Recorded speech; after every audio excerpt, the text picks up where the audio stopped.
In ancient Rome, the public bath was far more than just a place to clean yourself up. It was a daily ritual and a bit of a social event, one that was open to people of every rank, all the way from the senator to the slave.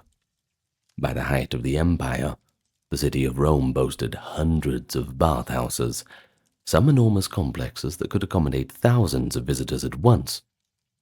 You see, to the Romans, regular bathing in these facilities was a hallmark of what it meant to be Roman.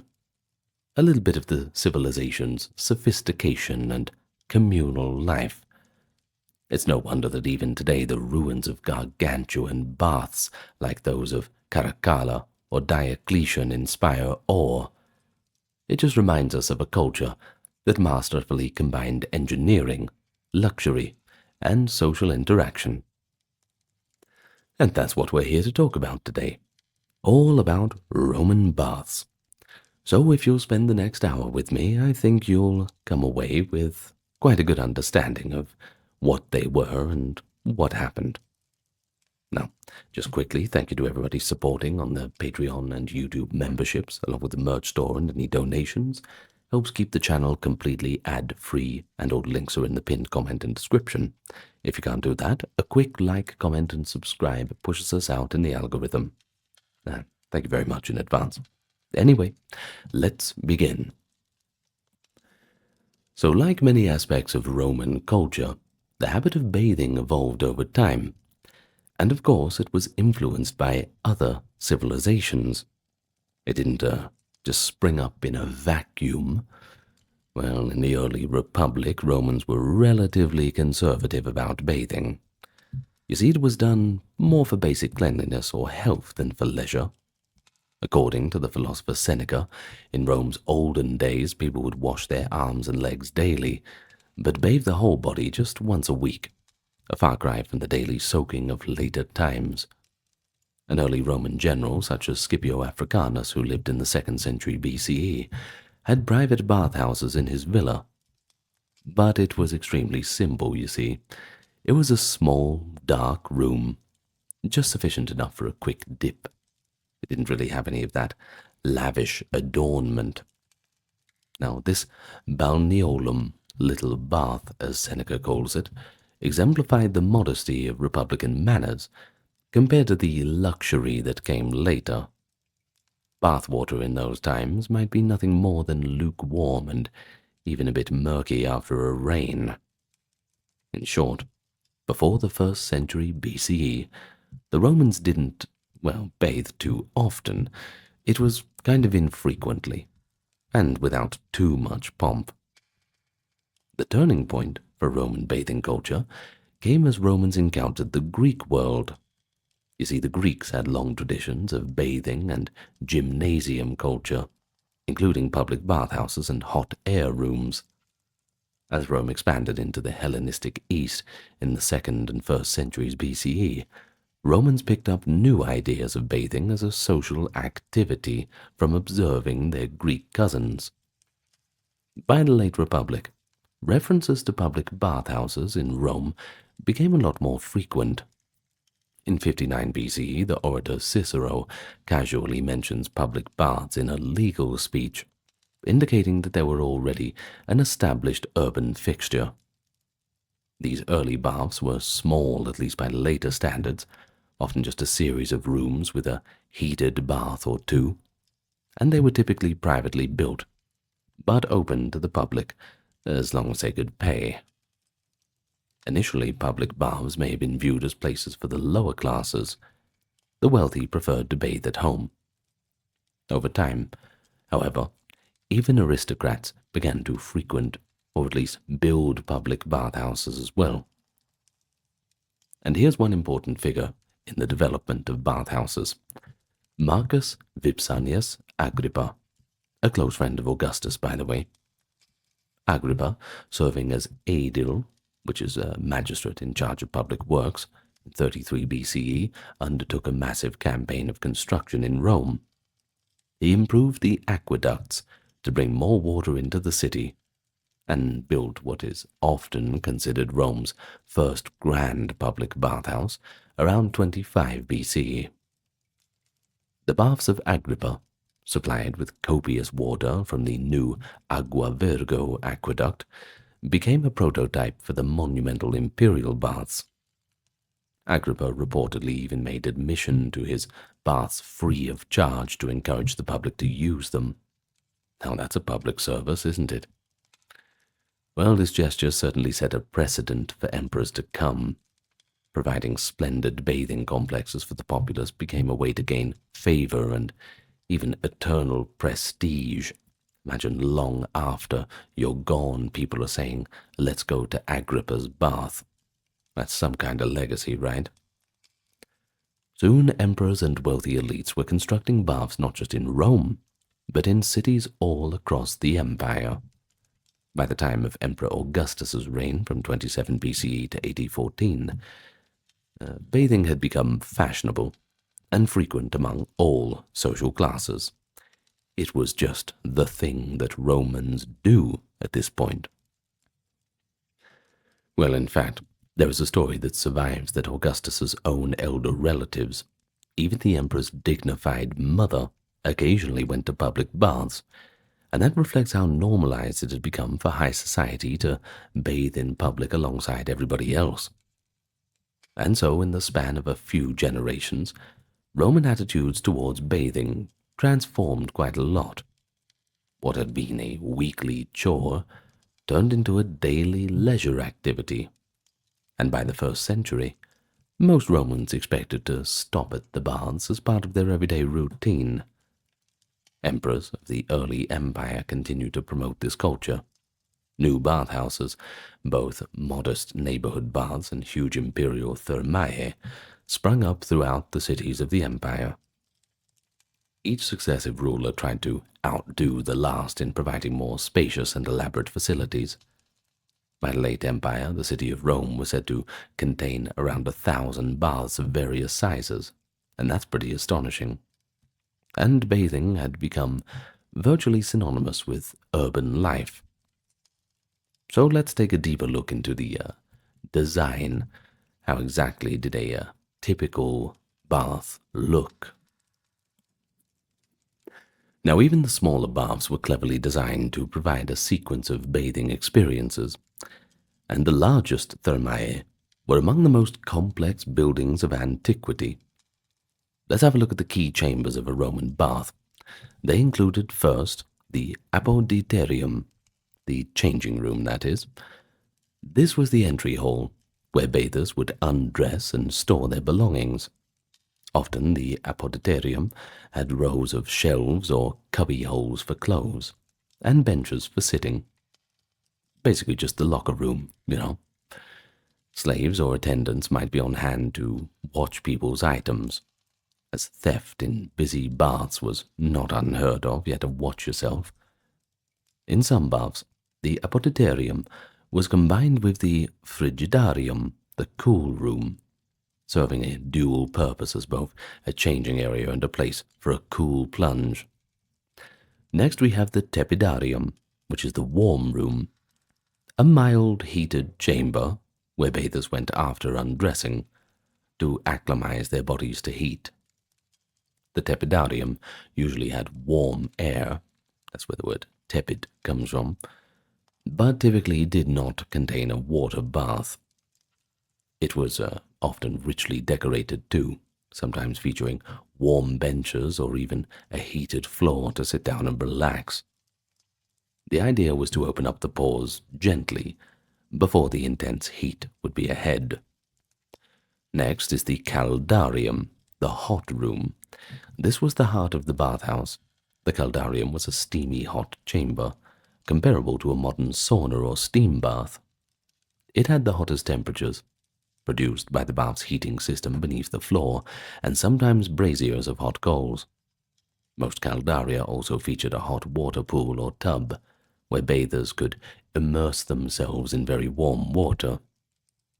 This could be a large basin at one end of the room or a small pool sunken into the floor. The caldarium often faced south or southeast, or rather southwest rather, designed with high windows to catch the afternoon sun and help keep the room warm. The bathers would spend time sweating profusely here, scrubbing and soaking in the hot water. Right now, next was the frigidarium, the cold room. Well, after enduring the heat, Romans typically sought a bracing cold plunge. The frigidarium was a cool, circular or rectangular chamber that contained a cold water pool, often quite large and deep enough to swim in a few strokes. Some frigidaria were domed rooms with a circular pool, creating an impressive echo chamber for the shouts of daring bathers leaping into the cold water. The sudden temperature change from the caldarium's heat to the frigidarium's cold was believed to tone the body and close the pores. In grand bath complexes, the frigidarium could be an ornate hall in its own right, sometimes with multiple plunge pools. Next, we have the laconicum, or the sudatorium, that is the sweat or steam bath. A sweat bath doesn't sound very good. Well, many large baths included a special high-temperature room designed to specifically induce sweat. The term sudatorium generally refers to a moist steam room, whereas laconicum, named after Sparta, i.e. Laconia, was a dry, sweating room. These rooms were superheated spaces. The laconicum often had a domed ceiling, with a small opening that could be adjusted to let steam out. People might still sit there and sweat without water in a laconicum, much like a modern-day dry sauna.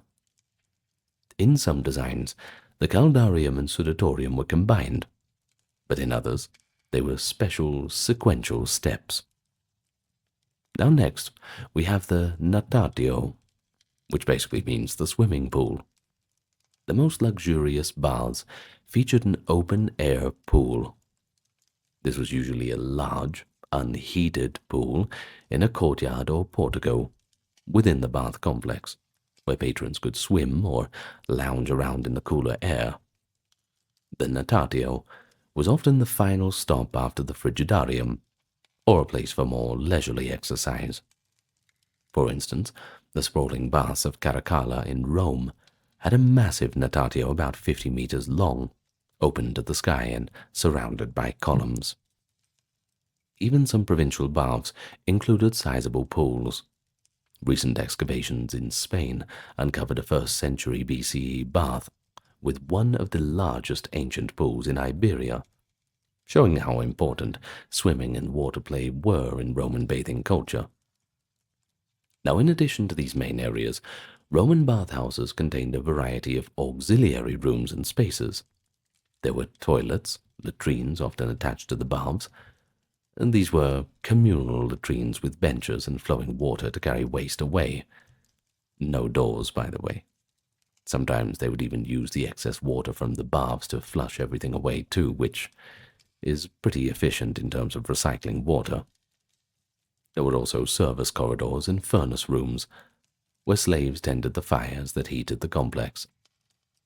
In the largest thermae, one would find exercise yards and gymnasia, often called palastrae. These were open courtyards or colonnaded halls for physical exercise.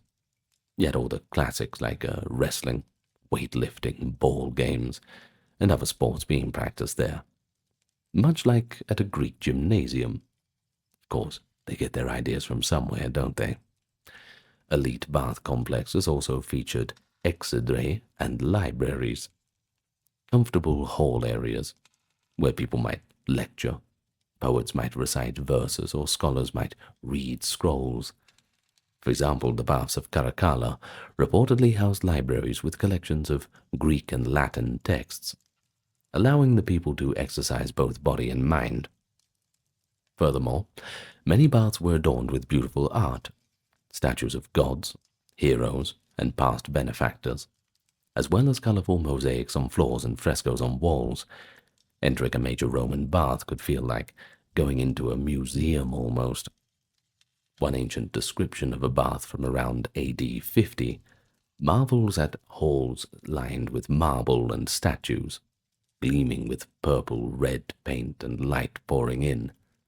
Well, clearly an architectural feast for the senses, if you know what I mean. But all of this grandeur was made possible by advanced engineering. The Romans became experts at heating and water management for their baths. The primary heating system was the hypocaust, literally meaning fire beneath. In a hypocaust, the floors of the hot rooms were raised on a stout brick or stone pillar, creating a crawl space under the floor. A furnace fire, typically fueled by wood, was built at one end of this space. The hot air and smoke from the furnace would circulate under the suspended floors and warm them from below. The hot gases were drawn across the floors and up through the flues built into the walls. These hollow clay tubes running vertically in the walls allowed heat to rise and warm the walls as well, essentially creating a form of central heating. Pretty clever, don't you think? The flues also acted like chimneys, putting the hot air through and out the top, thereby maintaining a draft that kept drawing more heat under the floors. This system could raise the caldarium to very high temperatures and keep the tepidarium comfortably warm. It was the Roman equivalent of a modern radiant floor heating, and was remarkably effective. The design of hypocausts grew more sophisticated over time.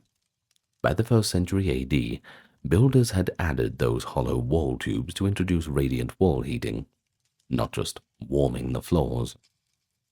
Archaeological remains show that earlier baths in the late Republic era sometimes heated only the floor, but the later ones heated floors and walls for an even and all-encompassing warmth. The construction of a hypocaust required high-quality materials, thick floor paving, often a layer of concrete topped with tiles or marble to spread and hold the heat, and well-made bricks and tiles that could withstand constant heating. But here's something interesting for you. The Romans often mixed crushed terracotta tile into their concrete, a type of concrete called opus signinum, as a form of waterproofing and heat resistance for the baths. The entire heating structure was built to endure expansion and contraction as it heated and cooled every day. Supplying water was the other key challenge. You can't have a bath without water, surely. Roman baths were voracious consumers of it, especially the large thermae which had multiple pools and hundreds of daily users. In Rome and other major cities, aqueducts were the answer. These great aqueduct channels brought fresh water from distant springs and rivers into the city, solely driven by the flow of gravity. By the empire's peak, Rome was fed by 11 aqueduct lines, and a substantial portion of that water went to the baths. For example, one aqueduct built by Emperor Caracalla specifically augmented water supply for his new baths. Water would typically be stored in large cisterns near the bath complex, and then fed into the building via lead or terracotta pipes. Inside the baths, engineers arranged a system of plumbing and reservoirs. Vitruvius, the 1st century BCE architect, describes how baths should have at least 3 water tanks near the furnace, one with very hot water, one with tepid water, and one with cold water. The hot tank could supply the caldarium's hot pool, the tepid could be mixed or used for the warm bath, and the cold supplied the frigidarium. They were arranged at different heights, so that hot water could flow down by gravity to mix with the cooler water as needed. The furnace would directly heat the hottest tank, often a bronze cauldron or boiler set over the fire, and that could be used to send hot water through pipes to the caldarium pool, or even to provide warm showers or taps in some cases. Now, in practice, the largest imperial baths likely had a whole suite of boilers and massive bronze kettles. Archaeologists have found remains of such boilers. For instance, the ruin of a Roman bath in Algeria yielded a preserved boiler that shows how water was circulated and heated by fire. To manage temperatures, bath operators could adjust dampers and flow valves. The entire system was surprisingly similar to a modern heating plant. Fire heats water in a boiler, hot water or steam goes out to the bathing pools, and hot air from the same fire runs under the floors and up the walls to warm the rooms. One impressive aspect of Roman water engineering was that used bath water was never simply wasted. Baths were usually designed to overflow or drain their water periodically, which served to clean the pools out. The wastewater would be channeled out via large drains. It often went straight into the city's sewers or into the latrines attached to the bath, flushing them out too. In essence, the bath's effluent helped wash down the public toilets daily. This kind of integration meant the enormous quantities of water were used efficiently for multiple purposes, first for bathing, then for sewage disposal. Now the scale is quite astounding. A big bath might use millions of liters of water per day, a level of urban water usage that wasn't seen again in much of the world until the 19th century, to be honest with you. Little wonder that when the aqueducts of Rome were cut in the 6th century AD, the baths fell silent, and the city's population and sanitation standards plummeted. The complexity of those systems was not equaled for over 1,000 years. A tour of a grand Roman thermae would reveal not only the bath chambers, but also the athletic and leisure facilities around them. The palestra, the exercise court, was typically at one side of the bath complex. It was often a colonnaded courtyard where youths and men would engage in sports, sparring with boxing gloves, lifting weights, or playing ball games. One popular game, Trigon, involved 3 people throwing a ball in a triangle, trying to trick the others. Such games were common warm-ups before bathing. Surrounding the palestra, or within the complex, there could be a shaded portico and exedrae, niches with seats, where people rested or intellectual pursuits took place. Writers note that orators and philosophers sometimes gave informal lectures in the baths. The 1st century writer Lucian even composed a witty dialogue titled The Bath, describing the opening of a new bathhouse, complete with prideful architects and excited townsfolk. Well, visually, a Roman bath was often splendid.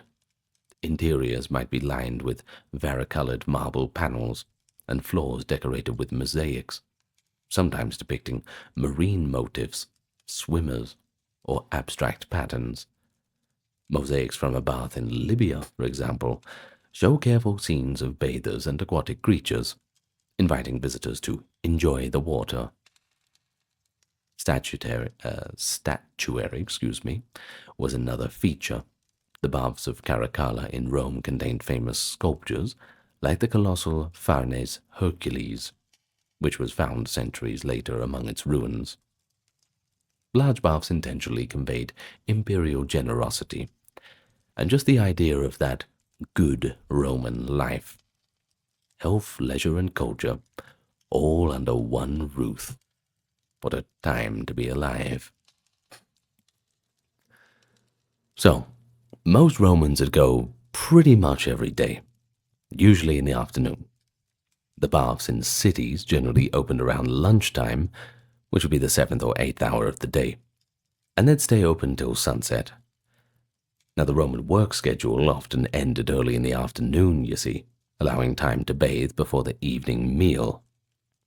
In the morning, only a few special cases like sick people or small children might bathe. Healthy adults waited until the proper hour. Typically, a customer would first pay a small fee to the balneator, the bath manager at the entrance. In the Rome of the Empire days, this entry fee was typically just 1 quadrans, which is the smallest coin equivalent to a quarter, truly a token price, really. The emperors deliberately kept bath fees negligible so virtually everyone could afford to come up and get themselves clean. In some instances, benefactors or officials even sponsored free bathing days. Children under a certain age were often admitted for free too, and soldiers on duty or special guests might also enter without charge, thanks to generous patrons. Thus the baths were economically accessible to all but the very extreme destitute. Upon entry, men and women usually went to separate sections or entirely separate bathhouses. In early and high imperial times, mixing bathing of sexes did occur and was common enough that moralists complained about it. But several emperors tried to reform it. Emperor Hadrian, for example, outlawed co-ed bathing, ordering that women could bathe only during morning hours and men only in the afternoon. Later, Emperor Marcus Aurelius reaffirmed bans on mixed bathing, and by the time of Alexander Severus in the 3rd century, it was formally prohibited to have mixed bathing in Rome. But still, it seems that the enforcement varied, and in many provincial baths or special occasions, the genders did mingle. Now, for our visit to the baths, if we're going to put it that way, assume a respectable city bath where either the facility is divided or times are separate, so men and women are not bathing together. That's the typical situation. If one were a woman in a typical Roman city, you might go earlier in the day with the other girls, or use a smaller women's section. If one were in a more relaxed environment, or the rule was ignored, mixed company might be present. The social expectations evolved over time and place. So, after checking in, the bather steps into the apoditerium to undress. Here the air is warm, but it's not yet hot. Slaves are available to help store clothing or valuables. Wealthier patrons often brought 1 or 2 personal slaves to carry their towels, oil, flasks, or scraping tools called strigils. Bathers wore minimal clothing, of course, usually nothing at all once inside the proper bath. Generally, the Romans would bathe with nothing on at all. Modesty cloths or loincloths were occasionally used by some, and women might wear a light covering around men. But numerous ancient references and artworks make it clear that many people bathed completely naked, at least among their own gender. So now naked and wearing only sandals, to protect the feet from the hot floors or just for comfort, the visitor might first head to the palaestra for exercise. It was common to do a bit of physical activity before going to the bath. A light workout could involve weightlifting or a ball game with a few of your friends. Others might engage in wrestling or stretching exercises. Doctors and thinkers of the time advised that a bit of exercise would make the subsequent hot bath more beneficial, opening the pores and working up a bit of pre-bath sweat. We even know of one elderly Roman statesman, Spurina, whose daily regimen, as described by Pliny the Younger, included a gentle 3-mile walk in the morning and a vigorous ball game in the afternoon, just before he went to the baths. He would play ball with great enthusiasm and work up an appetite, then bathe, only then to settle down for dinner. And this reflects the typical order: exercise, bathing, then you'd have your evening meal. Having exercised, it's time for the tepidarium. Upon entering the warm chamber, the visitor feels a comfortable warmth enveloping the body. The tepidarium often had benches along the walls, and you might sit down for a few minutes, have a chat, and gradually warm up. Some baths provided oils in the tepidarium for bathers to rub onto their skin at this stage. In most cases, the main oiling and scraping came after the sweating, but certain individuals, like Emperor Augustus, who actually had fragile health, followed advice to oil before the hot bath to protect the body from excessive heat. In general, however, at this point the skin is still dry and just warming. Next comes that caldarium, the hottest part of the circuit. Upon opening that door, a wave of heat and steam would hit you right in the face. Almost like opening an oven, but you get used to it. The room might be foggy from the vapor of hot water and the breath of bathers. Depending on the bathhouse, the caldarium could be a large hall with a big hot pool, or a series of small alcoves with individual hot tubs. The air inside is dense and can be hard to breathe at first. Bathers typically spend a good stretch of time in here.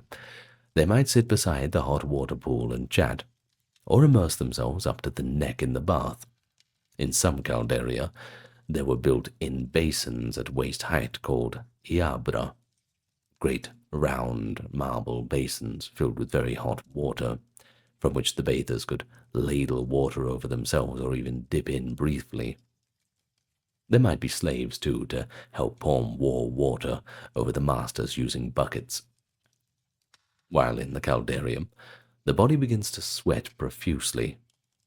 At this point, Romans would clean themselves not with soap.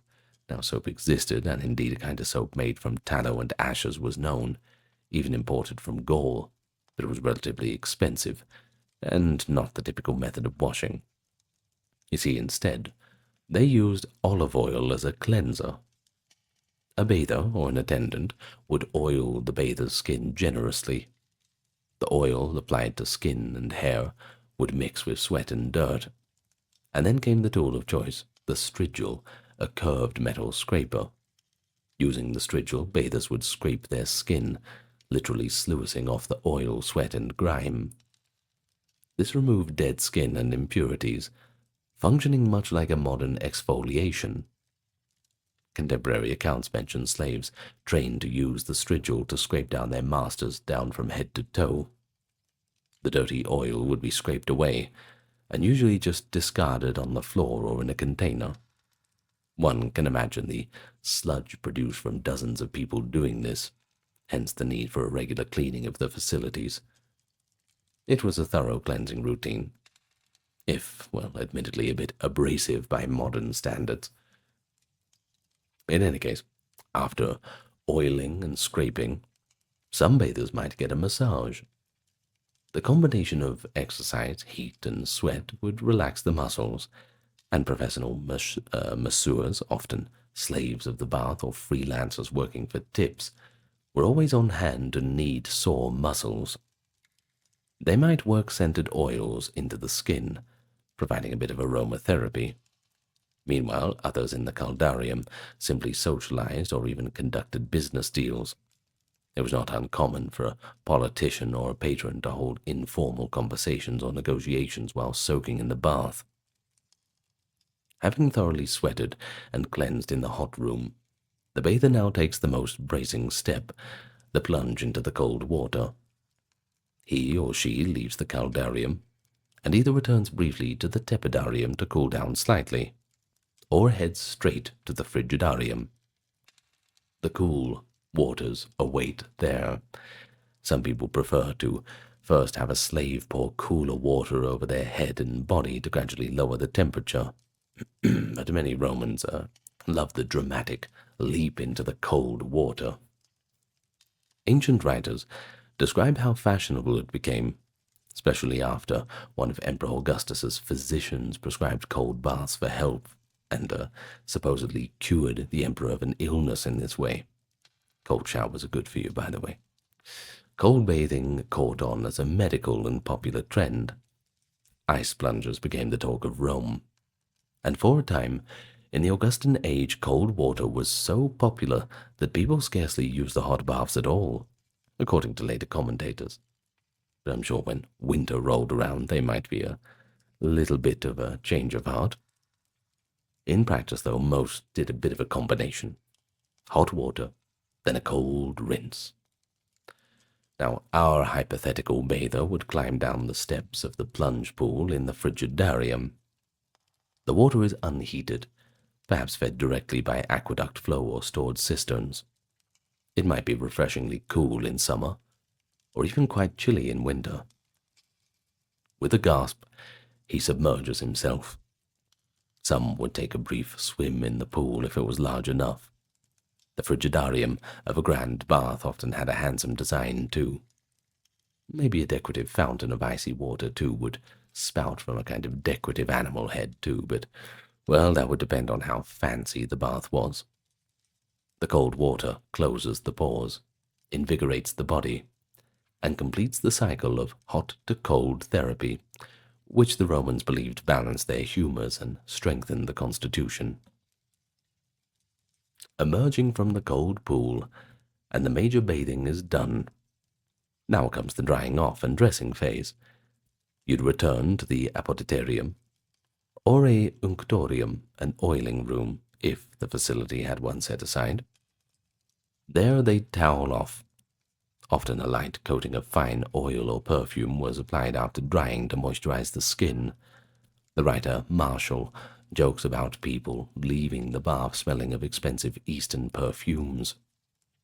Well-to-do patrons prided themselves on fragrant oils, essence of rose, cinnamon, or other exotic scents, as a finishing touch after a bath. Barbers might set up shop in a corner as well. One might get a quick shave, or have body hair plucked. Some Romans removed armpit hair, for which the attendant called the alapilus, the hair plucker, was available, ready to yank out hair with tweezers, often causing a few yelps of pain. Geez, under the arms, that's a bit much. Well, finally, refreshed and glowing from the bath, the Roman bather gets dressed again. Perhaps he feels pleasantly drowsy and at ease, a condition that the Romans admired, often saying a bath relaxed them both physically and mentally. Many would agree with the famous maxim, balnea, vina, venus, baths, wine, and love, the three great pleasures of life. But for now it's time for him to head home, or perhaps to a dinner engagement, appetite sharpened by the afternoon's exertions and the luxurious soak.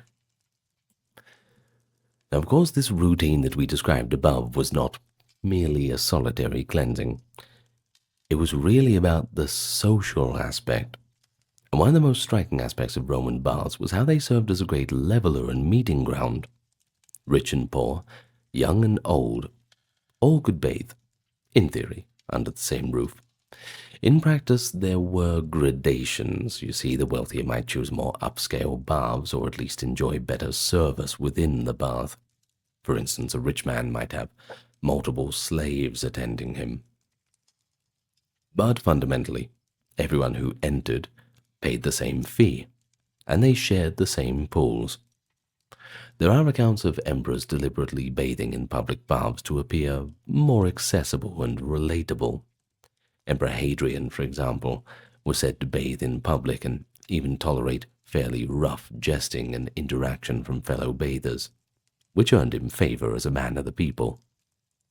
Another story tells of Marcus Aurelius, who, despite his stoic philosopher image, did use the baths and ensured men and women were separated properly, showing that even the highest in the land would use these facilities.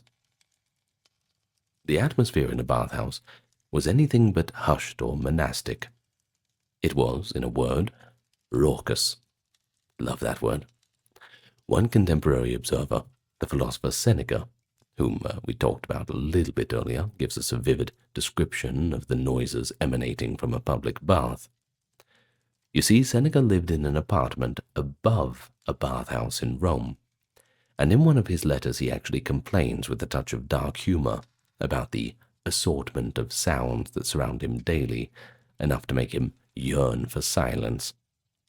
And we can imagine it through his ears, the grunts of weightlifters as they heave around the dumbbells, the slap of the masseur's hand pounding someone's shoulders, and the shouts of the gym instructor calling out scores or encouragement. Occasional screams when a pickpocket is caught or an argument breaks out too, of course. He mentions the splash and excited yelp of a bather doing a cannonball into the pool. A particularly comic event is when the alpilus, the armpit hair plucker, whose high-pitched advertisement calls, "Who needs hair removed? I will make you smooth," are only silenced when he's actually plucking someone, at which point The victim's own yelps filled the air. Then there were the snack vendors roaming about. Yes, they had snack vendors. Seneca talks about the cries of the cucumber seller and the sausage vendor, the maker of pastries and sweets, each hawking their treats in sing-song voices to the hungry bathers. Imagine the echoes of all of those varied noises bouncing off the marble and tile. Add that to the constant chatter and laughter of the friends greeting each other, gossiping about politics or the latest chariot race. Well, the public bath was certainly a soundscape of urban life. But it also had an undeniable cultural and intellectual dimension. In the larger bath complexes, the presence of exedrae, those recessed sitting areas, and library rooms suggests that many educated Romans spent time reading or debating in the baths. There are accounts, too, of philosophers favoring a certain corner of a bath complex to meet students after a sweat, or poets spontaneously reciting an epigram. And you can easily picture a rhetorician practicing a speech to a small audience of friends, leaning against a colonnade in the palaestra. Perhaps even a mathematician drawing figures in the sand of the courtyard, all while others are wrestling or playing ball nearby. That big mixture of activities is what made the baths so appealing.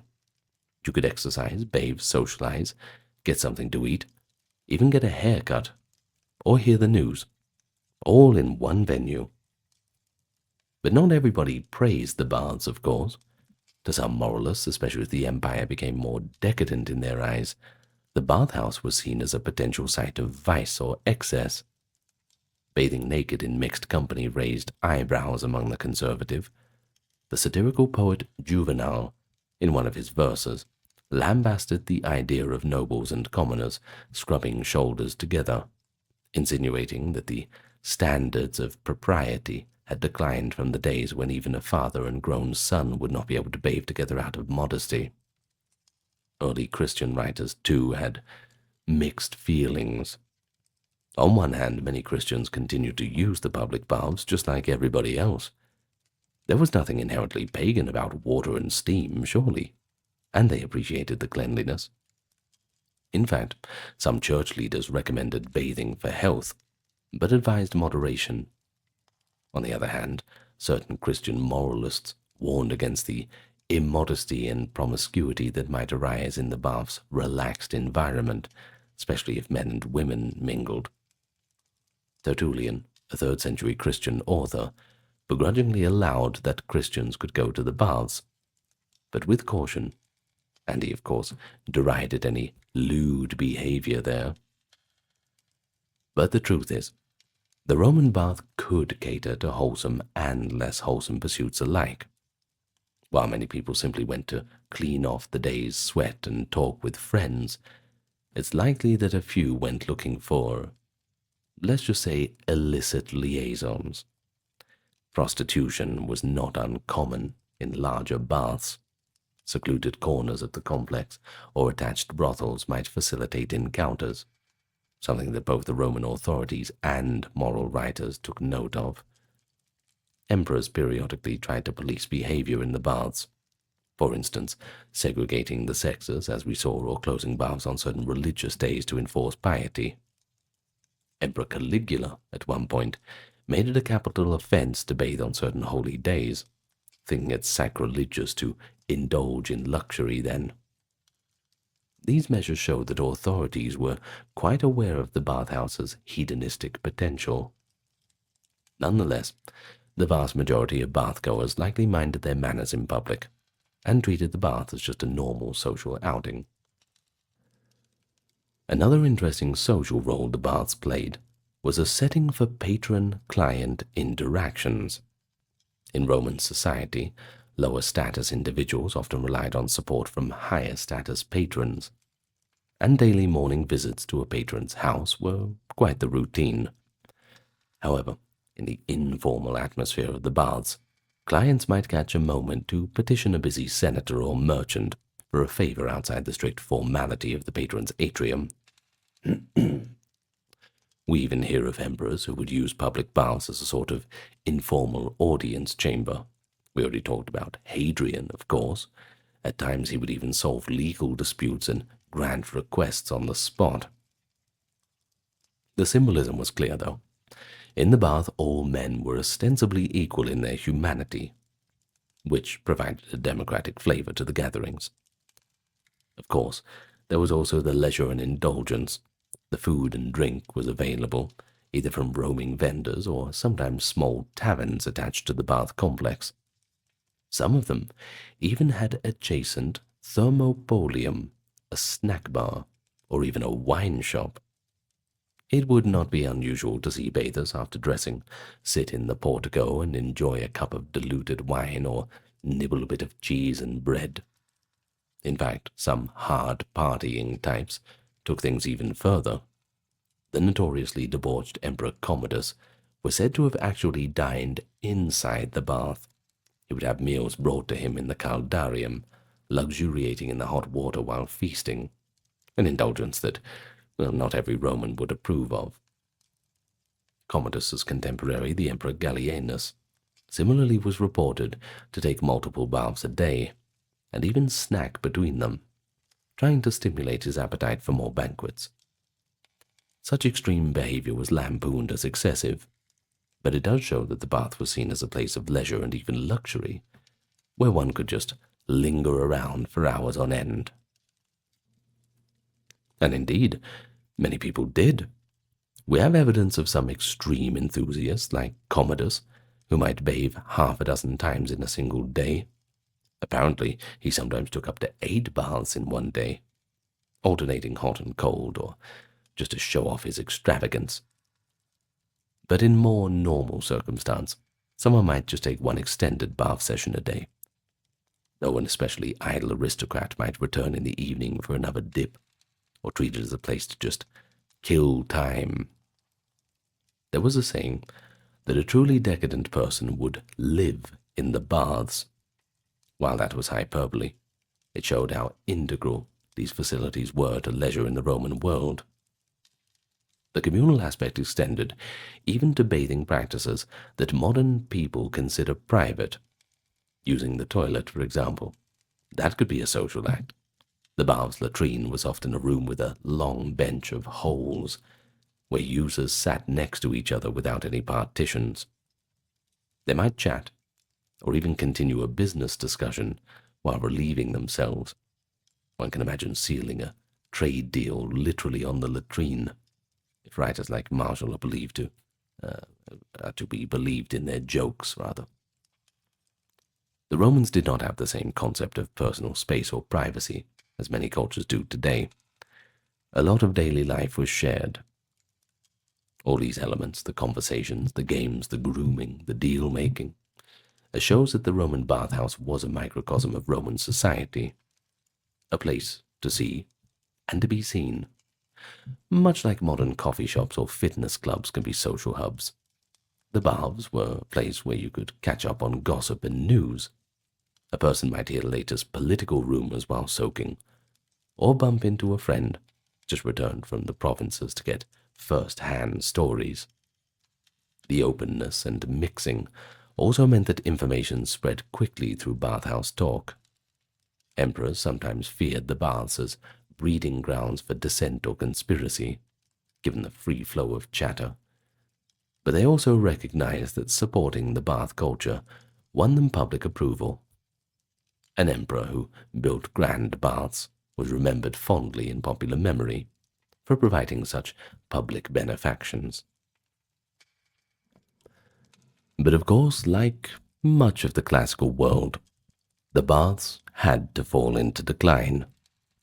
Several factors contributed to the end of the great bath culture. First, the maintenance of the baths depended on, water infrastructure, the aqueducts.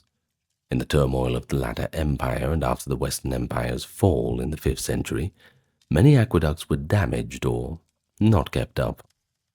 For example, during the Gothic Wars in Italy, invaders cut the aqueducts to lay siege to Rome, and some of those channels were never repaired. Without a steady supply of water, the baths had to shut their doors. Secondly, the cost of fuel and upkeep became hard to bear in struggling post-Roman economies. Bath furnaces devoured forests of wood over time, and in lean times, providing free daily bathing was an expensive public service that few authorities could afford. Some later emperors, like those in the Eastern Empire, Byzantium, kept bath culture alive in Constantinople, and other cities for a while had it too. In Constantinople, built by Constantine the Great, bathing establishments continued to be used. The Byzantines were, early on, as fond of baths as their Roman predecessors. But gradually, especially in Western Europe, things withered away. There were also cultural and religious shifts. As Christianity became dominant, there was an increasing disapproval of public nudity and mixed-gender bathing from church leaders. Over the early medieval period, public bathhouses in the West were viewed with suspicion or moral censure. This doesn't mean bathing ceased entirely, of course. People still bathed, and in some communal baths, well, things persisted on, just not as they had always been in Roman times. Well, over in the Muslim world, too, they highly valued their own cleanliness, and they had inherited many Roman bath facilities in places like Syria, North Africa, and Spain. So in a way, they kept the tradition alive. However, in much of early medieval Europe, bathing became more of a private or limited affair. The large imperial bathhouse fell into ruin. Their roofs collapsed, their pipes were pillaged for metal, and their marble floors were stripped for reuse in new buildings, or just burned for lime. By the Middle Ages, many Roman bath ruins had been reduced to picturesque shells or buried entirely.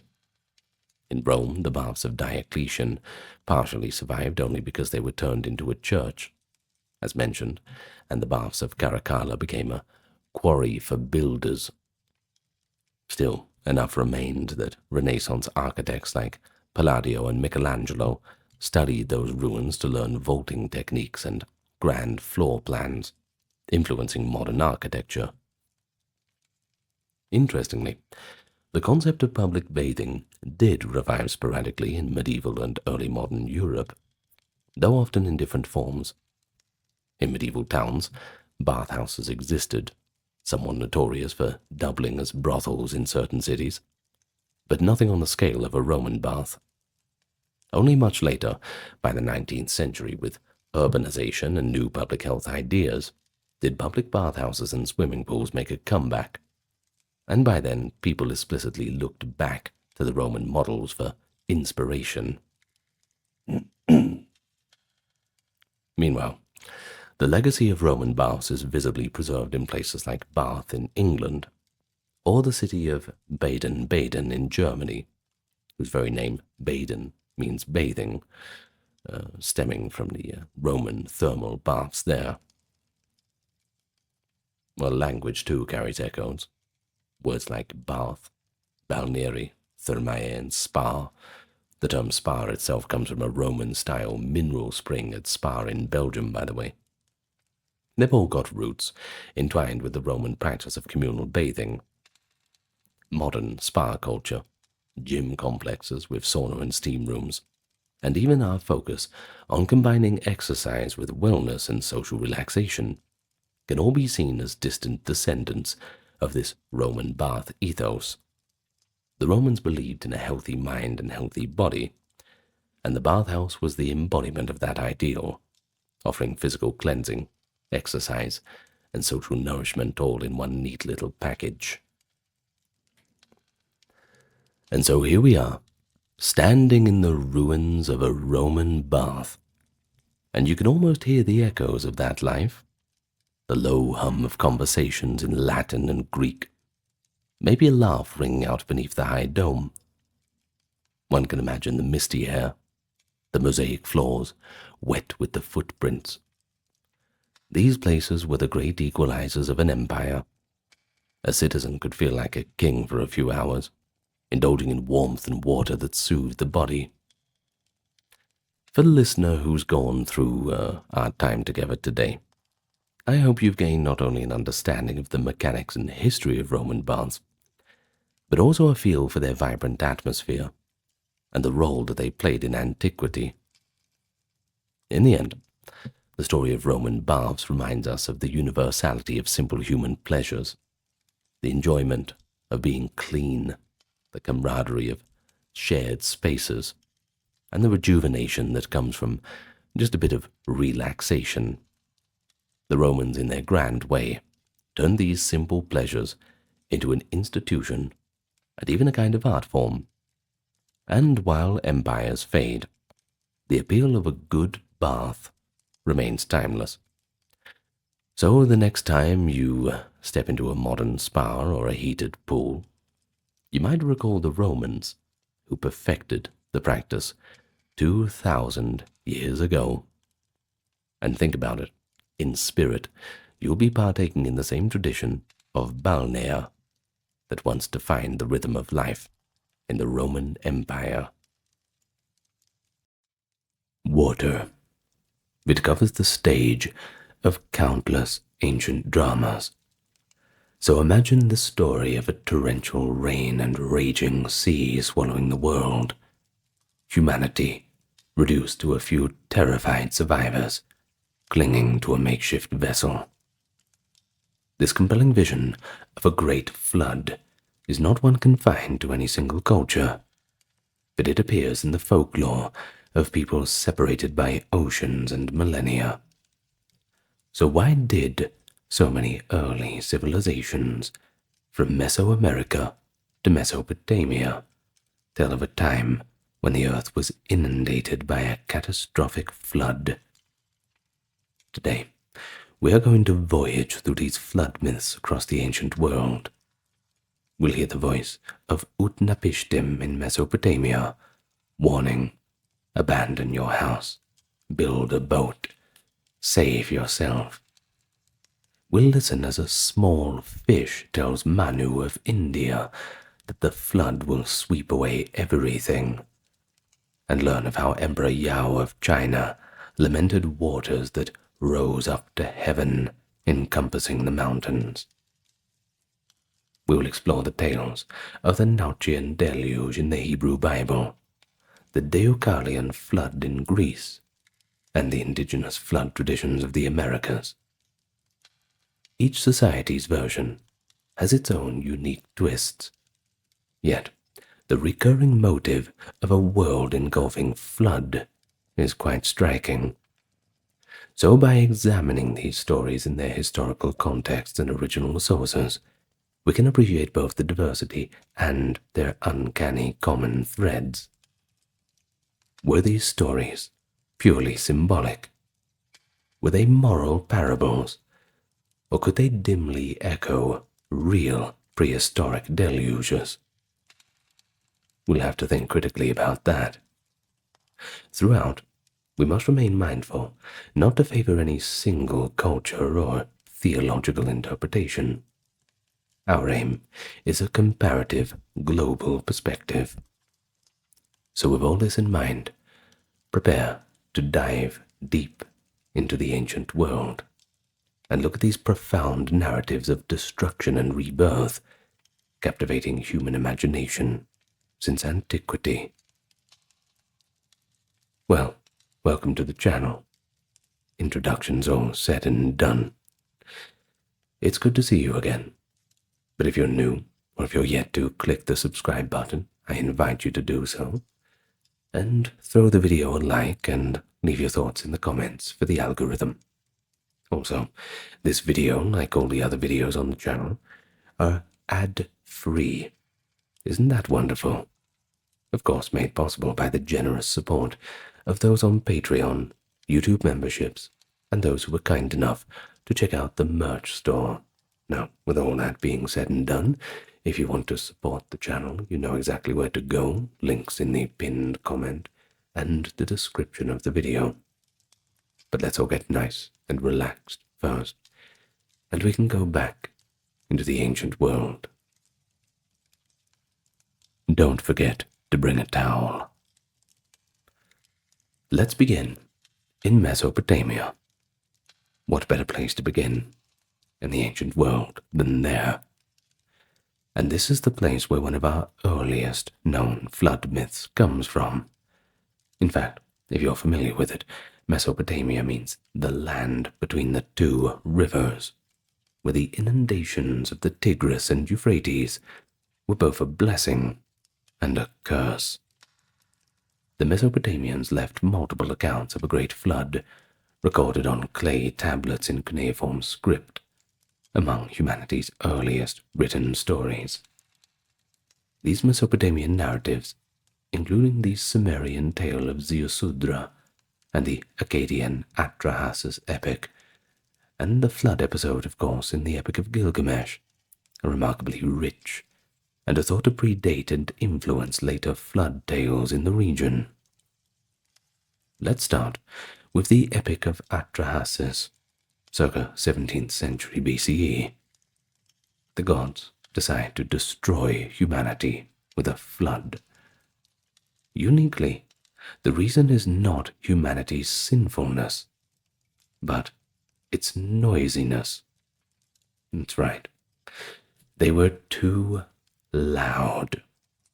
The chief god, Enlil, grows irritated because humans, having multiplied too much, simply make too much noise, and while all the gods are trying to sleep, they are simply too noisy for them. They can't have a proper rest.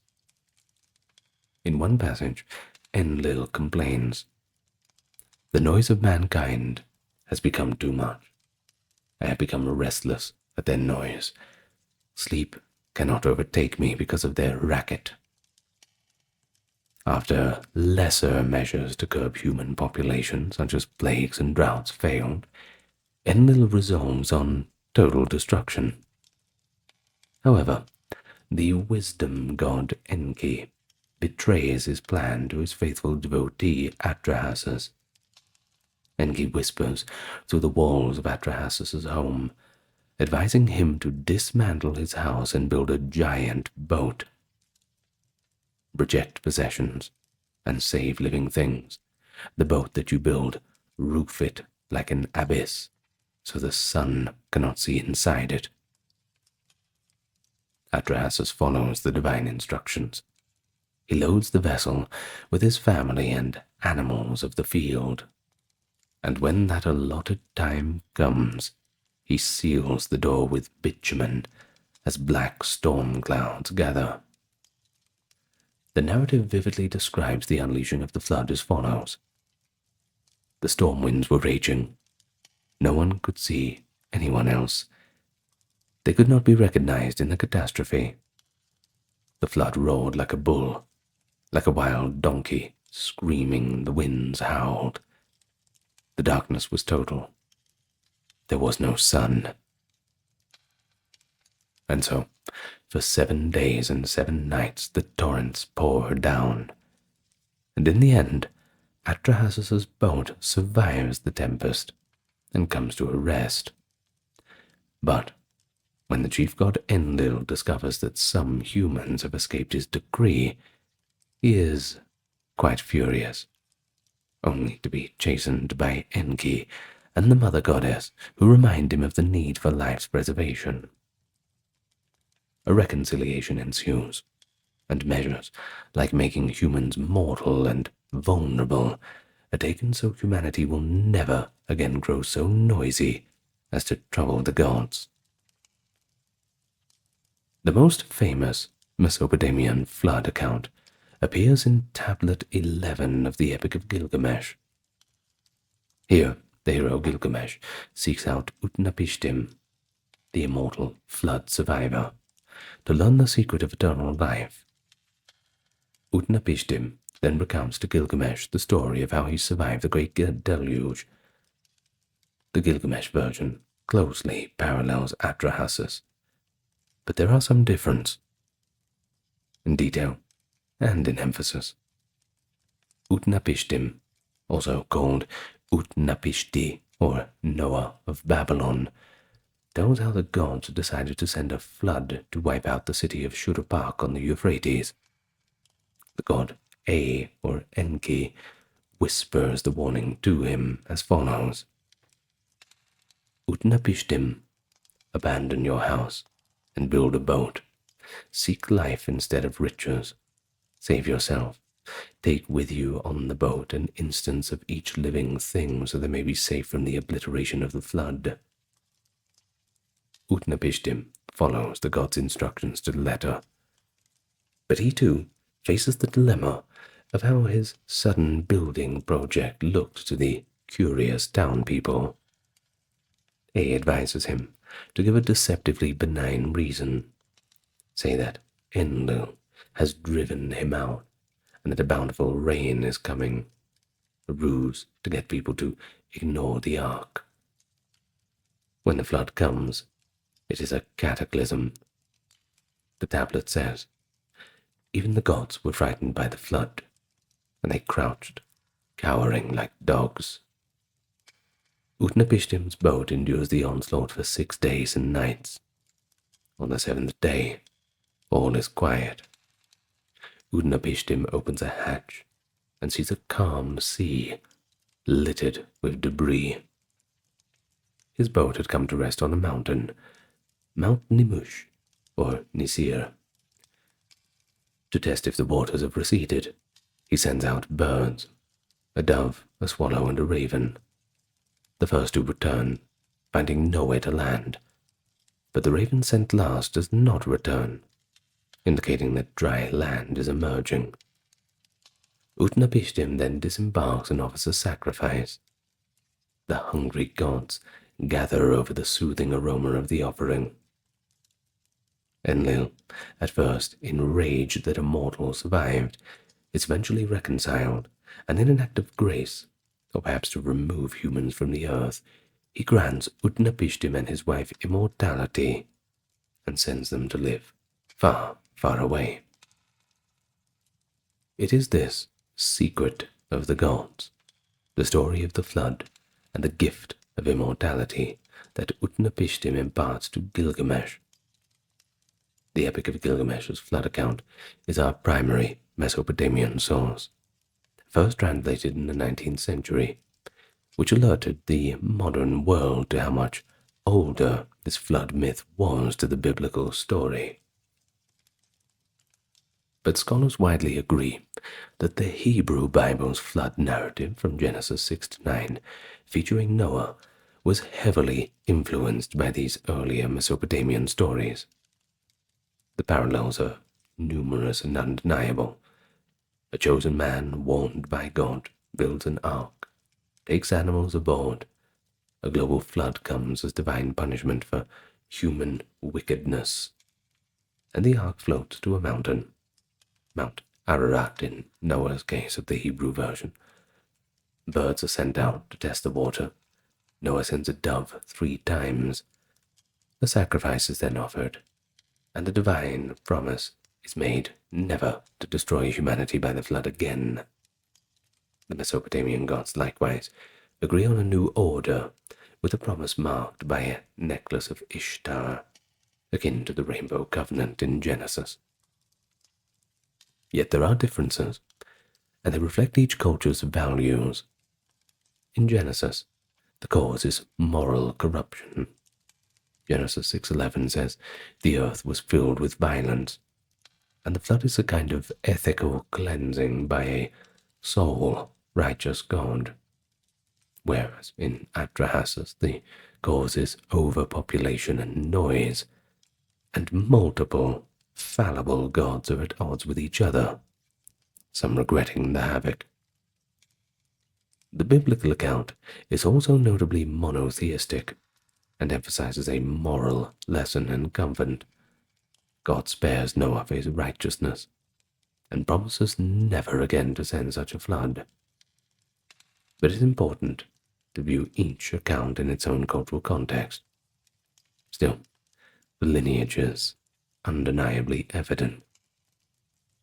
The ancient Babylonian flood tale, likely passed down through oral tradition, and perhaps through sources like the Mesopotamian priest Berosus of the 3rd century BCE, who wrote of the flood hero Xisuthros, found its way into the lore of Israelites during the Mesopotamian exile period. Thus, Mesopotamia's flood myth became the world's most famous flood story through the Bible, illustrating how mythological motives can travel and transform across cultures. So, we will, for reference sake, treat the story from Genesis as one prominent branch of the flood myth tradition, with Mesopotamia as its earlier root.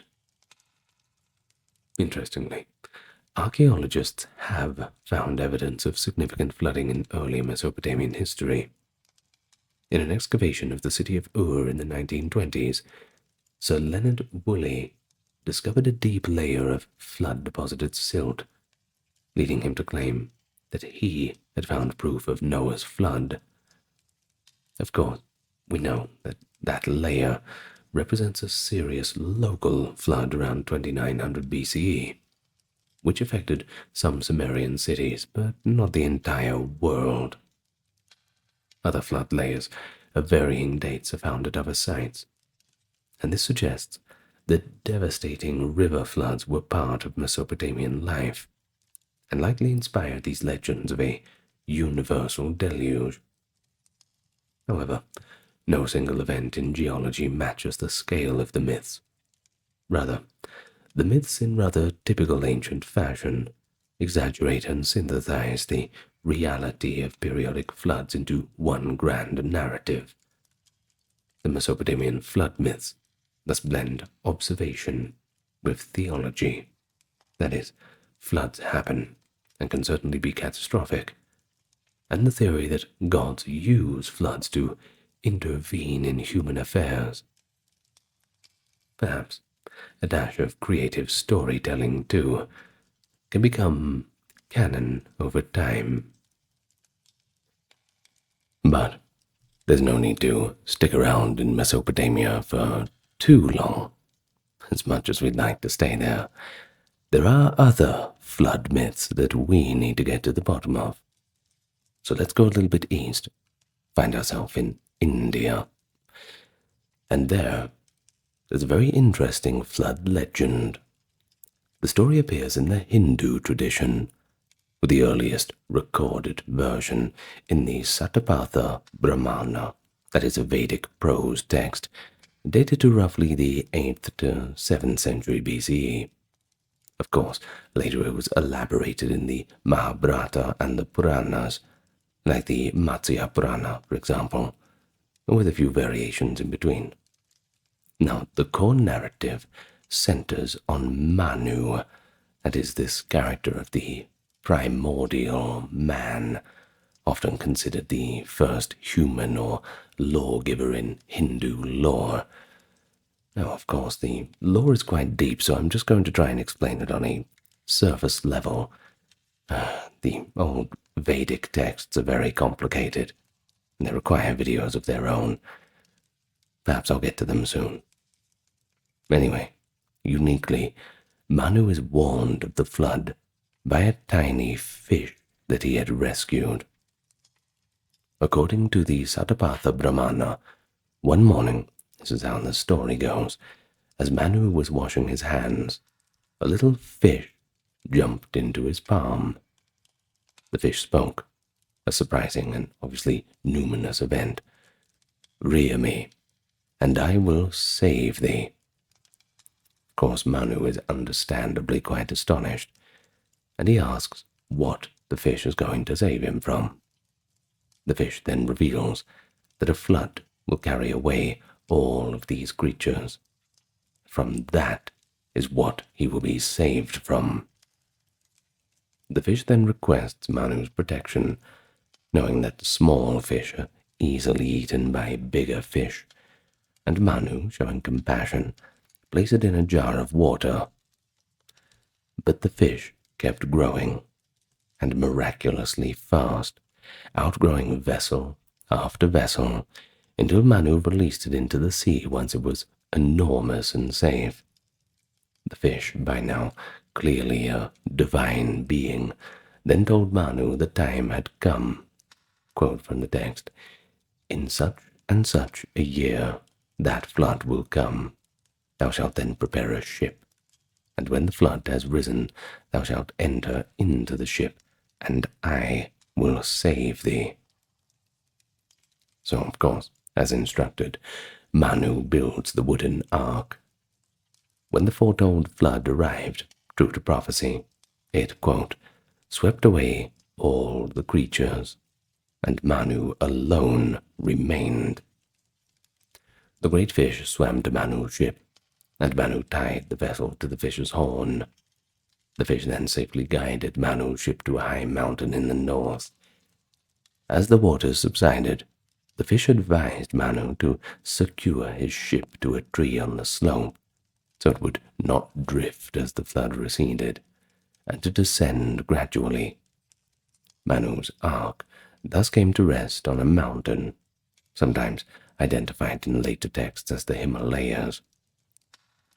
So after the flood, Manu performed sacrifices, and in time he miraculously obtained a partner. In one version, a woman named Ela emerges from the sacrificial fire or the melted butter of the offerings. Once again, it all sounds pretty familiar, doesn't it? The floods, the mountaintop, the sacrifices. Well, Manu and this new woman, Ela, then became the progenitors of a renewed humankind.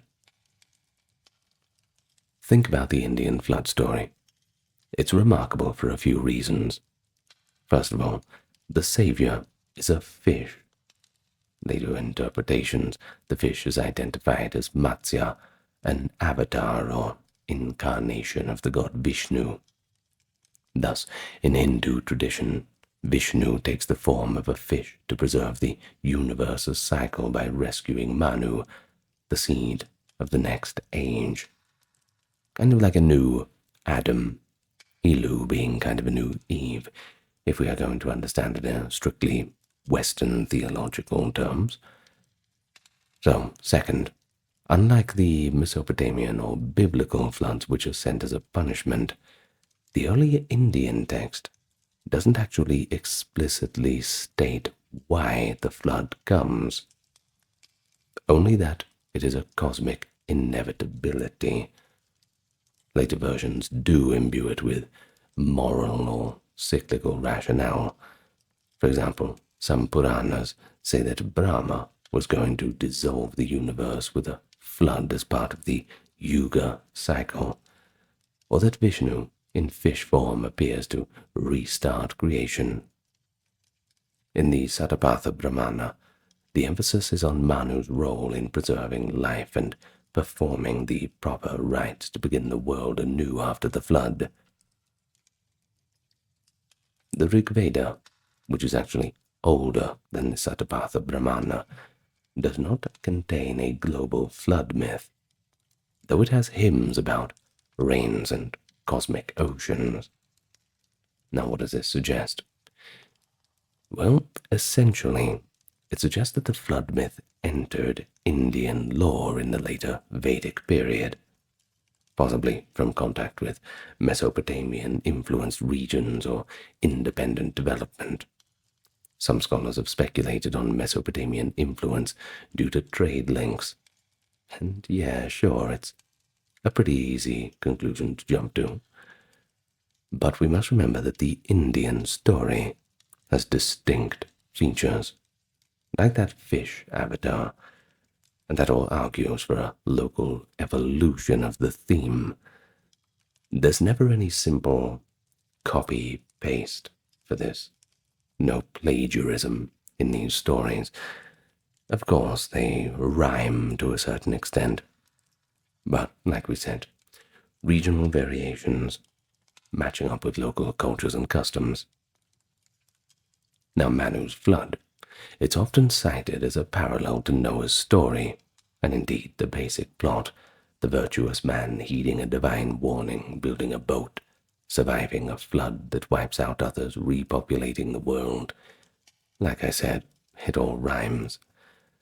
But you see, Manu's tale, in the tone of it, is less about moral judgment and more about the preservation and continuity of the life cycle through each cosmic order. Once again, we talked about this Yuga cycle within Hindu theology. The presence of the supernatural fish helper shows again that theme of divine care and ensuring creation survival. The flood myth was incorporated into Hindu thought as part of the broader concept of cyclical eras, that is the Manvantara, named after the successive Manus. But it did not become as centrally a morality tale as the biblical version did, but rather just an old story about the transition from one epoch to another. But think about it even deeper. From a geological viewpoint, could India's flood reflect real events? Just look at the map. The Indus Valley and other parts of the Indian subcontinent, they certainly have evidence of ancient flooding. The melting of glaciers in the Himalayas, or a massive riverine flood, might have made a deep cultural impression. For instance, and just for an example, around the time the story might have formed, that is the 2nd millennium BCE, the Sarasvati Gaga river system in northwest India was drying up, not flooding, but catastrophic floods from monsoons or glacier outbursts in the Gangetic Plain. They were certainly not unheard of in the later millennia. While no specific Manu's flood event is identified, the ubiquity of flood stories certainly suggests that ancient people everywhere experienced devastating floods. And of course, it all gets woven into that cultural memory. Now, let's go to China, shall we? In ancient China, flood stories take a bit of a different form. You see, rather than focusing on a single righteous man in an ark, the Chinese legends emphasize the heroic efforts to control a massive flood that had already begun. Of course, the most famous is the tale of Yu the Great and the Great Flood, which is foundational to Chinese civilization's narrative of the Xia dynasty's establishment. Primary references to this are found in texts like the Book of Documents, the Shujing, originally attributed to Confucius compiling older records, and of course in historical recollections such as Sima Qian's records of the Grand Historian of the 1st century BCE, which themselves once again quote the much older lore. So according to these accounts, during the time of the wise Emperor Yao, this is a legendary sage king, traditionally dated to around 2350 BCE, China was beset by an immense flood. The canon of Yao in the Book of Documents describes it in dramatic terms. Quote, "The waters of the flood rise up to heaven, and their vast expanse encompassed the mountains and overtopped the hills. The common people are in distress." Now that's a vivid depiction, especially this, the common people are in distress. Well, the flood waters are said to reach the sky and submerge even the highest hills. The problem is not the total annihilation of humanity, you see, but the chaos and destruction that is wrought upon the land. It's more the aftermath that they're worried about. Emperor Yao, burdened by the crisis, sought a savior who could stop the deluge. He first entrusted a man named Gun to tame the flood. Gun tried for 9 years, but nothing seemed to work. His methods, building dams using self-expanding soil according to the myth, did not alleviate the problem. After Yao passed the throne to the next sage king, Shun, Gun was executed for his failure. In myth, he's sometimes said to have stolen a magical soil to block the waters and thus angered heaven. So, Gun's son You, however, was there to take up the task, albeit with a different approach, not using Dad's old-fashioned means. The son had more modern techniques. Well, at least for 2000 BC. Yu's flood control strategy was not to dam the waters, but rather to channel them. With extraordinary perseverance, and even physical transformation in some legends, he is said to have grown passages through the mountains, or his feet became worn and callous from never resting.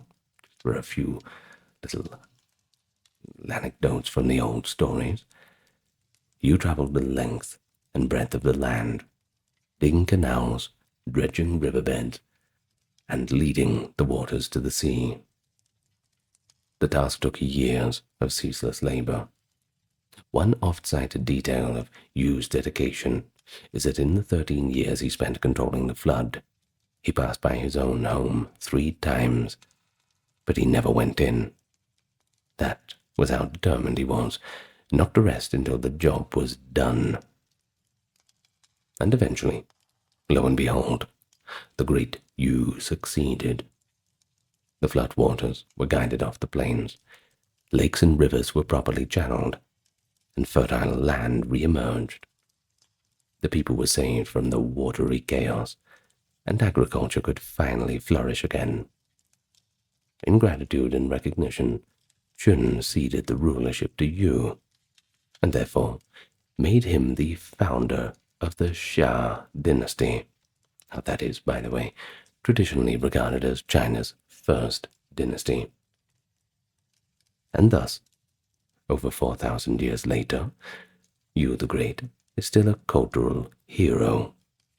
He symbolizes the taming of nature's fury through wisdom, engineering, and of course, good old-fashioned hard work.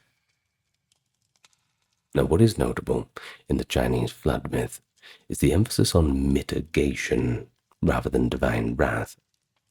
The flood is portrayed as natural, or, in the most generous interpretations, semi-divine, but still a disaster afflicting the secular world, and the heroes are those who manage to end it. Not some deity stepping in, but the people doing what they do best, responding to a crisis. Now this likely reflects the realities of ancient China, especially along the Yellow River, which has long had a history of calamitous floods. Indeed, the Yellow River's nickname is China's sorrow for its deadly floods that periodically change the landscape. And believe me, still these days, China certainly has problems with flooding, not just from the rivers, but from the rains, especially in southern Guangdong province. It really gets up to your knees. Well, the Great Flood of Yu may be a mythologized memory of ancient flood control efforts. There is some archaeological evidence around 1920 BC of a massive landslide dam failure and a flood in the Yellow River Basin. It's called the Jishe Gorge event, which some scientists have speculated could correspond to a historical kernel of the Yu legend, though that, of course, is still debated. The Chinese tradition also has a more mythological version of a cosmic flood. The story speaks of the monster Gong, a god of water, who in anger smashed his head against the pillar that supports the sky, knocking it askew and causing the sky to crack. Water from heaven flooded the earth, and fire raged, until the goddess Nuwa repaired the sky with 5-colored stones and re-established the cosmic order. Now, in this myth, water and fire catastrophes are paired, and the flood is part of a larger cosmic disorder. Nuwa's repairs end the crisis. This tale, recorded in sources like the Huainanzi in the 2nd century BCE, and later folklore, shows a fascinating counterpart to the Noah-esque scenario. Instead of one chosen human, a deity herself intervenes to stop the flood and save the world. Another Chinese flood tale from the ethnic minorities such as the Miao or Yao people is more similar to the other global versions. A couple, often a brother and sister or husband and wife, survive a worldwide flood in a drum or boat and then repeople the earth. These are outside the mainstream Han Chinese cultural canon, and there's also a few little stories among the Lisu people as well, some of the Baizu people. There's plenty of them. But either way, regardless of being outside the main Han canon, they certainly show the flood motive, even in East Asia, can take the form of a total wipeout and restart. But as with all Chinese stories, especially mythological ones, it comes down to that restoration of balance, the cosmic order. As above, so below. Still, to this day, that maintaining of balance and order is culturally the most important thing in China. Well, you know me, I could go on about China all day, but we have to go back to Greece now. They've got their own myths, you know, and turning to the ancient Mediterranean, we certainly encounter them. In Greek mythology, as recorded by sources such as Apollodorus's Bibliotheca, the 1st to 2nd century CE, and the Roman poet Ovid's Metamorphoses, 8 CE, which retells the Greek myths in Latin, great source by the way, we find the story of Deucalion's flood. Now, this myth served to end the Bronze Age of men in Greek lore and usher in a new age. So let's get to it. According to this myth, Zeus, the chief god of the Greek pantheon, decided to one day destroy the humans of the Bronze Age because of their wickedness and impiety. The pious couple, Deucalion, son of Prometheus, and his wife Pyrrha, the daughter of Pandora, they managed to find favor, or at least they were warned by Prometheus of the coming disaster. Prometheus instructed his son, Deucalion, to build a large ark and stock it. When Zeus poured rain upon the earth and caused the sea to overwhelm the land, Greece was flooded. Ovid describes the scene with poignant imagery. Farms and towns submerged, people climbing hills or even, quote, rowing above their drowned orchards, as the entire world became a seamless expanse of water. In Ovid's poetic words, quote, now seas and earth were in confusion lost, a world of waters and without a coast. I suppose it's lucky that the Greeks were good sailors. Certainly the time to use that skill. Mountains were covered. The entire human race perished in the flood, except, of course, for Deucalion and Pyrrha, who survived in their floating vessel. After 9 days, their ark came to rest on Mount Parnassus. They emerged to a desolate world. As Ovid narrates, quote, he with his wife were the only ones left behind of perished men. They, too, were humankind. Realizing they were the sole survivors, Deucalion and Pyrrha sought guidance from the gods on how to repopulate the desolated earth. The Titan goddess Themis, speaking through an oracle, cryptically told them to cast behind you the bones of your mother. After some puzzlement, the couple understood mother to mean Mother Earth, and her bones to mean stones. So they picked up stones and threw them over their shoulders. From the stones Deucalion tossed arose new men, and from those Pyrrha tossed arose new women, restoring the human race without having to go for that incestuous union.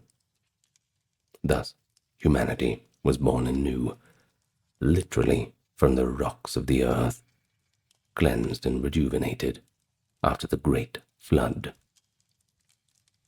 So there you have it, the Greek flood myth. Well, while clearly paralleling the Near Eastern ones, it certainly has its own unique flavor and context, once again matching itself up with the local customs. Now notably, and you might have noticed, there is no mention of preserving animals. Only humans are explicitly recreated. Perhaps the Greeks assumed animals survived or were just recreated by other means. But either way, the cause in Greek myth is straightforwardly moral. Zeus saw the flagrant evil of mankind.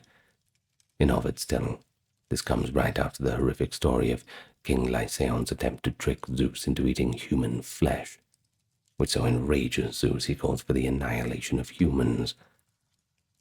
The survivors are spared for their piety and goodness, much like Noah.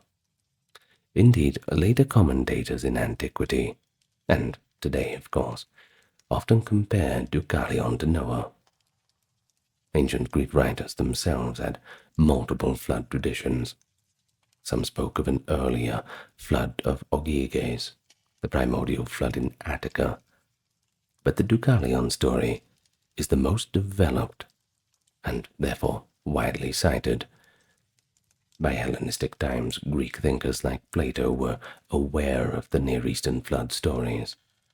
In Plato's Timaeus, the character Critias mentions that according to Egyptian priests, the Greeks remembered only one flood, that is being Deucalion's, but in reality, multiple catastrophes had occurred, hinting at a overall ancient awareness of recurring disasters. Plato also spun his own tale of a sunken civilization. You might have heard of it. Atlantis, destroyed by the sea in a single day and night of earthquakes and floods. Though Atlantis is more of an invented allegory or philosophical myth than a traditional folk legend, it shows the Greek fascination with flood-like cataclysms. Plato dated Atlantis' fall at 9,000 years before his time, possibly an allusion to the end of the Ice Age. But that's kind of speculative. It's a link that some have later drawn between Atlantis and rising sea levels. But let's return to Deucalion. Our primary sources for this flood are literary. Apollodorus' Bibliotheca sums it up quite succinctly. Quote, Zeus, wishing to destroy the men of the Bronze Age, poured a great rain from heaven and flooded the earth, so that all humans perished, except a few who escaped to the high mountains. And Deucalion, by the virtue of his wisdom, built an ark and saved therein his wife Pyrrha. And Ovid's Metamorphoses, though a poetic retelling in Latin, gives us a colorful narrative of the flood's devastation and the hopeful renewal after. From these accounts, the Greek flood myth likely crystallized in the first millennium BCE, though it could preserve older oral traditions. Given that Greek culture had contacts with the Near East through trade, etc., it is plausible that Greeks adopted a flood story from the East, but adapted it to their own pantheon and moral framework. And think about it. The motive of repopulating the world by throwing stones, well, that's distinctly Greek in character. There's no parallel in Near Eastern or biblical versions, and it reflects this Greek preference for rationalizing myth. The bones of Mother Earth being stones is a clever etymological play, you see.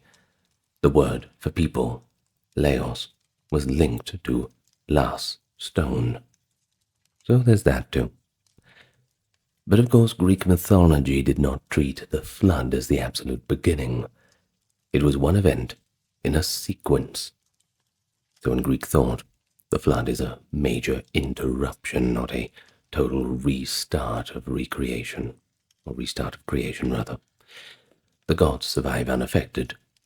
It's just humanity that has to go through a harsh reboot. But it's also worth noting the Norse myth here as a comparison from another part of Europe, though much later recorded. In Norse mythology, there isn't a story of the gods flooding the world to punish humans. However, there is a curious echo of the flood motif in cosmogony.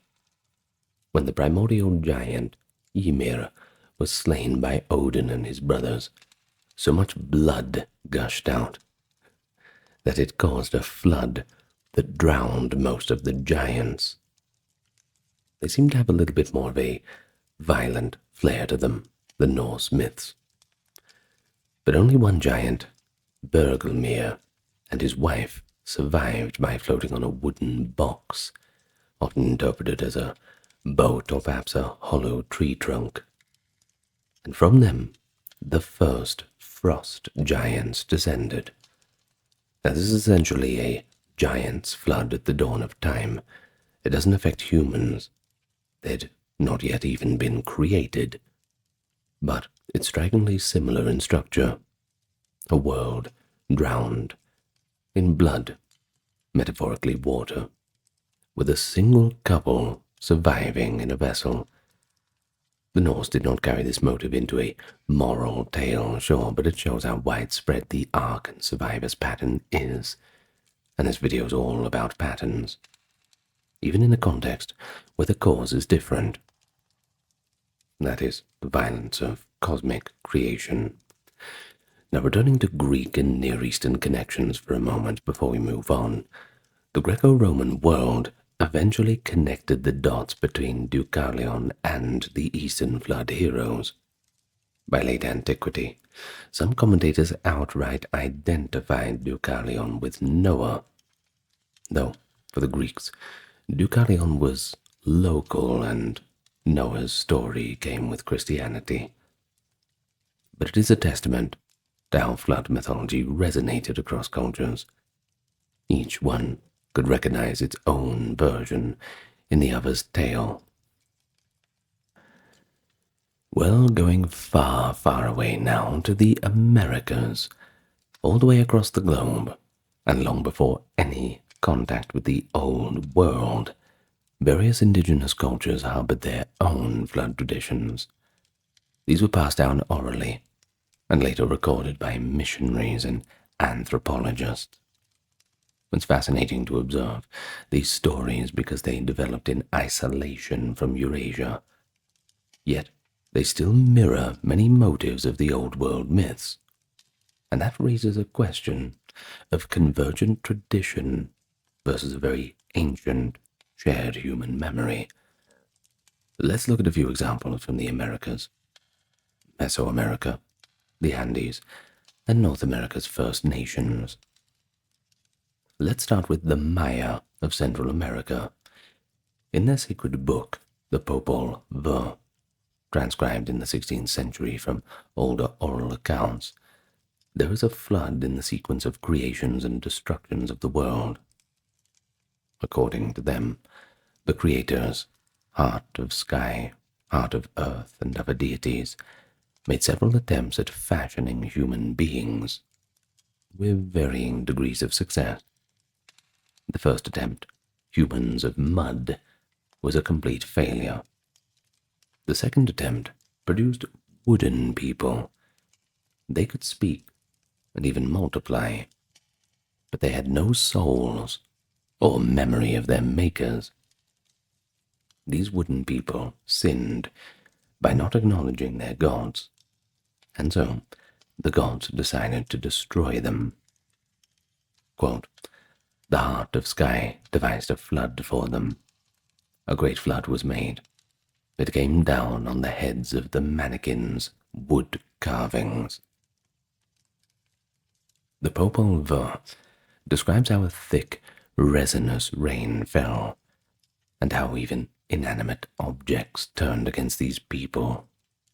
Their tortillas, pots, and grinding stones rised up and attacked them, and animals descended upon them. It was as if everything was against them, doing the god's will. It's actually quite imaginative in terms of this kind of catastrophe. There was another quote from the text. There came a rain of resin from the sky. Gouger of faces came, gouging out their eyeballs. Sudden bloodletter came, snapping off their heads. In the end, the wooden people were annihilated. Some say that they became the monkeys in the forest, an evolutionary leftover of that imperfect creation. Only then did the gods create the successful final version of humans, from maize dough, actually, which is the ancestry of the Maya. The flood here is part of a creation cycle. It is a tool that the gods use to erase an unsatisfactory creation. This is a slightly different angle than punishing moral evil. The wooden people's failing was their lack of mind and gratitude, a theological flaw. The Popol Vuh flood is locally described, i.e. resin instead of water, household objects attacking their owners, etc., showing the Maya genius for storytelling. But also, interestingly, results in monkeys, a nod to almost an evolutionary idea that monkeys are a previous prototype of humans, though it is perhaps just a coincidence. It's an age of the world myth that parallels how the Greek flood ends the Bronze Age to start a better one, or how some Mesopotamian versions consider the flood a break between antediluvian and post-diluvian times. Now, let's move on to the Aztecs of Mexico. We're talking around 15th century CE now. They had a cosmology of 5 suns, or 5 ages of the world. Each age ended in a cataclysm, and the previous 4th sun, the Atlanteotl, or the Nahuatl, the Son of Water, excuse my Aztec pronunciation now, ended in a giant flood. In the Nahua legend, reported in sources like the Codex Chimalpopoca, which contains the legend of the suns, the gods decided to destroy the 4th age with water, because the people had become wicked and neglectful of their creators. The rain god poured down a great flood, but 2 humble humans were warned.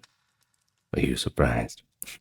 A man named Tata, also called Nata or Note, and his wife Nena received a divine message, sometimes from Tlaloc and other times from Tezcatlipoca, to hollow out a great cypress tree and shelter inside it. They were told to stock it, not just with 1 pair of ears and maize for substance, but not to light a fire or eat anything except the corn.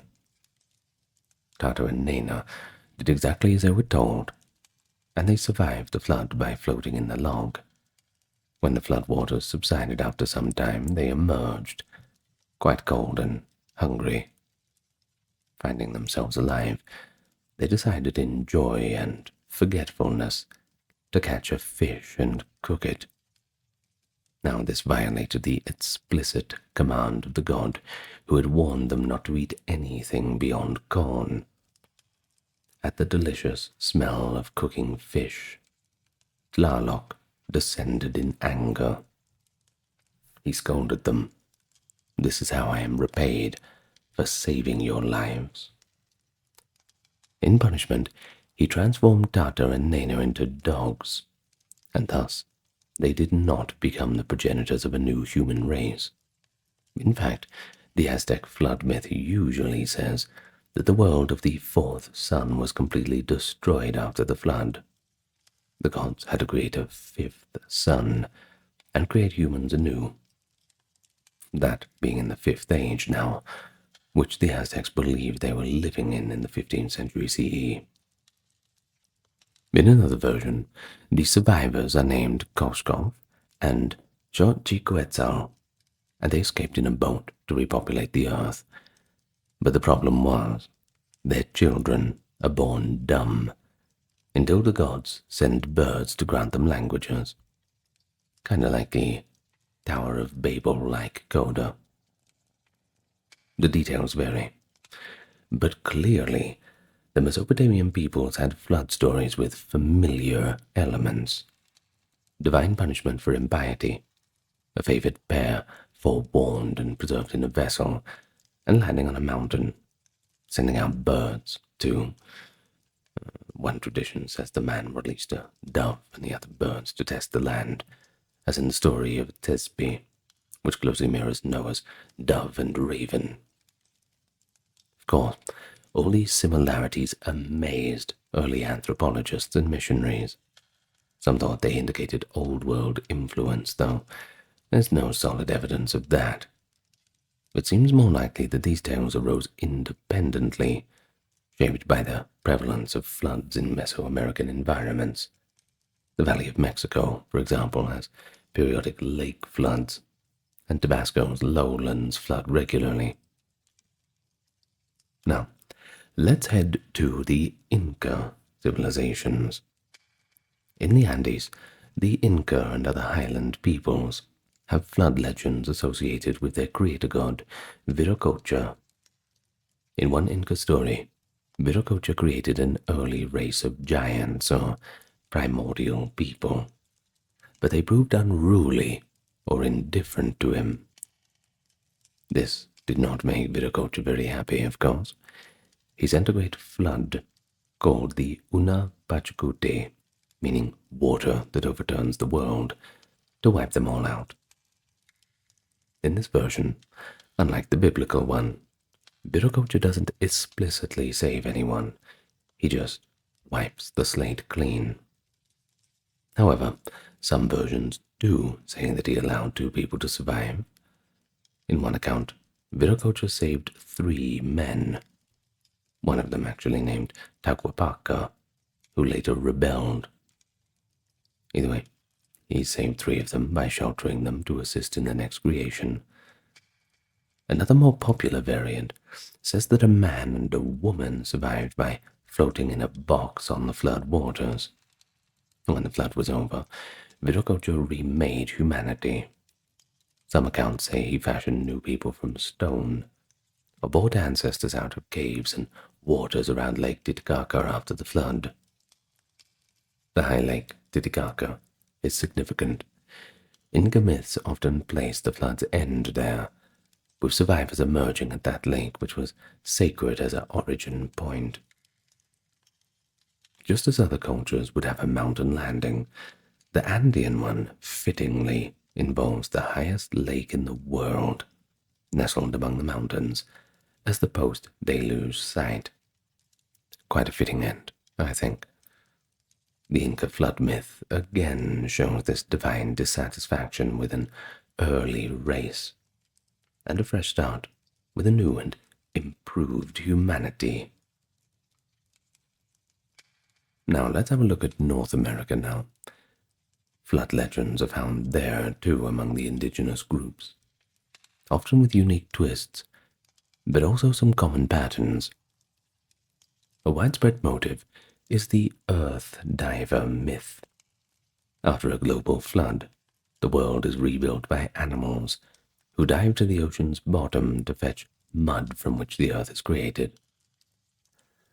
For example, the Ojibwe and other similar peoples tell of a great trickster or culture hero who survives the deluge, sometimes caused by his own mischief or as punishment by the Creator,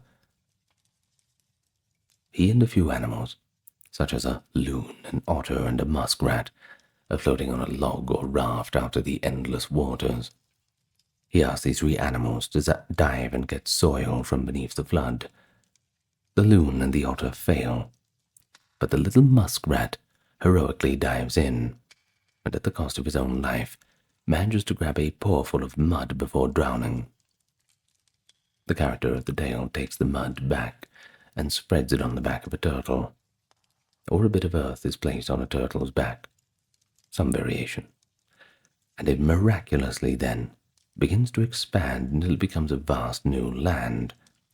Hence, North America is called Turtle Island in many Native American traditions. In this type of myth, the flood serves as a prelude to creation, a cleansing of a previous world, or an incident after which the present world reforms. The cause of the flood in these stories varies. Sometimes it's sent by the Great Spirit to wash away wickedness or giants. Other times it's due to some cosmic mishap. But the idea is that a second chance arises from cooperation between humans and animals. It's a pretty touching, symbolic message of renewal and the interdependence of life.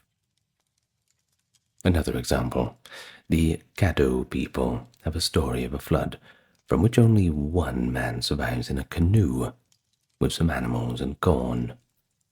Eventually the waters recede.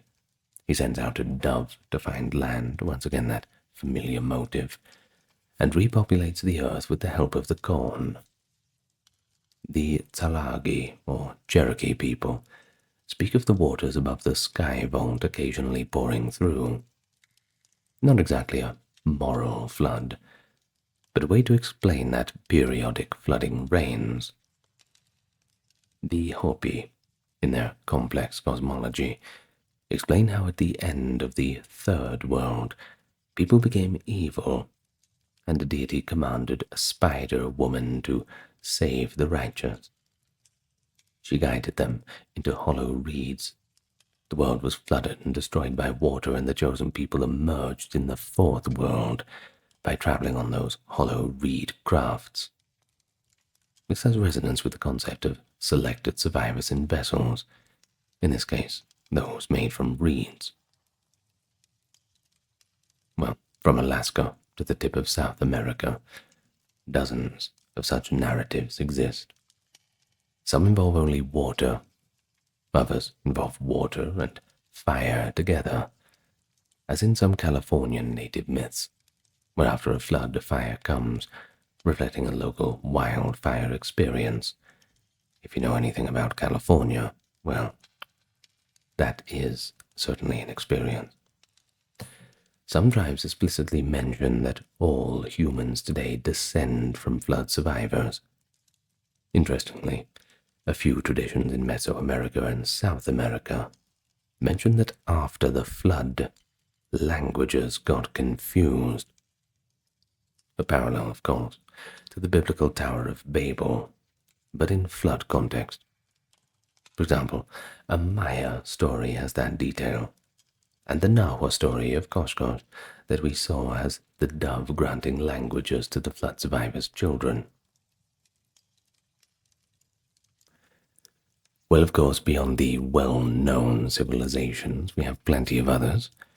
In Pacific Islander traditions, for instance, there are deluge stories, despite many islands being quite small.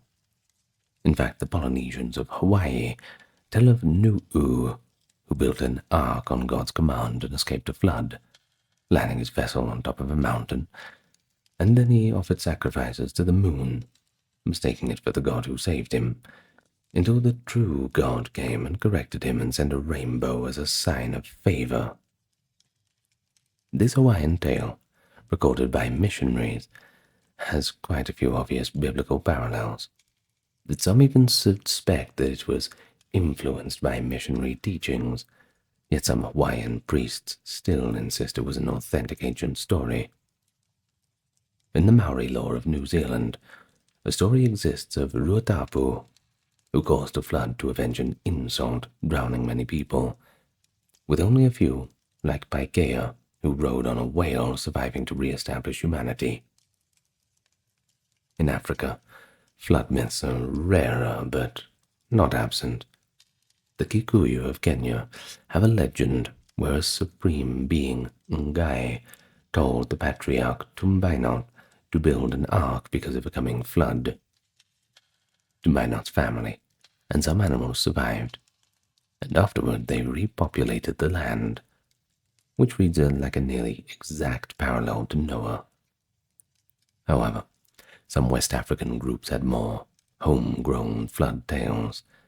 For example, a Yoruba story speaks of a great flood that once covered the land of Ile-Ife, until a sacred chain was used to bring down a god who receded the waters. Even within the Middle East, outside Mesopotamia, there were other flood tales. The Quran, in the 7th century, retells Noah's story with a few differences, etc. One of Noah's sons is said to have perished by refusing to board the ark, showing the continuing influence of the flood motive in later religious thought. In folklore, Persian and Turkish legends sometimes localize the ark's landing on their own mountains. Mount Judi, for instance, in one Islamic tradition. So what do we make of this global mosaic? I'm sure this video has had plenty of raised eyebrows. That's if you're not already asleep. I bet you are, aren't you? Well, either way, the sheer distribution of flood myths on every inhabited continent suggests that floods, as real events, were among the most traumatic and memorable disasters that our ancestors faced.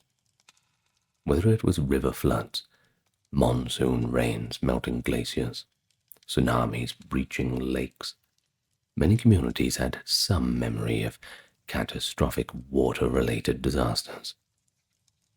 These memories passed through oral tradition for generations, and they likely grew in the telling and took on a mere spiritual significance. The Great Flood's a powerful canvas, you see, on which one can project themes of divine judgment, rebirth, the fragility of life. It's all there. But at the same time, we have to be cautious, because not every culture has a flood myth. Some don't, or have other types of world-ending myths like fire or wind. So it's not 100% a universal archetype in the strict sense. Don't catch yourself saying every culture in the world has a flood myth, because it's not quite correct. You're far better off to say most of them do, as it's very widespread. No one can deny that. But what does it all mean, ASMR historian? What does it all mean? Well, let's reflect a little bit. The prevalence of the ancient flood myth certainly leaves us with quite a few questions. Did a single catastrophic event in prehistory inspire them all? Or are they purely symbolic narratives that arise from both common human psychological patterns? I think the answer's a bit of both. It's a mixture of mythic archetype and collective memory of real events. After all, floods happen all the time. Now, some scholars have suggested that the flood symbolizes a cleansing of the world in psychological and symbolic terms, a return to a primordial state, followed by rebirth, essentially a story of death and renewal that resonates with the human psyche. Many cultures have a cyclical view of time. The flood can represent the end of one cycle and the beginning of another. The ubiquity might then be explained by a sort of convergent evolution of stories. Different peoples, independently imagining a flood as the way that the gods might wipe the slate clean.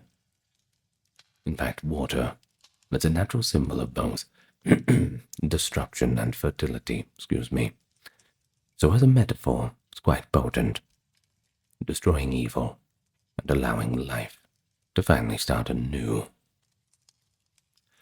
That moral dimension of many flood myths shows that how myth serves to encode cultural values, warning listeners to behave or respect the divine, or else.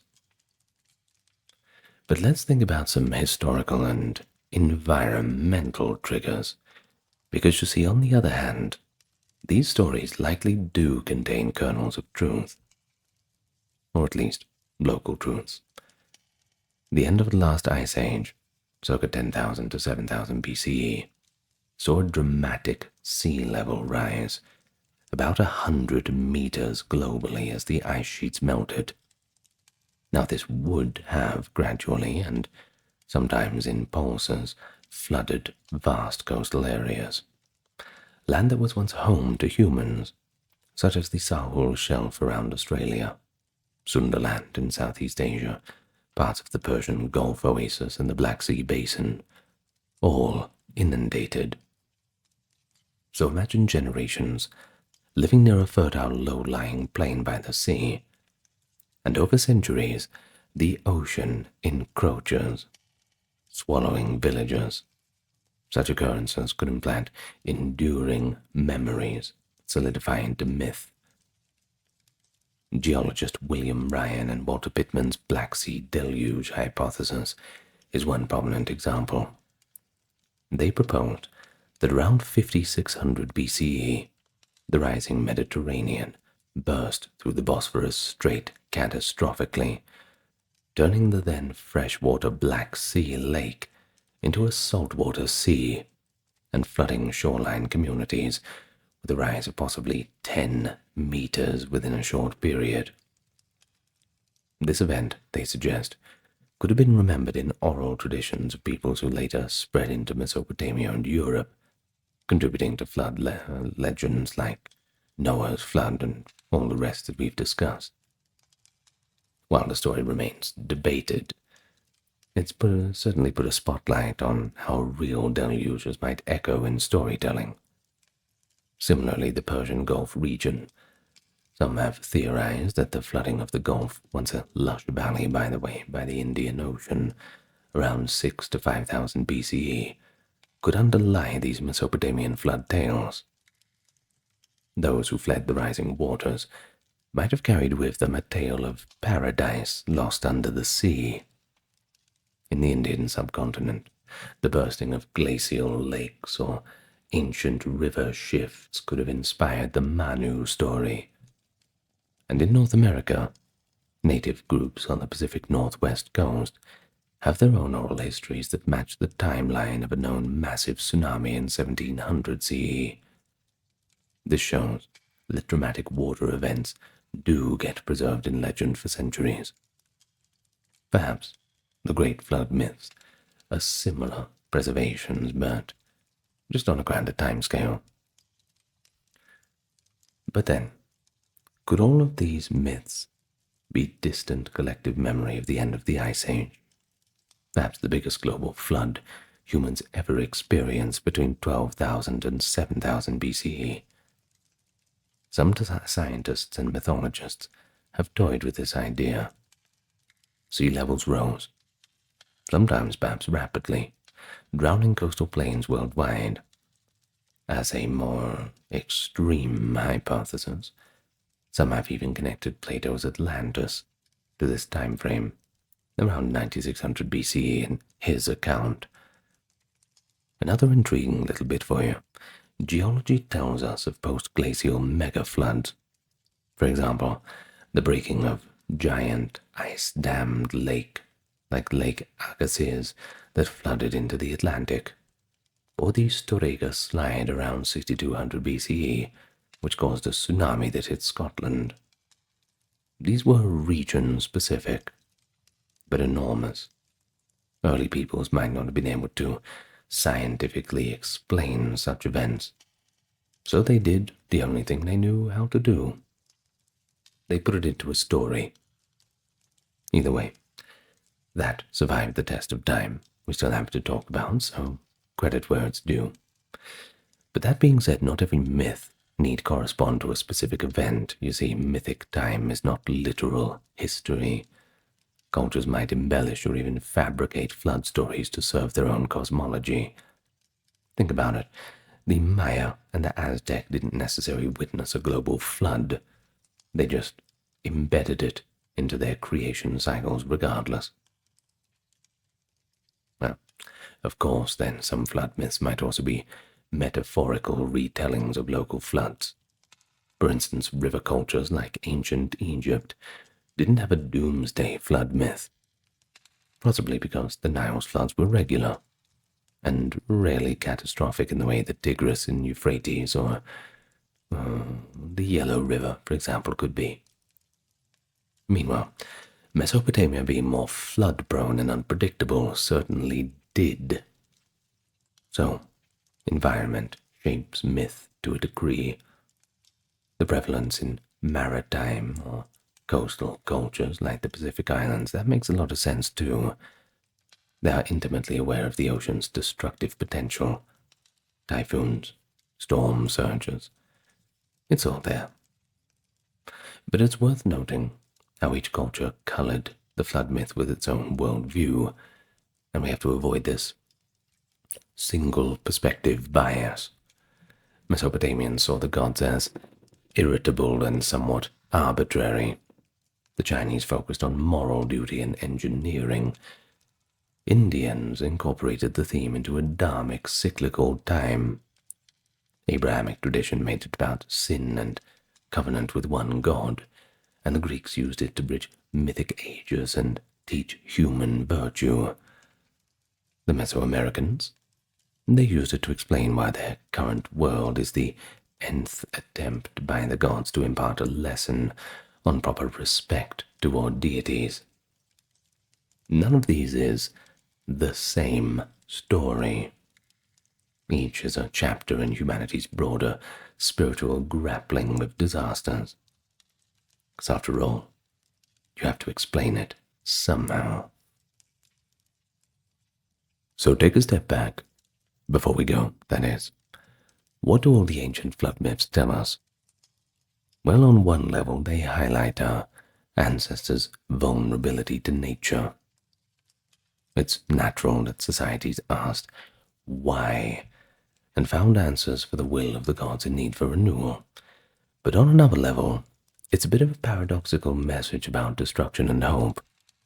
They are essentially stories of apocalypse and genesis. While nearly everyone and everything dies in these tales, they all end with survival, rebirth, and often a better order than before. Evil is washed away, and the world is fresh again. Whether it's Noah's family repopulating a cleansed earth, or Deucalion's stone-born men free of their forefathers' wickedness, or even Manu restarting humanity through austere rites. The flood acts as a grand reset button, albeit one that no one really wants to really experience. So what enduring lessons might we take from them? Perhaps it's a humble reminder of humanity's small place in the grand scheme. Our ancestors used the stories to warn each other that we must live in balance with the gods, moral law, and nature, or face dire consequence. Yet they also embedded a promise. Even if catastrophe hits, a new dawn will always come. A survivor will remain to keep the flame of humanity alive. In the flood, therefore, we see reflected both our greatest fears and greatest optimism. The ancient myths told around fires, and later inscribed on stone and paper, they all continue to captivate us, because they speak to the resilience of life and the hope of restoration even after the most total devastation. And as the waters eventually recede in each of these tales, so too do our darkest times eventually pass and gives way to renewal. Let's hope that after your great flood, that you will be able to rebuild too. We've all had them. And sometimes the world looks a lot better afterwards. And so in that sense, the flood myth, though born of destruction, ultimately conveys a deeply life-affirming message. And that echoes through the ages, from the campfires of cavemen to the listener on YouTube. It'll always be there. The ancient battlefield. The earth trembles as a line of war chariots surges forward, spiked wheels whirring and scything through the air. Each chariot carries a skilled archer, armed with a composite bow, a new weapon, capable of piercing armor at distances previously unimaginable. But that's not the worst part. In the distance, a massive wooden siege tower, a veritable moving castle, creeps toward the city walls, bristling with catapults and ballistae, ready to hurl boulders and spear-sized bolts. Elsewhere, soldiers recoil in fear as they see war elephants charge, a living tank scattering all in its path. Real scenes from the ancient world, the innovations in violence from antiquity. In those times, from the Bronze Age through classical antiquity, certain weapons and technologies stood out as particularly effective, so formidable and feared that they can only be described as superweapons of the ancient world. Game changers that could shatter armies, topple walls, and strike terror into all who face them. And so today, we are looking at these superweapons of the ancient world. It might be something like a catapult. It might be a phalanx. It might even be something psychological, or even something else that is completely unexpected. I suppose you'll have to wait for the surprise. But let's spend the next hour or so together, and we can talk about these innovations in warfare. But allow me first to say hello, and welcome to any newcomers. It's good to have you here, and hello to anyone coming back. Now, once again, I will begin with the thank you to the patrons, members, and those who donate, those who check out the merch store. That's the reason why everything's ad-free. If you're the kind of person who hates ads, well, relax, because you won't get them here. You can listen to this all the way from start to finish without any interruptions. What a time to be alive. But apart from supporting in that material way, well, just by enjoying the content, that's good enough for us. Give it the old like, subscribe, and hype treatment, and it's even better. But with that out of the way, let's get on to the topic at hand. Well, we already mentioned the chariot and the composite bow, and there's a reason for that. Because they were really the first true super weapons in history, emerging around the Bronze Age, so roughly 3000-1200 BCE. Of course, they come in at different times. That was certainly a time when warfare was transformed by rapid change. And chief among them was indeed the war chariot, paired with the powerful composite bow, a combination that gave armies 1. Mobility, but 2. Firepower. Well, around 1800 to 1600 BCE, steppe nomads and Near Eastern peoples developed a light, two-wheeled chariot with spoked wheels, and even a suspension system, pulled by swift horses. This was a revolutionary upgrade from the earlier, clumsy four-wheeled carts. You see, now a chariot could dash across the battlefield at speed without collapsing, carrying an archer who could rain death on enemies while staying virtually untouched by the slower foot soldiers. The composite bow completed this deadly package. It wasn't a long bow, it wasn't made for big distances, but rather a short, recurved one, made from wood, horn, sinew, laminated together for maximum power. Though small enough to use from a chariot's platform, it had far greater draw weight and range than simpler self-bows made of a single wood stave. And of course, pairing that with the chariot, well, it's the best combination since salt and pepper. Now, early evidence of the chariot warfare patterns appear almost simultaneously across the Old World, spreading from the Eurasian steppe into the fertile civilizations of Egypt, India, Mesopotamia, and even as far east as China. The Egyptians encountered horse-drawn chariots around the 16th to 15th centuries BCE, likely introduced by West Asian groups. Think of the Hyksos, peoples like that.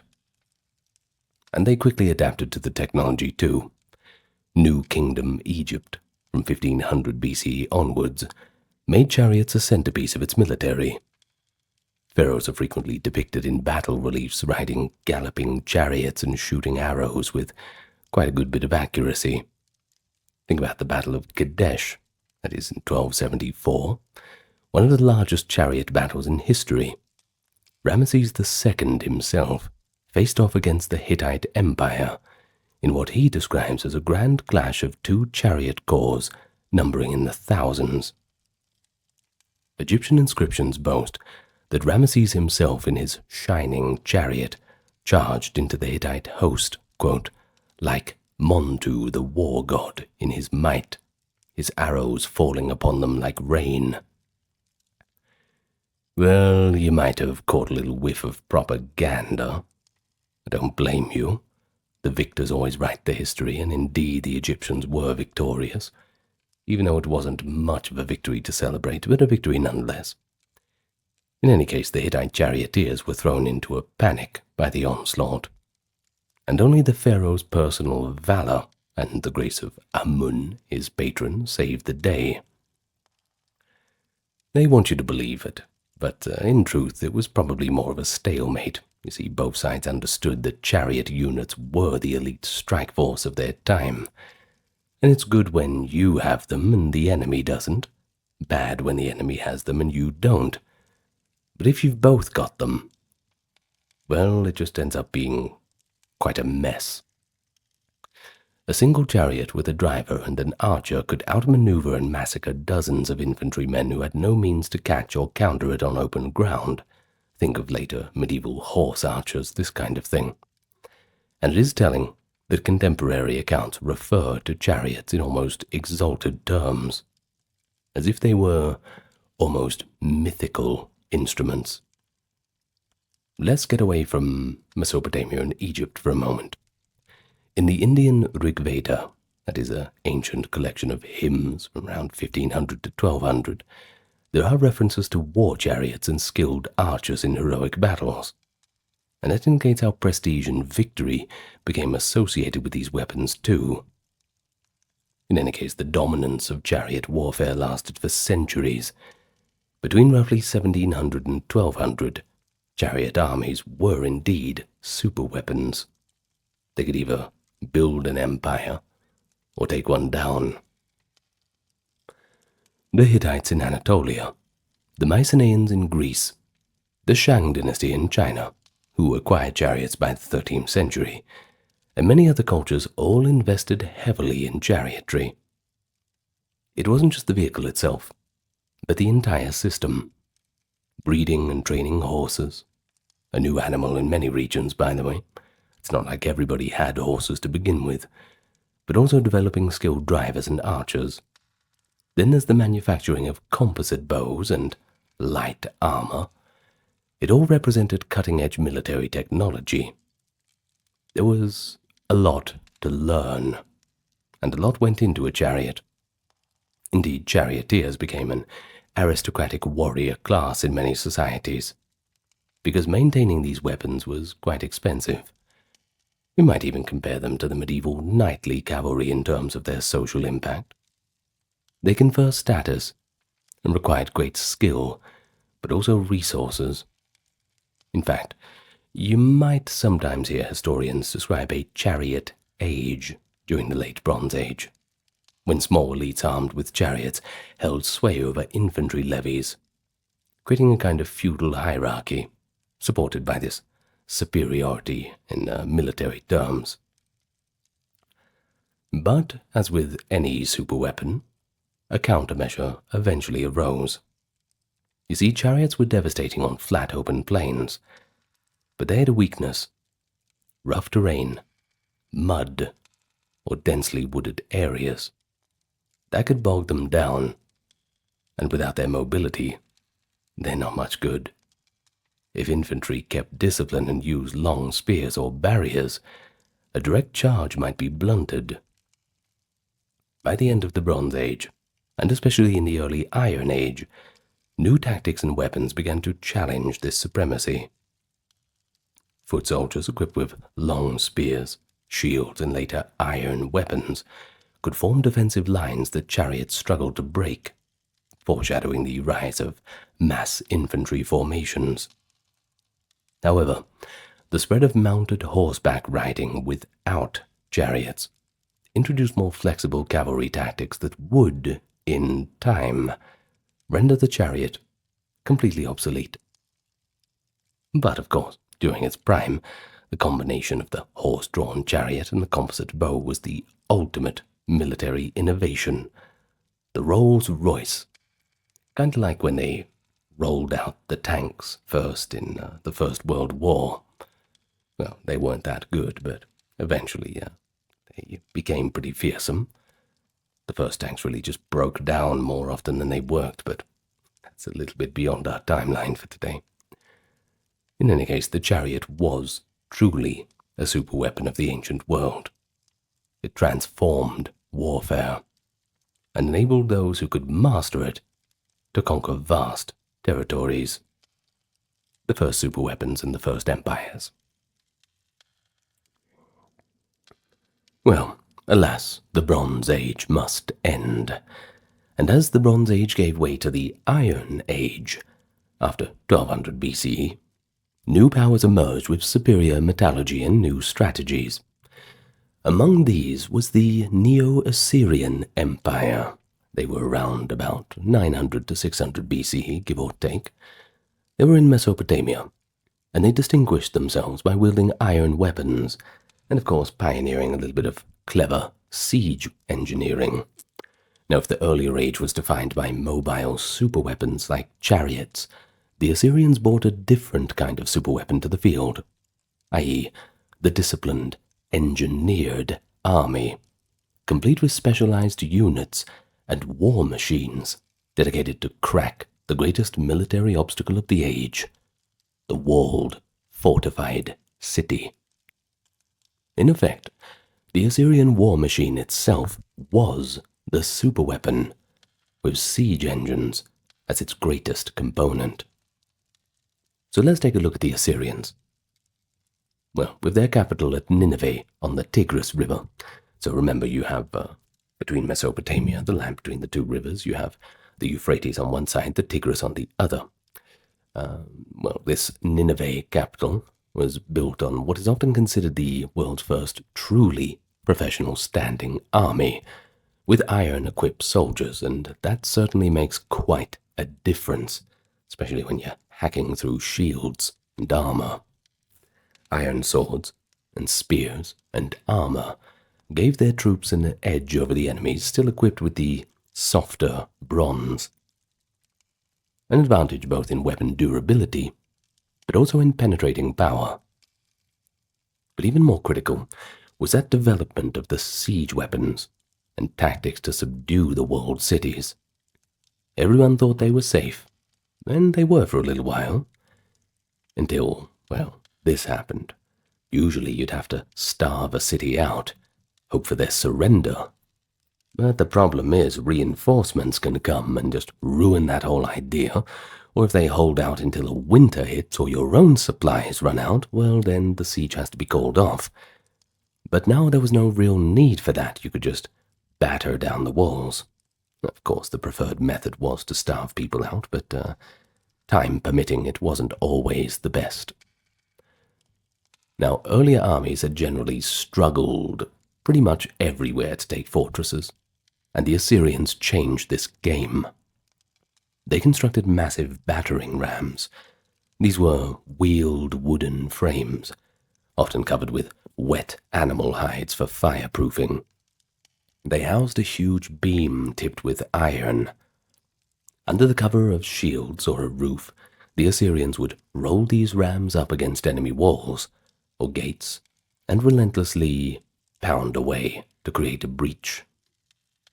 Contemporary relief carvings, which the Assyrian kings proudly displayed in their palaces, by the way, show vivid details of these assaults.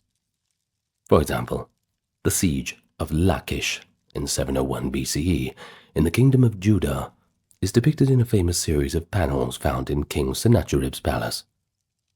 We see towering siege engines on rams, their iron-tipped rams attacking the walls, while Assyrian archers on the platforms within the engines shoot the defenders. Siege ladders and teams of sappers accompany the assault. The Lachish reliefs even show the grim aftermath, prisoners being led away, and some of them being executed. The totality of Assyrian dominance.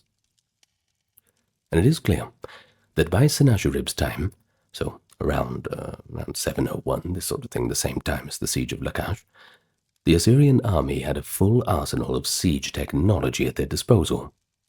And that's not just rams, but also movable towers and excavated ramps. They'd well and truly figured out how to take a walled city, and everyone else was struggling to catch up on the defense side. They employed large crews of engineers and laborers to build earthen ramps up to high walls, as done at Lachish, and to undermine the foundations. You either go over, under, or through. Any one of them's a good option. But then there's the psychological effect of these engines. That was quite immense. Imagine yourself being a defender, thinking you're safe and sound, and seeing this great, lumbering fortress clad in iron plate, grinding forward inexorably, while arrows and stones rain down from the upper levels. In addition to brute force machines, there were also masters of combined arms tactics. They coordinated infantry, cavalry, chariots, engines, sappers, and archers in a terrifying strategy. One Greek historian of a later era, impressed by Assyrian methods, credited them with using iron-covered rams and siege towers that could be disassembled and moved. Well, the Assyrians also pioneered psychological warfare as a kind of weapon. Their kings had this reputation for extreme ruthlessness. They would sometimes skin rebels or display severed heads of defeated kings, frightening others into a submission without even a fight. If you knew the Assyrians were coming, well, you knew it was victory or death. Not often victory at those times, too. And while cruelty sure is not a weapon in a mechanical sense, it certainly functioned as one, amplifying the power of their armies by breaking enemy morale.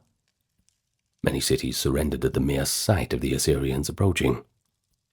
And in that respect, terror itself was an Assyrian superweapon, a deliberate strategy to complement the material siegecraft.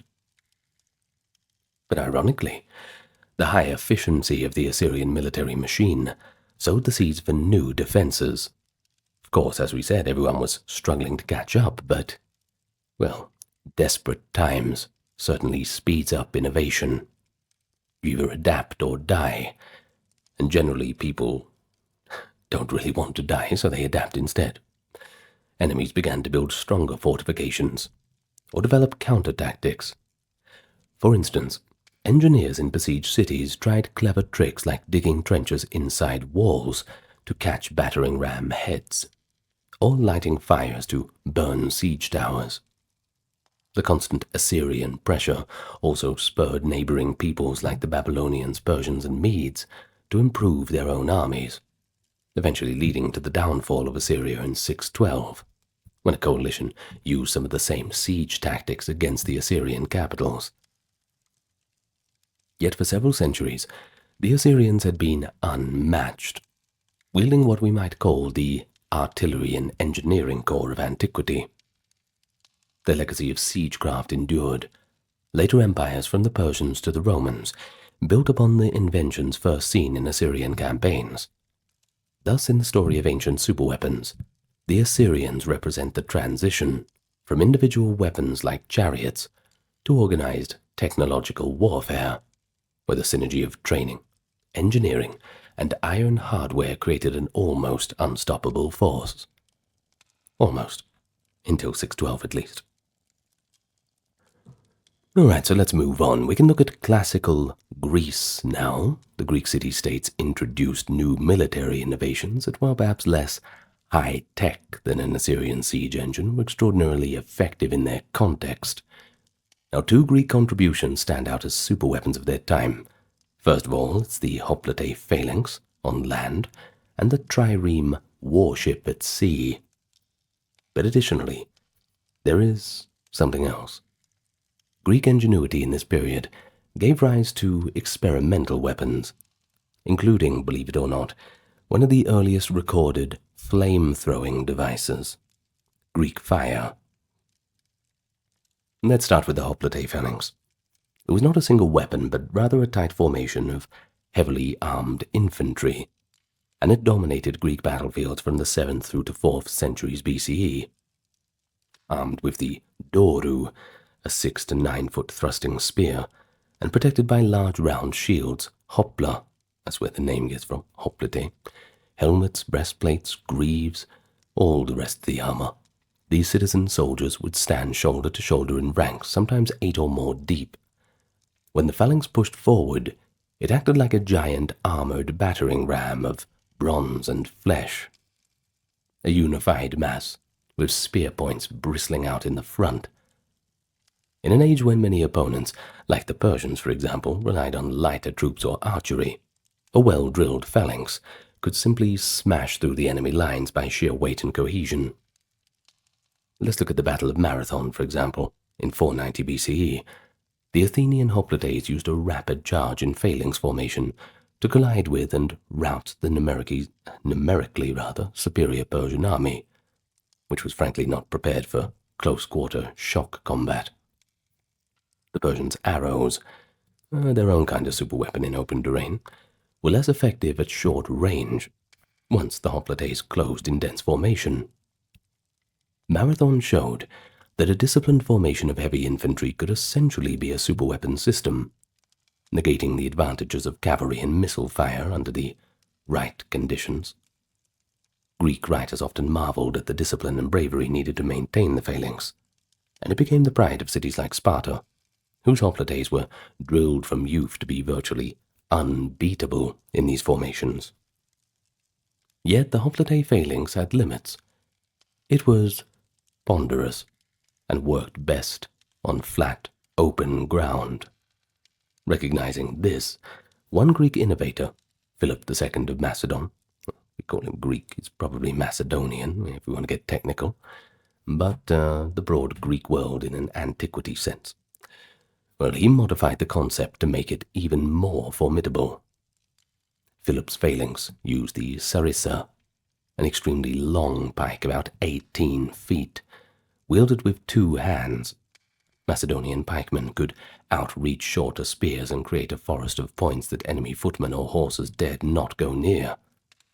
And with this pike phalanx, complemented by cavalry on the flanks, Philip and his son Alexander the Great created an army that swept through the known world. One might argue that Alexander's true superweapon was combined armed tactics, coordinated use of phalanx infantry, heavy cavalry, like his companion cavalry armed with lancers, skirmishers and siege engineers all at once. At battles like Gaugamela in 331, Alexander's forces, though quite outnumbered, used tactical genius and a flexible application of different troop types, and with that, they defeated the Persians. Well, the Persians themselves, they had their own special weapon at Gaugamela, scythed chariots. Those were chariots modified with long blades on the axle, meant to just mow down infantry. But Alexander was prepared. His archers and javelin throwers targeted the horses. and his men simply opened lanes for the chariots to pass harmlessly through. It was a lesson that even a terrifying weapon could be nullified by training and a little bit of presence of mind. Don't panic, and everything will be okay. After Gaugamela, the era of classic chariot warfare was well and truly over. The Macedonian phalanx and cavalry had proved to be well and truly superior. And then we have the seas, which, of course, we can't talk about Greek warfare without the naval combat. They're famous for battles like Salamis and so on. Well, that was where we find the Greek trireme, another superweapon of antiquity. A sleek warship about 120 feet long, propelled by 120 rowers in 3 tiers, hence the name trireme. It was a light, fast, and it was designated for one primary tactic: ramming. The prow was fitted with a bronze-sheathed ram at the waterline. In the hands of a skilled Athenian crew, a squadron of triremes could maneuver at high speed, shearing through the oars of enemy vessels or crashing their rams into an opponent's hull to sink it. During the Persian Wars, Athens built a formidable fleet of triremes, which proved decisive at the Battle of Salamis, 480 BCE. Yeah, we mentioned it for a reason. It's probably the greatest naval victory in antiquity, I'd say. In any case, in that battle, Greek triremes outmaneuvered the larger Persian fleet in the narrow straits and scored a stunning victory, literally holding and capsizing Persian ships. The trireme thus became known as the ancient equivalent of a battleship. Whoever controlled triremes controlled the seas. Athens' maritime empire and the Golden Age were built on the power of this warship, which no earlier civilization had employed in such numbers or with such skill. But now, beyond these well-known formations and ships, the classical Greeks also experimented with more exotic weapons, showing that the spirit of invention was certainly alive and well. A particularly fascinating episode comes from the Peloponnesian War, 431 to 404, between Athens and Sparta and their allies. In 424, during the siege of Delium in Boeotia, a remarkable siege weapon was recorded by the historian Thucydides. The Boeotians, trying to dislodge Athenian troops fortifying the temple of Apollo at Delium, constructed what can only be described as an ancient flamethrower, or fire blower, perhaps. Flamethrower sounds a bit cooler, though. Thucydides gives a detailed account. The attackers took a long wooden beam, hollowed it out, inserted a metal tube within it, and at one end they hung a cauldron filled with combustible mixture of charcoal, sulfur, and pitch, and at the other end was a large bellows. When they ignited the mixture and worked the bellows, the device blasted a jet of flame and thick smoke out of the metal tube. The Boeotians wheeled this contraption up to the palisades of Delium, and the result was terrifying: a great gout of fire that set the wooden defences ablaze and spewed out noxious fumes. The Athenian defenders, choking and unable to withstand the heat, abandoned the walls in panic, and the position was overrun. An ingenious flame weapon, that's for sure, considered the earliest use of a flamethrower in warfare, and it even predates the famed Greek fire of medieval Byzantines by over 1,000 years, though it did work on a different principle since true Greek fire was an incendiary liquid. The Delium device shows that Greek engineers were capable of extraordinary creativity, and they were certainly on to something by using fire as a weapon in the way they did. So who knows if Greek fire was found of some ancient secret? In any case, while such flame projectors didn't become common, the psychological impact of fire as a weapon had certainly been demonstrated. Greek forces in other instances also used fire offensively. During the Sicilian expedition of 413 BCE, the Syracusans built a large wheeled frame with a suspended cauldron of burning materials to try to burn the Athenian siege engines. Essentially a fire crane. the lesson was clear to all sides. In siegecraft, anything goes. That includes harnessing fire or smoke. If it works, it's okay. There are no rules. Well, let's move on to the Hellenistic period, that is 323 to the 1st century BC, which followed the conquests of Alexander the Great, certainly an age of grand armies and elaborate war engines. Successor kings and generals inheriting pieces of Alexander's empire vied with each other in arms races to field the most imposing forces, and of course the most impressive siege apparatus. Now this era saw the introduction of what we might call mega weapons, from enormous siege towers that were practically mobile fortresses to widespread use of war elephants as shock troops, to ingenious devices attributed to learned men like Archimedes. And one of the most spectacular examples was the Helepolis, which means taker of cities in Greek, essentially a colossal siege tower. The most famous Helepolis was built for the siege of Rhodes in 305 by Demetrius I of Polioketus. His epithet Polioketus literally means the besieger. Ancient engineers like Polyidus of Thessaly and Epimachus of Athens designed this behemoth of a siege engine. According to descriptions preserved in Diodorus Siculus and Vitruvius, another Roman engineer, the Helepolis of Rhodes was 130 feet tall and 65 feet wide, weighing an astonishing 160 tons. It rested on 8 enormous wheels, plus casters for lateral movement. Its 3 sides, the ones facing the city, were clad in iron plates to make it fireproof and resistant to missiles. Inside were multiple levels connected by stairs, each level housing heavy artillery, catapults that could launch 180-pound stones on the lower floors, lighter catapults on the upper floors, and slots for archers or dart throwers at the top.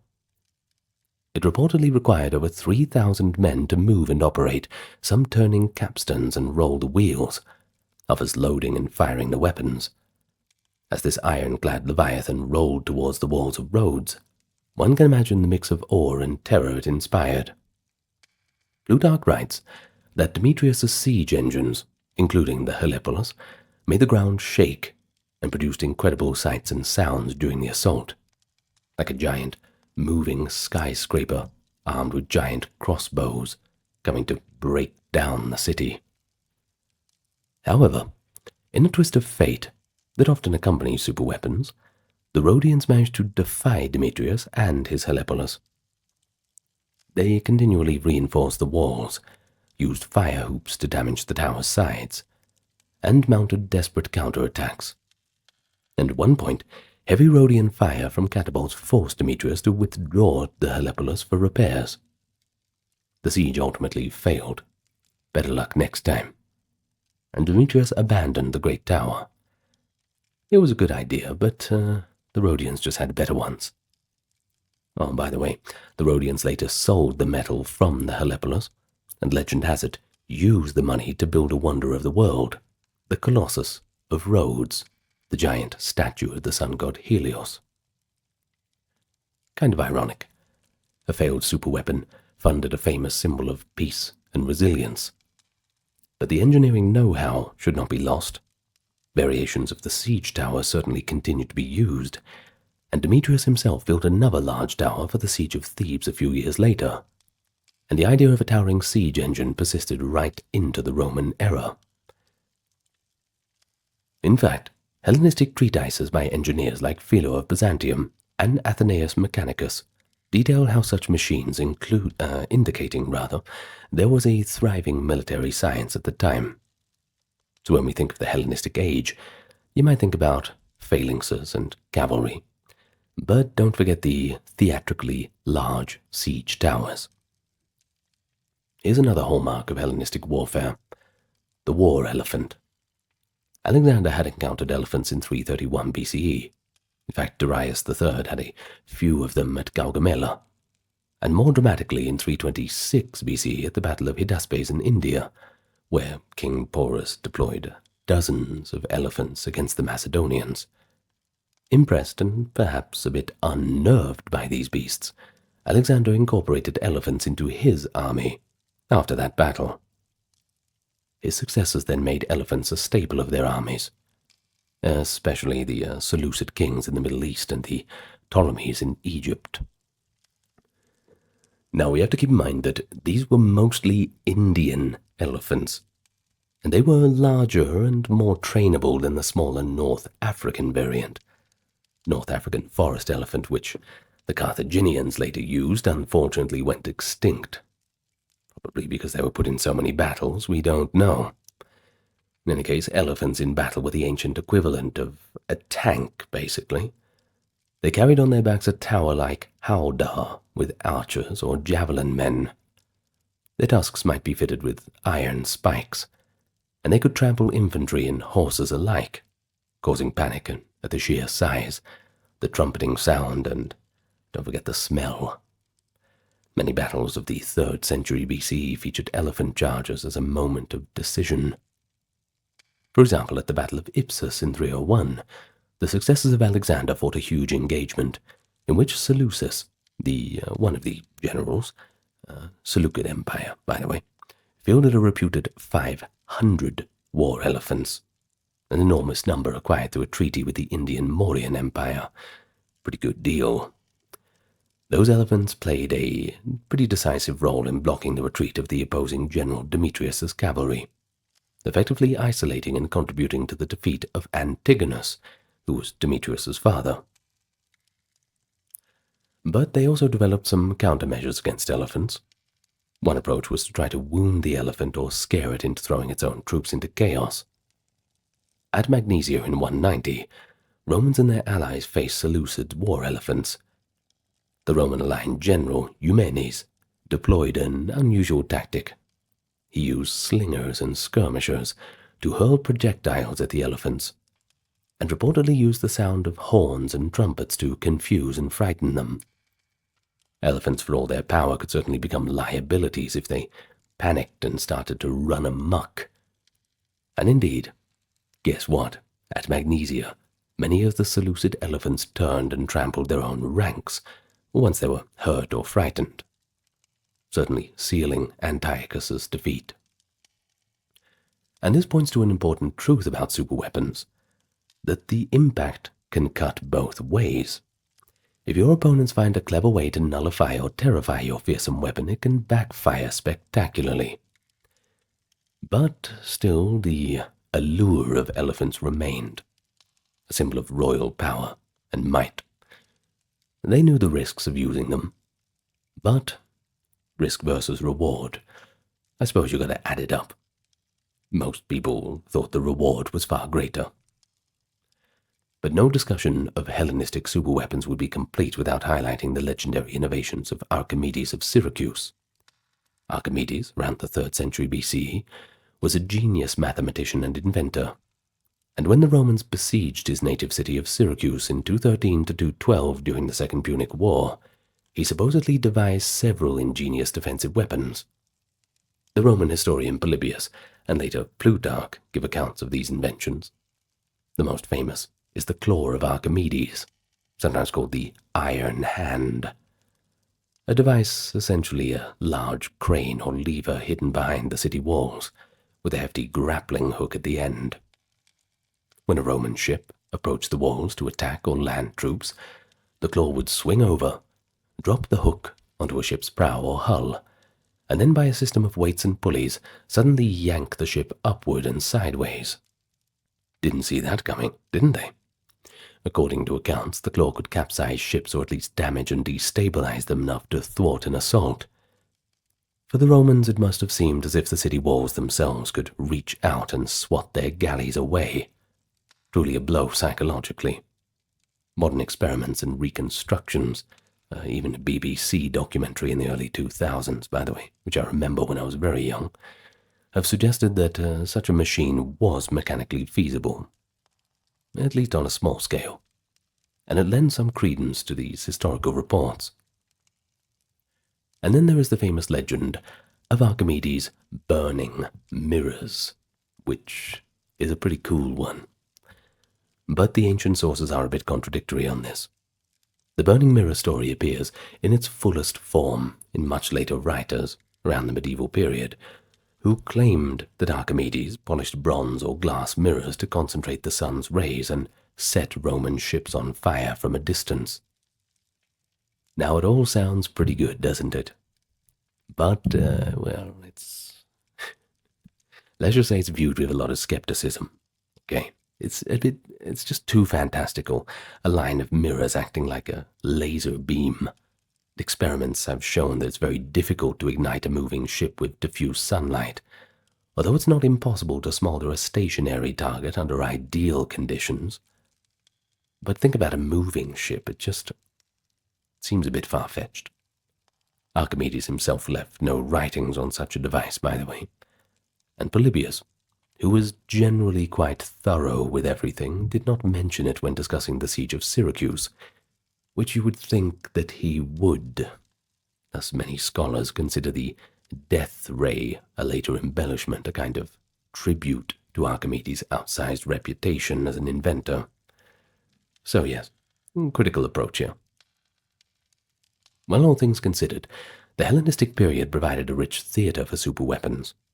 Giant siege towers that pushed engineering to its limits, elephant cores that served as living weapons, and brilliant one-off inventions that became lore. Some inventions that were completely made up, but, well, as always, love to ruin the fun with modern skepticism, don't we? In any case, by the 1st century BCE, a new power was rising. Rome would absorb or neutralize these superweapons with a combination of practical engineering and tactical flexibility. So let's talk about the Roman war machine now. So by the time of the late Republic and early Roman Empire, the Romans had become the paramount military power in the Mediterranean. No arguing that one.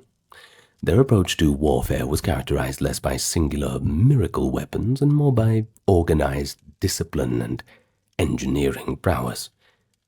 In a way, the Roman superweapon, was the Roman legion itself. Highly flexible, professional, heavy infantry that could adapt and innovate as needed. That's on and off the battlefield. Yet, the Romans did employ and improve various weapons that gave them advantages over adversaries. They also eagerly adopted or countered the superweapons of other cultures. So while Rome might not have introduced something as visually spectacular as a Helepolis or a war elephant, indeed they mostly fought against them, they refined more workaday superweapons. Things like advanced artillery, fortification techniques, and naval ingenuity. And when extraordinary measures were called for, well, Rome rose to the occasion.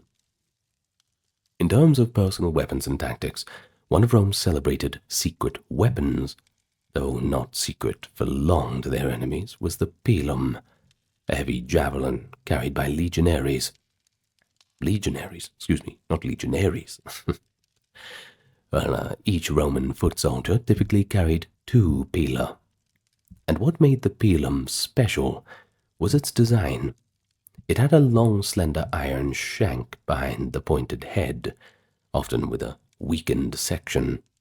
And when thrown, the pilum could penetrate enemy shields or armor. And importantly, if it stuck into a shield, the shank would bend due to its soft iron or deliberate rivet design, which would make it very hard to pull out. The enemy thus found his shield weighed down and awkward, usually forcing him to discard it, and that left him more vulnerable, just as the legionaries closed in with their short swords, the gladius. In essence, the pilum was a very clever anti-shield weapon, one that disrupted enemy defenses moments before hand-to-hand combat, and probably confused the living daylights out of them too. You imagine you're all taught to fight in one certain way, and they say, well, let's all get in, defend yourself with your shield, and all of a sudden you don't have a shield. Well, what do you do then? You best hope that everybody can think on their feet. In any case, ancient sources like Polybius describe Roman pila being thrown in coordinated volleys, pila of course being the plural for pilum, and they were certainly effective against, for example, Celtic warriors who relied very heavily on their large shields, kind of those big oval-like shields that would protect the majority of the body. A reminder that not all superweapons need to be huge or technologically advanced. Some are pretty simple, and they have a super effect. And once the distance was closed, of course, the Romans wielded that famous gladius, and, well, it was a stout, short sword about 50 centimeters long. Not for slashing. You wouldn't be slashing around with a gladius, you would be stabbing in close quarters. And while a sword itself is not a superweapon, the training and discipline of the Roman legionaries to use the gladius in a tight formation, behind the shelter of a large rectangular scutum shield, meant that they could outfight foes who favored slashing attacks with longer swords, who lacked the same unit cohesion. Now at Pydna, at 168 BCE, where Rome defeated the Macedonian phalanx of King Perseus, it was the flexibility of the legion that overcome the previously near invincible pike phalanx, breaking into smaller units, exploiting gaps using their close combat skills. The lesson often drawn is that the Roman military system itself was a kind of superweapon. It could absorb and neutralize the flashy Hellenistic weapon systems through better training, morale, and overall adaptability. However, hold your horses. Well, the Romans were not all averse to employing technology. It wasn't just a hands-on melee. They had their siege warfare too, and arguably they became the best in the world. I'm not going to argue it, but you might. They might not have had built a single helepolis as big as Demetrius's, but they would mass-produce medium-sized siege towers, battering rams, and artillery engines for sieges. Well, a classic example is Julius Caesar's siege of Alessio in 52 BCE, where he besieged a Gallic stronghold while simultaneously being attacked by a Gallic relief army. Caesar's response was to construct a staggering system of double walls, circumvallation facing inward and contravallation facing outward. He did this all around the city of Alessia, complete with ditches, spikes, towers, and artillery emplacements. This feat of engineering, essentially building an 18-kilometer ring fortress in mere weeks, well, that's an extraordinary use of weaponized labor. I'm sure that the requests for leave were denied before that project went up. The fortifications themselves became the super weapon. You see, they bottled up the enemy inside and repelled the enemy outside until starvation and attrition forced surrender. Roman siegecraft in general was relentless. At Masada in 73 CE in the Jewish War, Roman legions built a gigantic earthen ramp up to the plateau fortress, demonstrating that, given time and resources, no position was truly impregnable to them. And this recalls the Assyrian spirit of siege warfare, but on an even larger and more organized scale, with legions as the workforce. Where a smaller ancient kingdom might abandon a siege that took too long, the Romans, backed by state resources, could persist and invest months in massive earthworks and siege platforms. Roman artillery was another powerful component. They adopted the Greek torsion catapult technology and refined it into several types. The Scorpio, a light torsion engine functioning like a massive crossbow, was used as kind of a sniper weapon to pick off enemy troops or officers at up to several hundred yards. The ballista, a large torsion engine firing heavy bolts or stones, and the onager, a kind of torsion-powered stone thrower named for its kick like a wild donkey. Devices like this gave the Roman armies a ranged punch in sieges, and even in open battles. It's kind of hard to ignore the giant ballista bolt and stone coming at you at mind-boggling speeds.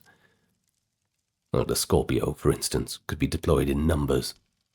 Caesar mentions using them in Gaul, and in the civil wars too. A coordinated volley from a line of scorpions could impale many enemies before hand-to-hand combat, much as modern machine guns soften up an assault. Later in the imperial period, the Romans even mounted versions of these on wagons, or designed them rather, small enough to be carried, essentially creating the first mobile field artillery. But at sea, too, the Romans got there eventually, but initially they were not a naval power. This all changed during the First Punic War, however, in the 3rd century BCE against Carthage, the old great enemy of the Roman Republic. They demonstrated characteristic innovation by developing the Corvus boarding bridge. Since the Carthaginians excelled at naval maneuver and ramming, the Romans turned a sea fight, into something like a land fight, which they were much better at. It's better just to get on the ships and start stabbing people with the gladius. Bit more effective. The Corvus was a hinged gangplank, with a heavy spike on the underside. In battle, a Roman galley would maneuver alongside an enemy ship and drop the Corvus, the spike hooking into the enemy deck. This effectively lashed the two ships together, and created a stable bridge for Roman legionaries to storm across. And the result was that Roman infantry tactics could decide the battle right there on the deck. The Corvus was used notably at the Battle of Mylae in 260 BCE, where Rome won its first major naval victory ever. But if you win it by fighting on the deck, does it count as a naval victory? I don't know. We'll let them get away with it. They came there on ships anyway. If it's on a ship, it's a naval victory. What if it's in the dock, though? I don't know. Well, while the device certainly had drawbacks, as in it was heavy and could destabilize ships in rough seas, it had already done its work in neutralizing Carthage's naval superiority. And there it is once again, a kind of counter-superweapon. Adaptive thinking, the hallmark of Roman military success. During the centuries of the Empire, the Romans continued to face new threats, and sometimes new superweapons from adversaries. One of the most formidable challenges came from the Parthians, and later Sassanid Persians in the east, and from various nomadic horse peoples like the Huns later on.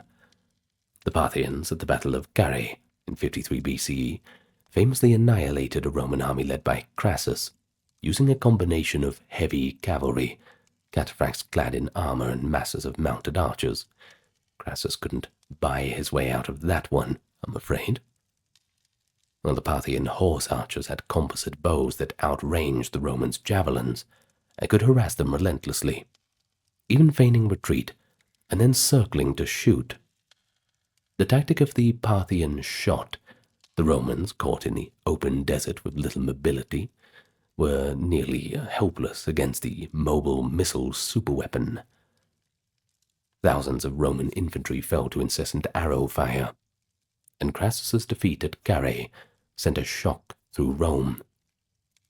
It was a pretty good demonstration that even the Roman legion, so dominant in close combat, could be outmatched by a very different kind of weapon system, relying on speed and range. Well, in response, over the next few centuries, the Romans adjusted their tactics and troop compositions when fighting in the east, employing more cavalry of their own, using auxiliary light troops, and avoiding being drawn into flat, exposed terrains without support. It's perhaps telling that later Roman writers like Vegetius emphasized the need for flexibility, and even mentioned the idea of training soldiers to use crossbows or powerful bows, showing an appreciation for high-impact ranged weapons. And indeed, by late antiquity, the crossbow, called the arqueballista by the Romans, by the way, was being adopted in the Roman army, and the infantry tactics had evolved from the classic legion formation to something a little bit more versatile, and a bit more cavalry too. The so-called Roman superweapon had to evolve too, as enemies got more diverse. Well, yet all through this, the Romans maintained an edge in military engineering.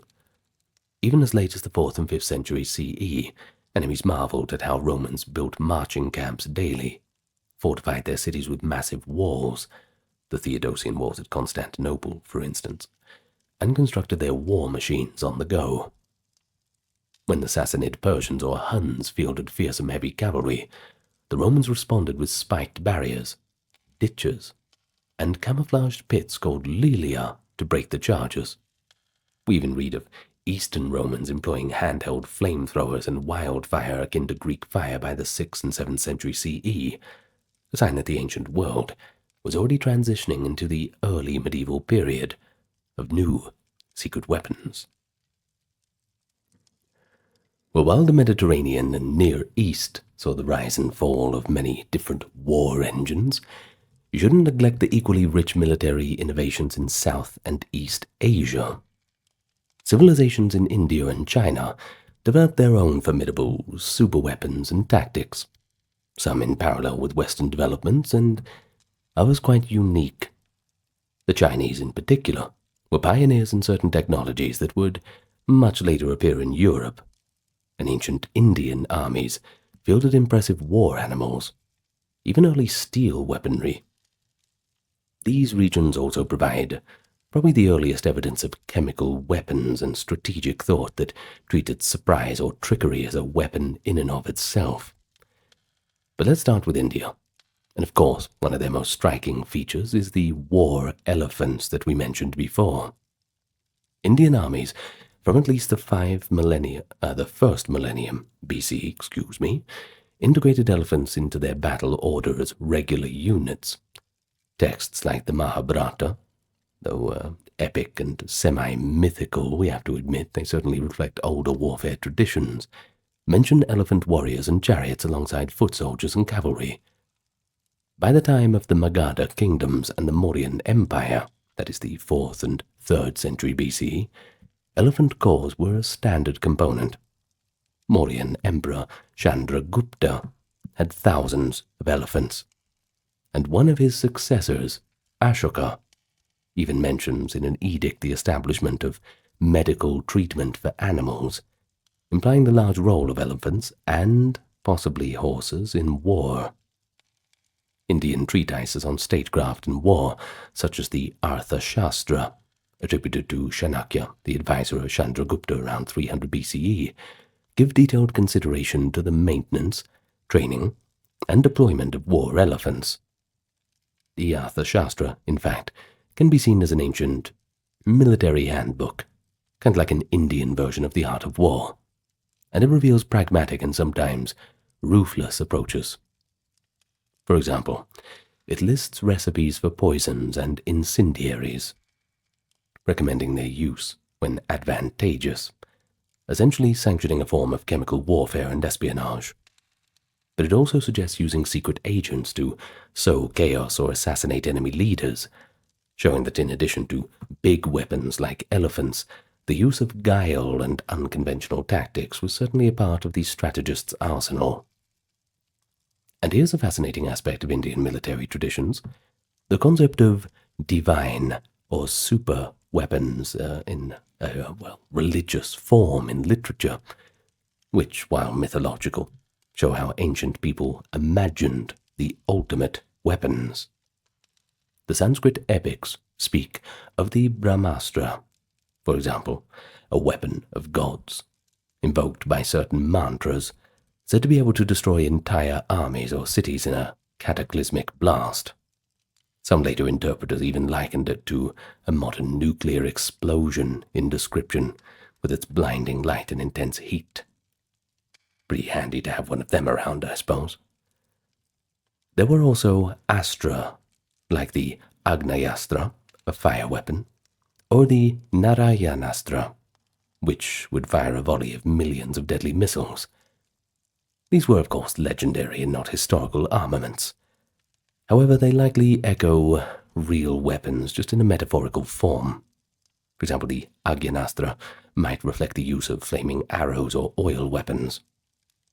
Moreover, they illustrate that ancient Indian culture had a notion of the ultimate weapon bestowed by the gods, a concept akin to superweapons in the imagination, if not in reality. But let's turn to China now. We find a remarkably early adoption of technologies like the crossbow, complex siege machinery, and later on, the seeds of what would become incendiary and gunpowder weapons. The crossbow in particular stands out. Archaeological evidence and texts indicate that by the Warring States period, that is the 5th to 3rd centuries BCE, Chinese armies were using crossbows on a wide scale. A bronze crossbow trigger mechanism was a sophisticated piece of engineering, allowing even relatively untrained conscripts to unleash powerful bolts with quite a bit of precision. The state of Chu, one of the major powers, is traditionally credited with the first crossbow around the 6th century BCE. By the time of the Qin unification of China, 3rd century BCE, crossbowmen were pretty important to the army. You couldn't have an army without them. And the famous terracotta army of the first emperor Qin Shi Huang includes figures of crossbowmen, and actual bronze trigger parts have been found in the pits, still operational after 2,200 years. And if that doesn't show their metallurgical skill, I don't know what does. No need to buy a warranty, I suppose. Well, a crossbow bolt could penetrate armor at ranges that a regular bow might not.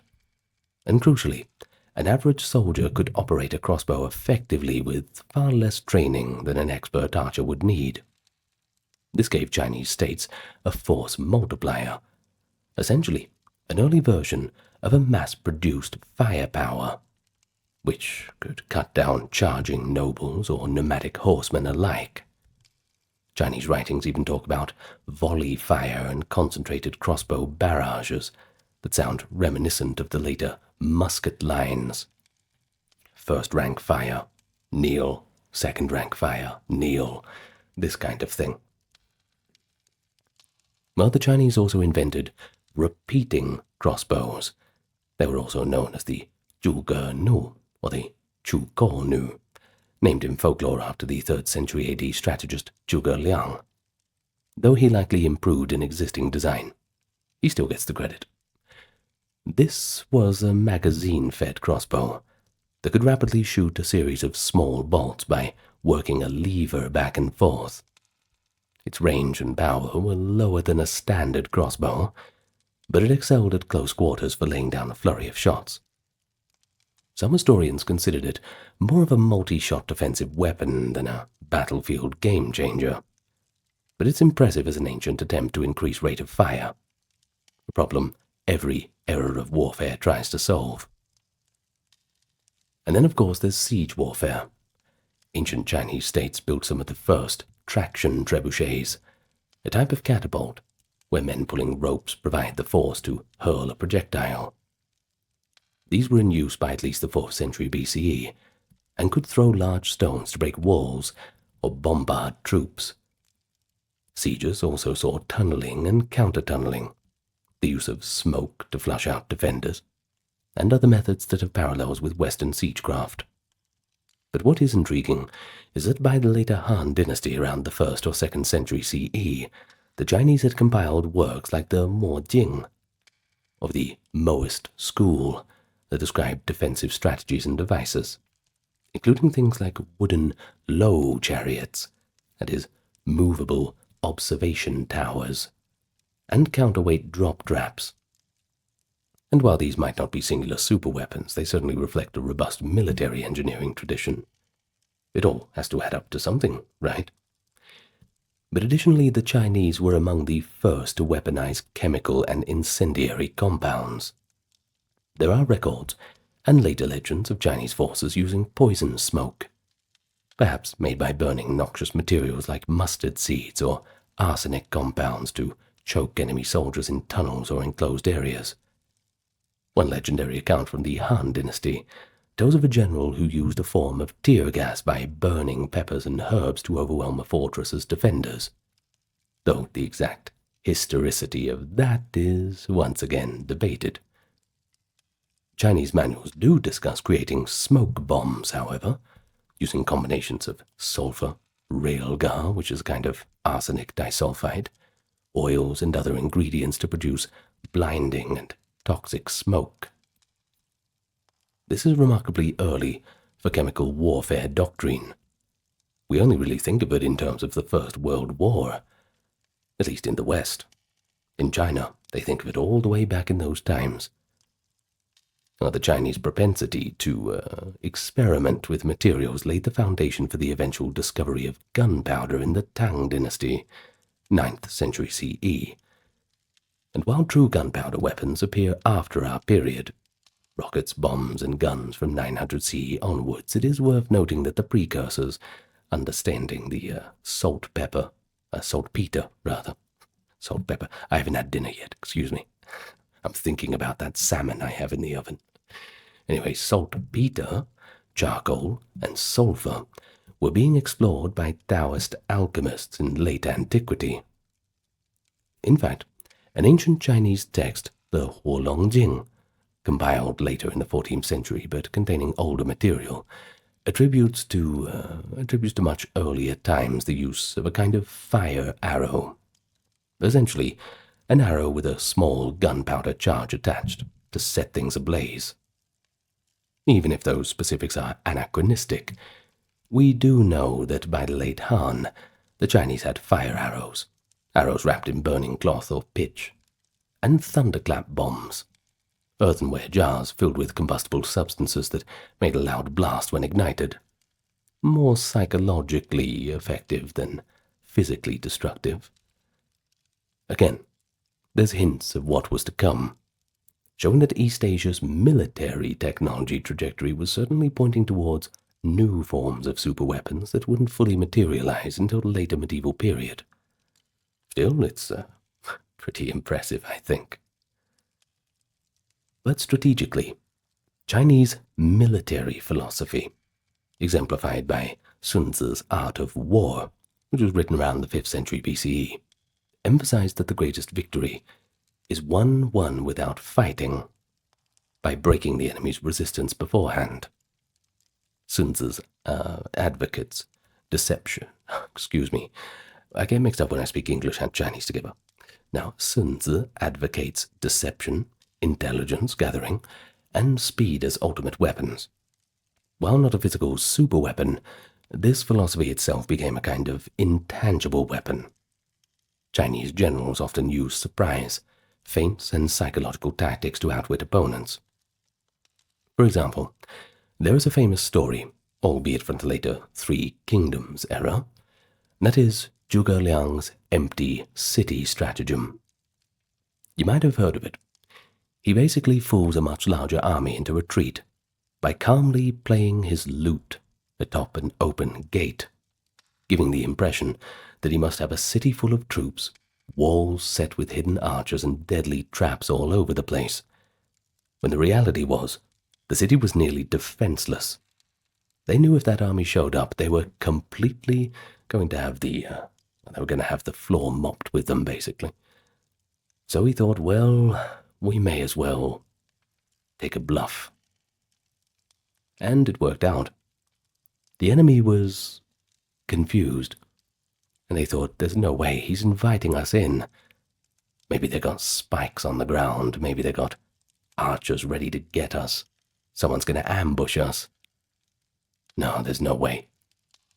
So they all withdrew. And, well, the day was won.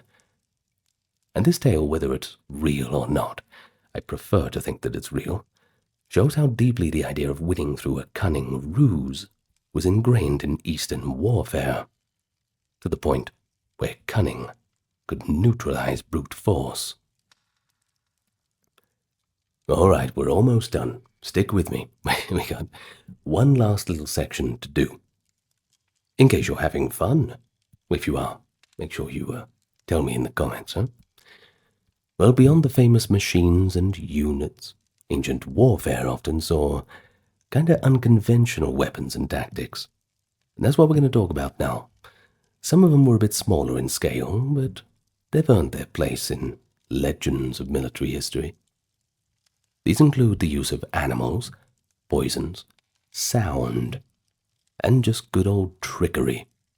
Now, we've touched on a few, like flaming naphtha or poison smoke, but it's worth gathering some additional striking examples.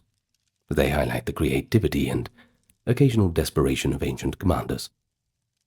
But they also show us a key theme. A superweapon isn't always a shiny new piece of hardware. It can be any unexpected tool or method that confers an overwhelming advantage, even if it's just for a moment. Well, the famous instance is the use of flaming pigs. That's the first one we're going to talk about. That was an anti-elephant weapon. Several ancient sources, including Polyaenus, a Macedonian writer and stratagems in the 2nd century CE, and Claudius Aelianus somewhat later, recount that during the siege of the Greek city of Megara in 266, the Macedonian king Antigonus II Gonatus brought war elephants to assault the city. Now, the Megarian defenders, in a stroke of inspired madness, took pigs, covered them in pitch or tar, set them on fire, and chased these squealing, blazing pigs towards the attacking elephants. Well, the sight, sound, and the smell, imagine the smell, of shrieking pigs on fire, apparently caused the elephants to panic. I mean, it would cause me to panic. I can't really blame the elephants for that. Well, elephants are known, apparently, to dislike the noise of squealing pigs, so we're not so different after all. And they stampeded away, in some cases, trampling over the Macedonian troops. Bit of a bonus. The siege was lifted, and thus a seemingly trivial farm animal became a superweapon for the day. Kind of unfortunate for the pigs, but desperate times, desperate measures, I suppose. And this story teaches a serious lesson, and that's know your enemy's weakness, even if they're not obvious, martial ones. Sometimes you've got to fight dirty.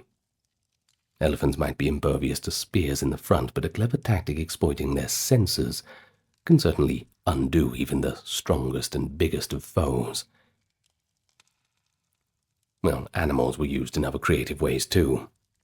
In naval warfare, there's an account from the Peloponnesian War of defenders releasing doves or other birds with burning materials tied to their feet to set fire to the besiegers' siege engines. The idea being the birds would fly back to their nests, which were in the wooden siege towers, and inadvertently ignite them. The success of that is questionable, but it shows imaginative attempts to enlist nature into war. And of course, I suppose it's an earlier precursor of the Olga of Kiev story. But even in the realm of biological war, there are reports of ancient armies using venomous creatures.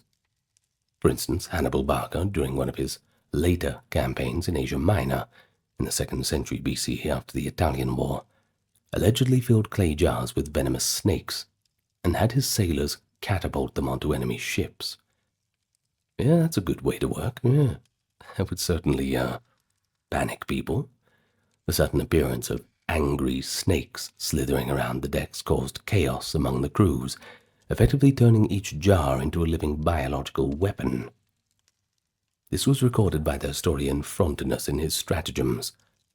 It might not have won an entire war, but in that naval battle it certainly gave Hannibal a clever edge against King Eumenes of Pergamum.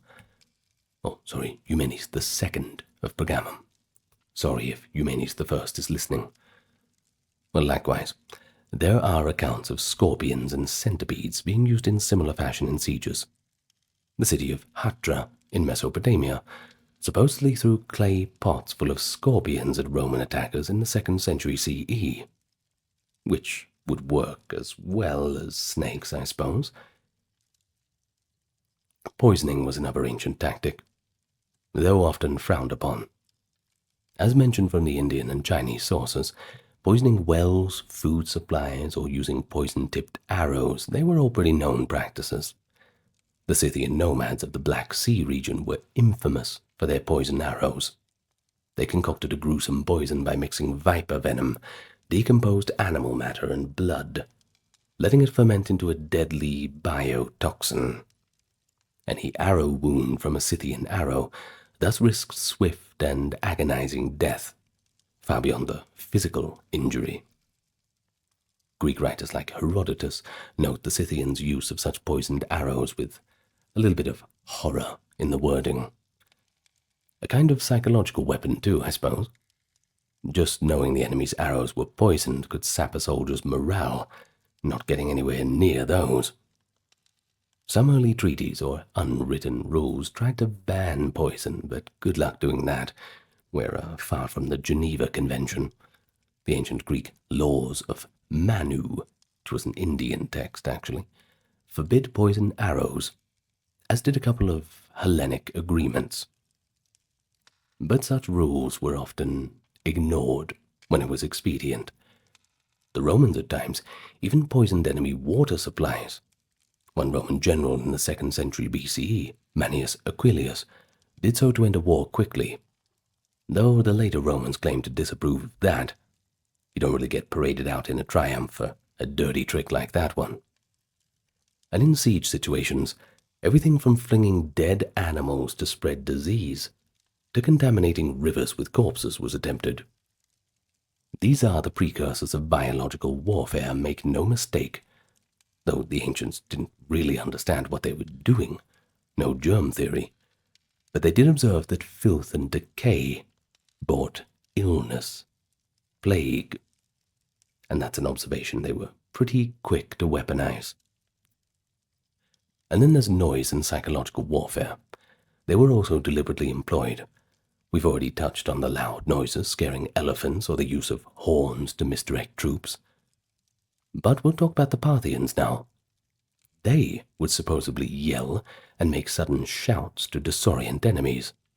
Sometimes Parthian horsemen even used whistles on arrows to create a terrifying whizzing sound. The Celts, according to Roman reports, made a fearsome sight and sound in battle. Many painted their bodies or spiked their hair with lime, and they would charge with wild war cries. They used a distinctive war trumpet called the carnex, a long bronze instrument with an animal-headed bell. The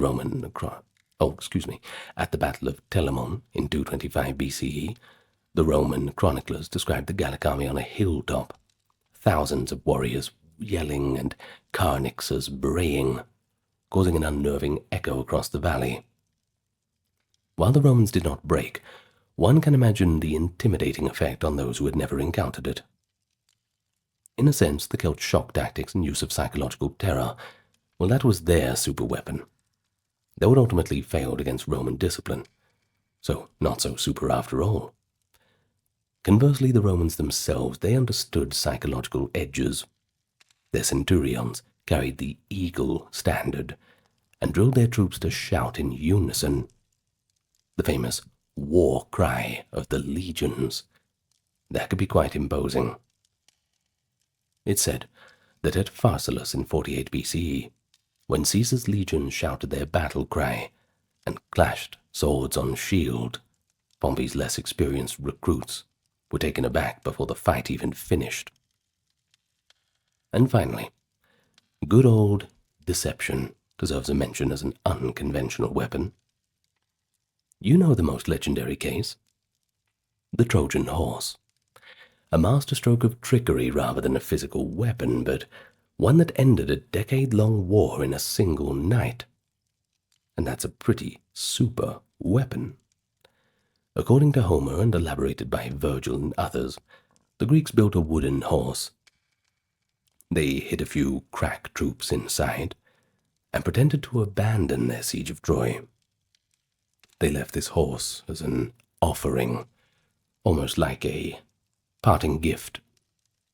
The curious Trojans bought it within their walls at night, and the Greeks emerged and opened the gates for their returning army. Of course, you know what happened next. Troy was all gone. Now, historically, we're not sure if this event happened at all, or even happened as described. Perhaps it did happen, but we're not sure. Archaeologically, Troy did fall around the Late Bronze Age, but the horse might be poetic license, possibly a metaphor for a siege engine, or an earthquake. We don't know. Plenty of earthquakes in Anatolia, tell you that much. But regardless, the Trojan horse became the epitome of the deceptive stratagem. For ancient readers, it was a lesson that cunning could defeat strength. If you were having a rough time of it, or maybe just take a step back and think. There has to be a way to get around this problem. They'd find it. Well, sneaking troops into enemy forts disguised as locals or feigning surrender only to attack when the enemy relaxed, they were just among a few. For instance, in the 4th century BC, Sicily, a tyrant famously captured a city by hiding armed men in wine carts that were regularly delivered inside the gates, a direct intimidation of the Trojan horse concept, minus the shape, of course. Of course, the existence of these unconventional tactics, it shows us the superweapons in antiquity weren't just about advanced technology or just huge contraptions. Don't think of it all like that. Sometimes the most effective weapon was just a good idea, catching an opponent off guard. Warfare is as much a battle of wits as it is about strength, and every once in a while, David could kill Goliath. A clever general could snatch victory by means that his adversary would never even contemplate. So tell me, what did you think about all this? Bit of a longer video today, It's good though, I don't know, I think it's some topics, well, I suppose most topics on here we could just talk about for hours on end, but, well, there's only so much tea I can drink. Actually, no, there isn't. I can drink limitless amounts of tea. You know, I switched from coffee to tea, and I feel much better. Really? Try it. Remember, I do work at home, so I drink too much coffee, like 8 cups of coffee a day. And it's instant coffee, you don't want to talk about that.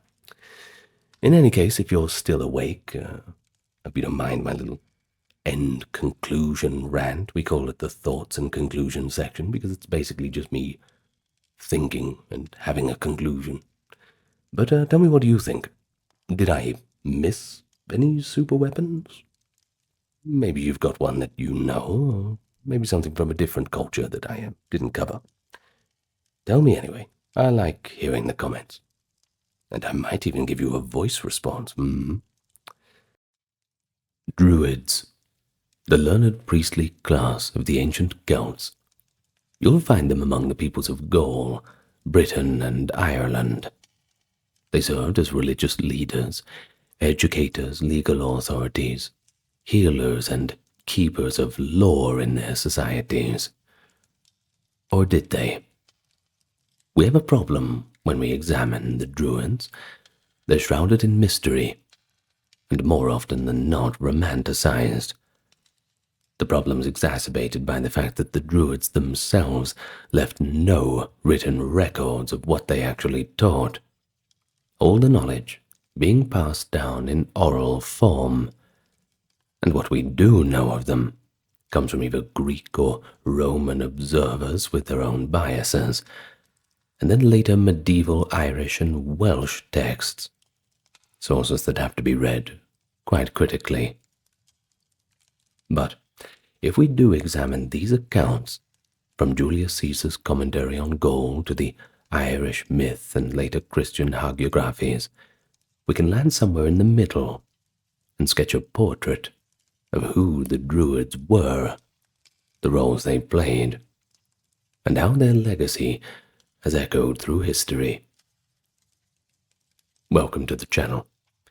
If you're interested in learning about the Druids, you're certainly in the right place. We'll go through it quite slowly over the next hour, see if we can make sense of it all. Well, allow me to first thank the Patreon supporters and those who checked out the merch store. Certainly helps keep the channel going. And thank you for clicking that like button and leaving a little comment for the algorithm. Always helps grease the wheels. Now, without further ado, let's get nice and relaxed, and we can begin. And we begin from the one thing that the classical sources all agree on, and that is that the Druids occupied a position of high status in Celtic society. Take Julius Caesar. He encountered the Druids in Gaul in the 1st century BCE, and he ranked them as one of the two ruling classes of Gallic society, the other, of course, being the warrior nobility. You see, the Druids were multifaceted intellectuals, philosophers, theologians, judges, teachers, and even magicians, all wrapped into this one blanket term, Druid. And that's why when we use this word, Druid, it conjures up a very unique image in our minds. Just a mention of the word, and you kind of know exactly what you're talking about. The archetype. We have a Greek geographer, Strabo, who wrote among the Gauls that there were 3 categories of men held in special honor, those being the bards, the vates, and the druids. According to his description, bards firstly were poets and singers who preserved the lore and praise through verse. Vates, or sometimes called ovates, were seers and natural philosophers, experts in divination and the study of nature. But the Druids, they were the highest order. In addition to natural philosophy, they studied moral philosophy and theology, and they were considered the most just and wise of all men. It is because of this reputation that the Druids were often entrusted with judicial authority. They adjudicated disputes, both private quarrels and public conflicts, and could even intervene to stop battles by stepping between warring armies, at which both sides would honor the call for peace. This is almost unimaginable power, and it illustrates the respect and even reverence Druids commanded in Celtic society, not only as peacekeepers, but as arbiters of divine law. But how exactly does one become a Druid? Well, as you can imagine, the training was rigorous and lengthy.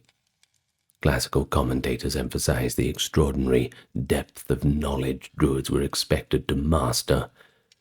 Caesar notes that many young men were drawn to Druidry for its prestige and exemptions, and that the students trained for as long as 20 years, committing a vast number of verses to memory. Of course, as we've mentioned, all of the instruction was oral. Druids deliberately did not write down their sacred knowledge. But interestingly, this was not because Gauls were illiterate. Caesar actually observed that they used Greek letters for everyday purposes. But when it came to writing down the Druidic lore, well, that was taboo. The Druids believed that relying on writing would weaken the memory, and also perhaps that their teachings were simply too sacred to be made common by writing. This secrecy preserved their status as keepers of arcane wisdom. As the Roman naturalist Pliny the Elder put it, the Druids held nothing more sacred than certain natural signs and rites. And it was, quote, very probable that the priests themselves may have received their name from the Greek word for the oak tree, hinting that even the very name Druid was associated with their secret knowledge of nature. Druidic instruction included astronomy, natural science, theology, and of course moral philosophy.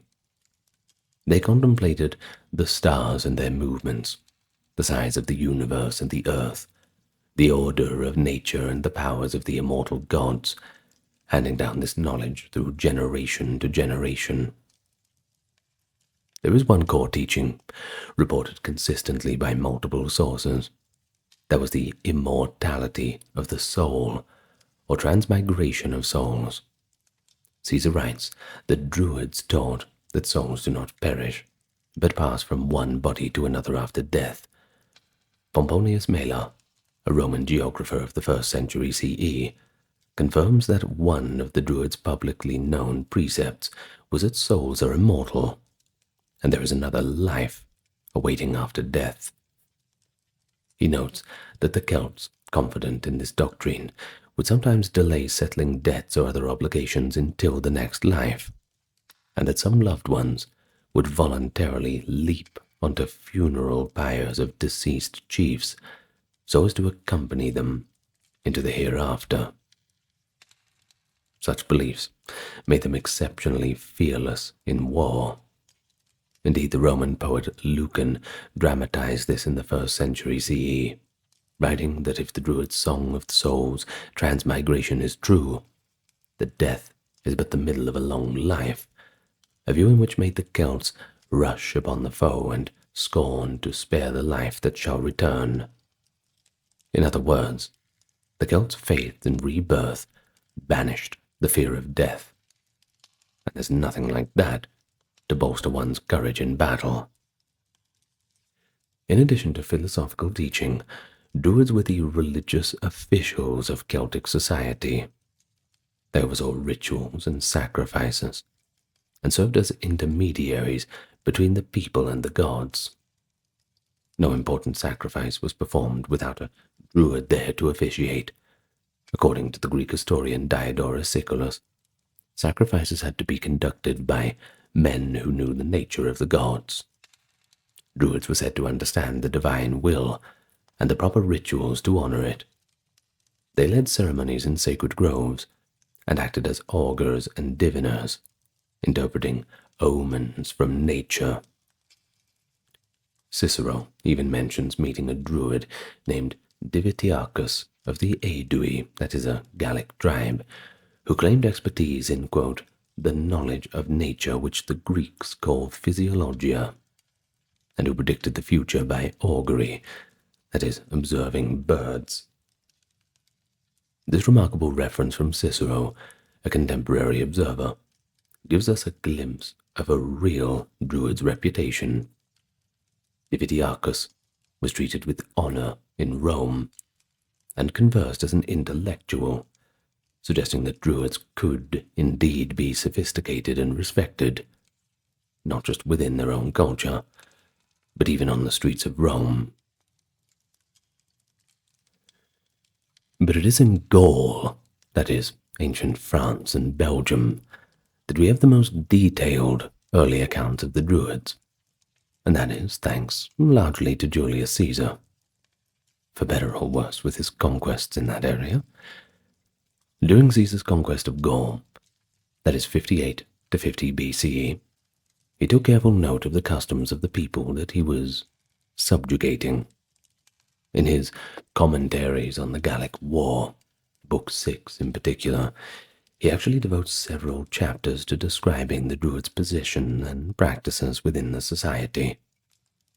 In fact, he admired their learning in many respects, but also highlighted practices that Romans found alien or shocking.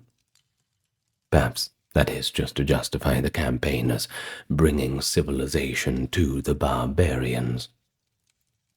According to Caesar, Gaulish Druids held great authority. They not only taught and presided over worship, but they also acted as judges. If someone disobeyed their rulings, the Druids could ban that person from religious ceremonies, a form of excommunication that rendered the individual an outcast, shunned as impious. The Druids of Gaul were organized under a leader, kind of like a arch-druid of sorts, and when the leader druid died, either the most worthy successor was elected, or sometimes the rivals candidates even contested in battle for the position. Periodically, at least by Caesar's account annually, the Druids from all the Gaul tribes gathered together in a grand council in the territory of the Carnutes, near the Loire Valley, believed to be the center of Gaul, to hold court and discuss affairs. This gathering suggests a pan-tribal network of Druids, reinforcing the idea that they formed a distinct caste with shared beliefs and cooperative organization across Celtic Gaul. Caesar makes a fascinating note that Gaulish Druids believed their religion originated in Britain. He says that those who wished to study Druidry more thoroughly would travel there to train. And this implies by the mid-1st century BCE, Britain was regarded as a traditional heartland of Druidic wisdom. And whether that was literally true or not, Caesar's remark indicates that the Druids themselves saw their tradition as ancient and transnational among Celtic peoples. And so, while celebrating the Druids' knowledge, Roman writers also dwelt on aspects of Druidic ritual that, frankly, horrified the classical world. Chief among these were the reports of human sacrifice. Ancient authors describe the Druids as performing or presiding over sacrifices of humans in certain circumstance, a practice that Romans considered barbaric. Caesar writes that when the Gauls were faced with extreme danger in war or severe illness, they would make human sacrifices or vow to do so, believing that the gods could only be appeased by offering a human life for a life. The Druids acted as ministers of sorts for these rites. In private, wealthy individuals might sacrifice servants or dependents if they were gravely ill, and in public, ritual criminals were sometimes sacrificed too. Those unable to find a criminal to execute even built figures of immense size filled with living men, which were set on fire so that the men perished, dying in the flames. Not a good way to go, that's for sure. Well, this chilling image, essentially a giant wicker effigy stuffed with human victims and burned alive, is one of the most famous and perhaps lurid tales about the Druids. It has seared itself into popular imagination, inspiring, for example, the modern term wicker man for a sacrificial effigy. Caesar's account is corroborated by other writers. Strabo, for example, also mentions that the Celts built colossal figures of straw and wood, threw into them cattle and all sorts of animals and human beings, burning them up as offerings. Diodorus likewise describes Druids, whom he calls philosophers, overseeing a grim divination ritual in which they would stab a human victim in the torso and read the future from his death throes and the patterns of the flow of blood. In fact, we've even got references to shooting victims with arrows or impaling them in some rites. But modern historians tend to approach these accounts with a fair bit of caution. Were the Celts truly conducting frequent human sacrifices, or were the Romans exaggerating the savagery of the Druidic rites to portray them as in need of suppression? Likely, there's some truth mixed with propaganda. Archaeological evidence from Celtic regions, such as ritually killed bodies found in bogs, do suggest that some human sacrifice was practiced, at least in several different forms. For example, the famous Lindo man found in an English bog had injuries suggesting a ritual triple killing, which scholars have linked to Druidic rites. Roman authors probably highlighted the most sensational aspects. It is notable that one Roman historian, Tacitus, even as he condemns the Druids, almost used admiring language for their devotion. He calls the cult savage, yet acknowledges that they consider it a duty to consult their deities by means of human entrails, implying that this was an established tradition. But we should remember that the same Romans who wrote with horror about Druid sacrifices also lived in a society that had gladiatorial games and occasional human sacrifices in early times. But throwing humans, criminals, or otherwise into the Colosseum, well, that seems pretty barbaric in itself. Well, we're not engaging in too much whataboutism here. In any case, to the Roman imperial mindset, the Druidic rites were a dangerous and morbid superstition. But apart from sacrifice, the Druids of Gaul are closely associated with nature worship, especially sacred groves of oak trees. The oak and mistletoe are recurrent symbols. Pliny the Elder gives a vivid description of a Druidic ceremony harvesting mistletoe. He writes that the Druids held nothing more sacred than mistletoe and the oak tree on which it grows. In a ritual performed on the 5th day of the moon, the Druids in white robes would climb a sacred oak and then cut the mistletoe with a golden sickle, catching it in a white cloth so it never touched the ground.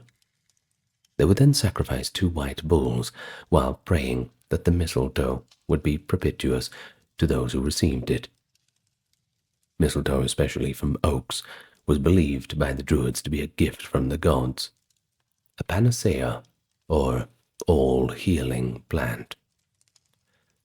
Pliny notes that they thought it could make barren animals fertile and cure poisons.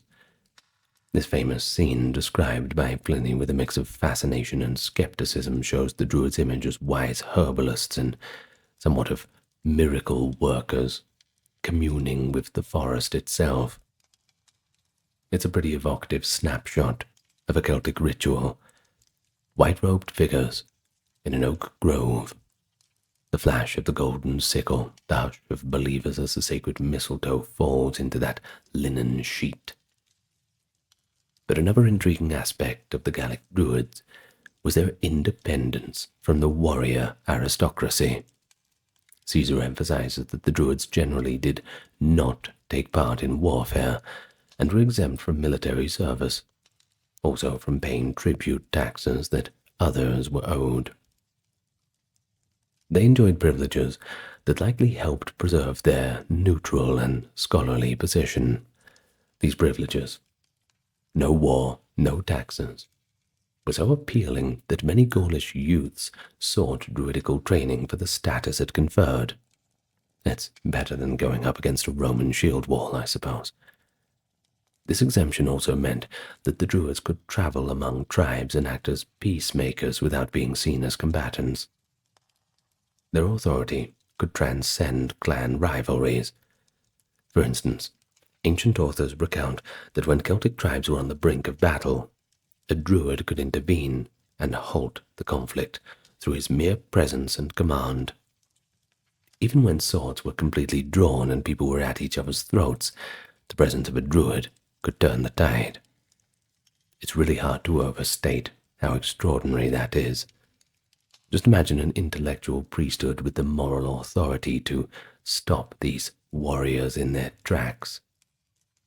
This speaks to the deep cultural respect the Celts had for the Druids as the voices of the gods and the law. In Gaul, the political influence of the Druids likely varied by region over time. Some Roman writers hint that Druids might have had roles in galvanizing resistance against Rome. Lucan, writing about the Civil War era, romanticized that after a rebellion was quashed, the Druids returned to their sacred rites in the forests, implying that they had paused their ceremonies to support the war effort.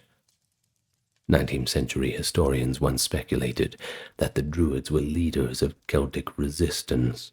For example, they might have been behind rebellions against Caesar or later Roman rule. Well, it all sounds pretty fun, but the modern scholarship is a little bit more skeptical rather. Well, what is clearer is that the Romans came to see Druidism as completely incompatible with Roman rule. They saw it as a source of indigenous nationalism and this barbaric kind of practice that needed to be eliminated to fully pacify the provinces. And so by the 1st century CE, under Roman rule, the Druids in Gaul had been forcefully suppressed.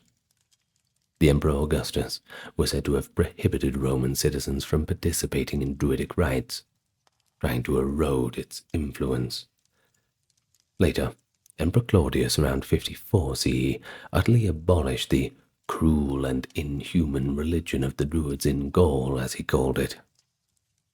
Suetonius, Claudius's biographer, makes it clear that this was an official ban, an extension of Augustus's policy, now forbidding even the native Gauls from practicing their own spiritual rites. The Romans, having conquered Gaul, targeted the Druids as the backbone of Celtic culture. With their colleges disbanded, sacred groves destroyed, and practices outlawed, Druidism could not continue in Gaul, at least openly. And over time, as the Gallic provinces became Romanized and eventually Christianized, the learned class shifted to Roman-style educated elites, and eventually the Christian clergy. As for the classical Druids, well, they just faded into memory. And so we depart from Gaul, and we find ourselves across the English Channel in Britain, where the Druids followed a similar pattern to those in Gaul. But our information on them is somewhat more scarce and filtered through the lens of conflict and drama. Caesar's brief forays into Britain in 55 to 54 BCE led him to believe that it was the cradle of Druidism. Later Roman writers echoed this idea that the most authentic and strict Druids were in the British Isles, especially on certain holy spots.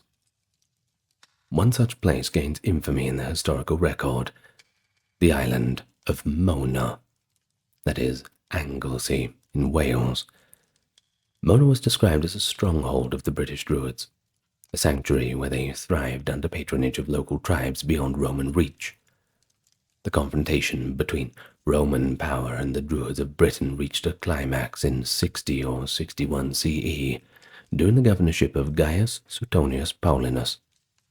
Tacitus gives a vivid and haunting account of Suetonius's assault on Anglesey, or Mona, which was the last refuge of the Druids in the province.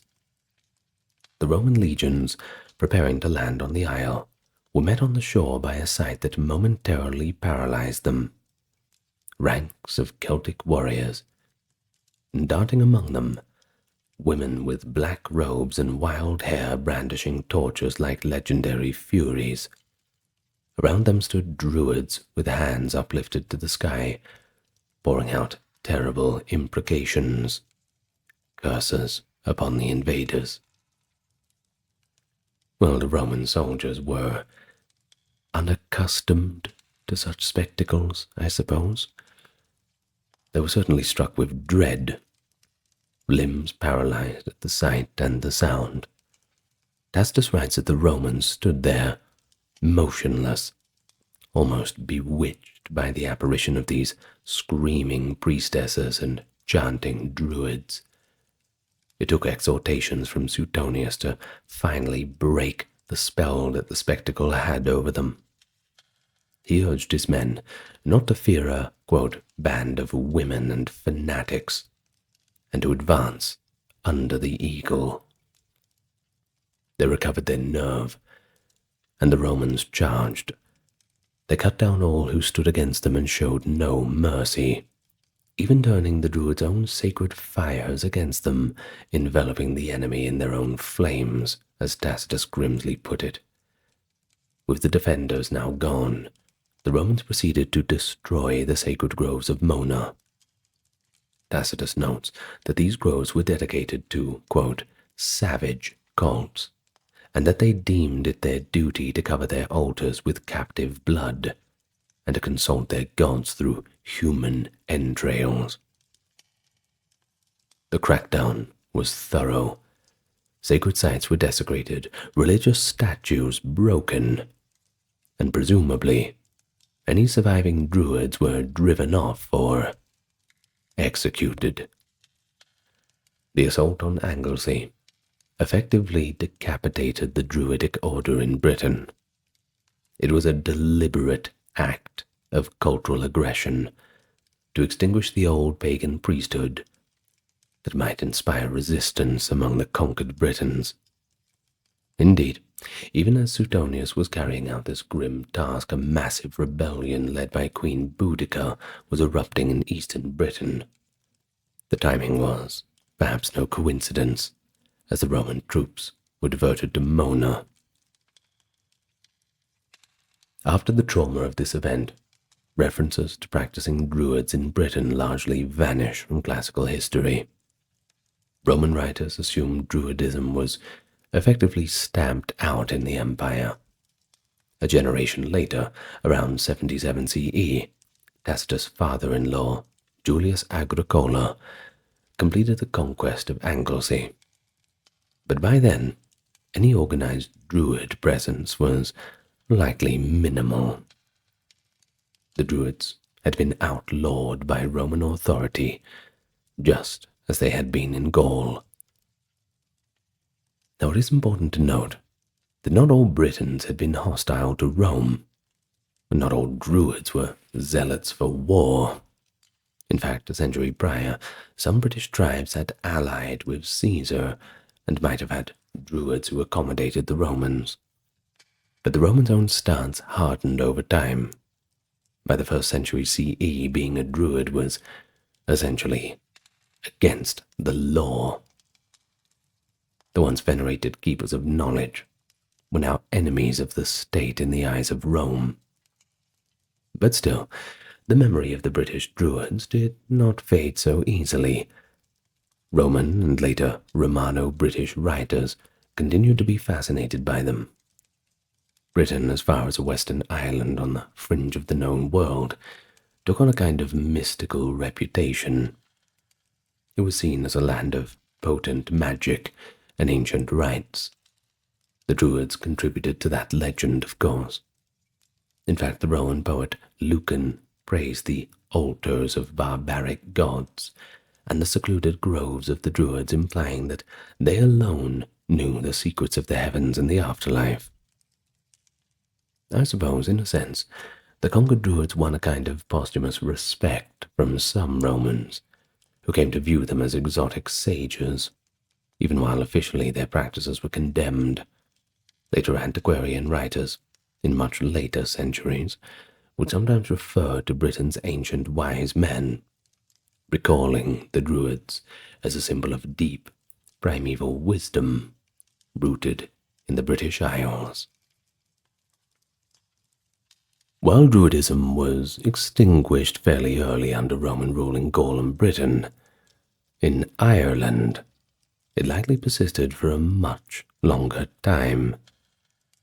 The reason for that is Ireland was never fully conquered by Rome. The ancient Irish had their own class of Druids.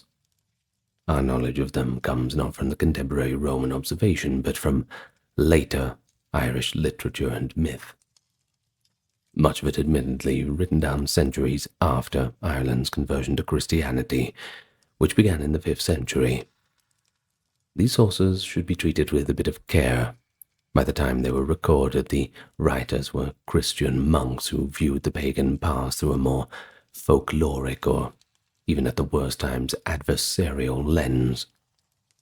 Yet because Ireland's conversion allowed some continuity of oral tradition, many stories likely preserve the genuine echoes of the Druids' role in pre-Christian Irish society.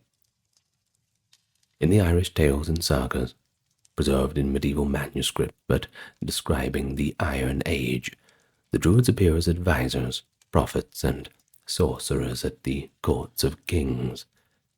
For example, in the Ulster cycle of mythic tales, The court of King Concobar Mac Nessa, 1st century BCE, legendary, includes a chief druid named Cathbad. Cathbad is depicted as a learned seer who knows the auspicious or unlucky days for various endeavors. In one famous episode, young warriors ask Cathbad what day is good for, and he prophesies that any warrior who takes up arms on that day will achieve everlasting fame but a short life.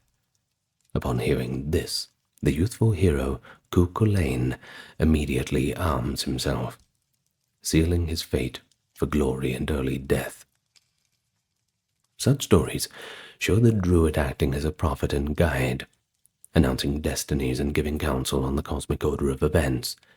According to later commentary, Cathbad's status was so esteemed that even King Concobar never spoke before the druid had spoken in the hall, giving Cathbad precedence in council. And this aligns well with Caesar's note that druids in Gaul could even outrank political leaders, at least in certain matters. Irish druids in the sagas also display magical abilities, casting spells and performing enchantments. They interpret dreams and omens, and sometimes shapeshift or cast illusions. They are essentially the pagan priests of the old Celtic religion in Ireland, serving the gods like Dagda, Lugh, etc. through ritual, and they often opposed the incoming Christian saints in later anecdotes. In fact, the very word druid persisted in early medieval Irish language to mean a magician or wise man. Essentially, any pagan priest or sorcerer was referred to as a druid by Christian writers. As Christianity spread in Ireland between the 5th and 6th centuries, the Druids gradually lost their societal position, supplanted by Christian priests and monks. But they did not disappear from the stories. Instead, they often became stock characters in saints' lives and folklore, usually cast as the stubborn pagan opponents of the new faith. For instance, the 7th century Life of St. Patrick describes Patrick's confrontations with the Druids of King Leogair at Tara. In a famous legend, on the eve of Easter, St. Patrick lit a paschal fire on Slane Hill in defiance of the High King's decree. The king, you see, following Druidic custom, had proclaimed that no fire should be lit before the festival fire at Tara. So the king's chief druid warned that if Patrick's fire was not put out, it would never be extinguished. Symbolically, the new Christian flame would outshine the old religion. Patrick was brought before the king, and his assembly of druids were there too to meet him at Tara, where he engaged in a contest of miracles against the royal druids. Later retellings describe dramatic showdowns, druids casting spells and conjuring snowstorms or darkness, Patrick countering with prayer to clear them. One druid, a certain Lochgru, is said to have been levitated by demonic power, only to be dashed to the ground by Patrick's prayer, ending in the druid's death. In the end, the god of Patrick, prevails. Some druids convert, or at least one high-ranking druid does. Dubtak is said to accept Patrick's words, but others who refuse are defeated or humiliated. Well, such stories, it's pretty obvious, come from a Christian perspective, emphasizing the triumph of saintly miracles over druidic magic. But they do attest that the Druids were still remembered as formidable priests and magicians in Ireland's collective memory, even a couple centuries after Christianity had taken hold. Now, importantly, Ireland's conversion was not an overnight annihilation of the old ways. There are hints that some druidic functions were inherited or adapted by the new order. The bardic schools and fili, that is, poets and seers of early Christian Ireland, for example, preserved much of the lore and learning that may have originally been in Druidic hands, albeit now framed in more Christian terms.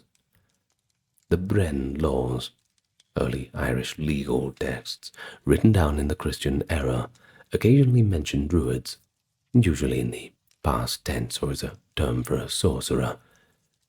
And in the hagiographies of Irish saints, Druids often appear as advisors to kings who must either yield to the saint or be punished by divine power. Now this suggests to us that in the 5th and 6th centuries, some Irish kings still patronized Druids for traditional rites or counsel, until the Church came along and fully replaced these roles. But even outside Ireland, on the fringes of the Celtic world, we see late echoes of the Druids. In 6th century Scotland, the Christian missionary St. Columba encountered a pagan Druid named Broican at the court of the Pictish king.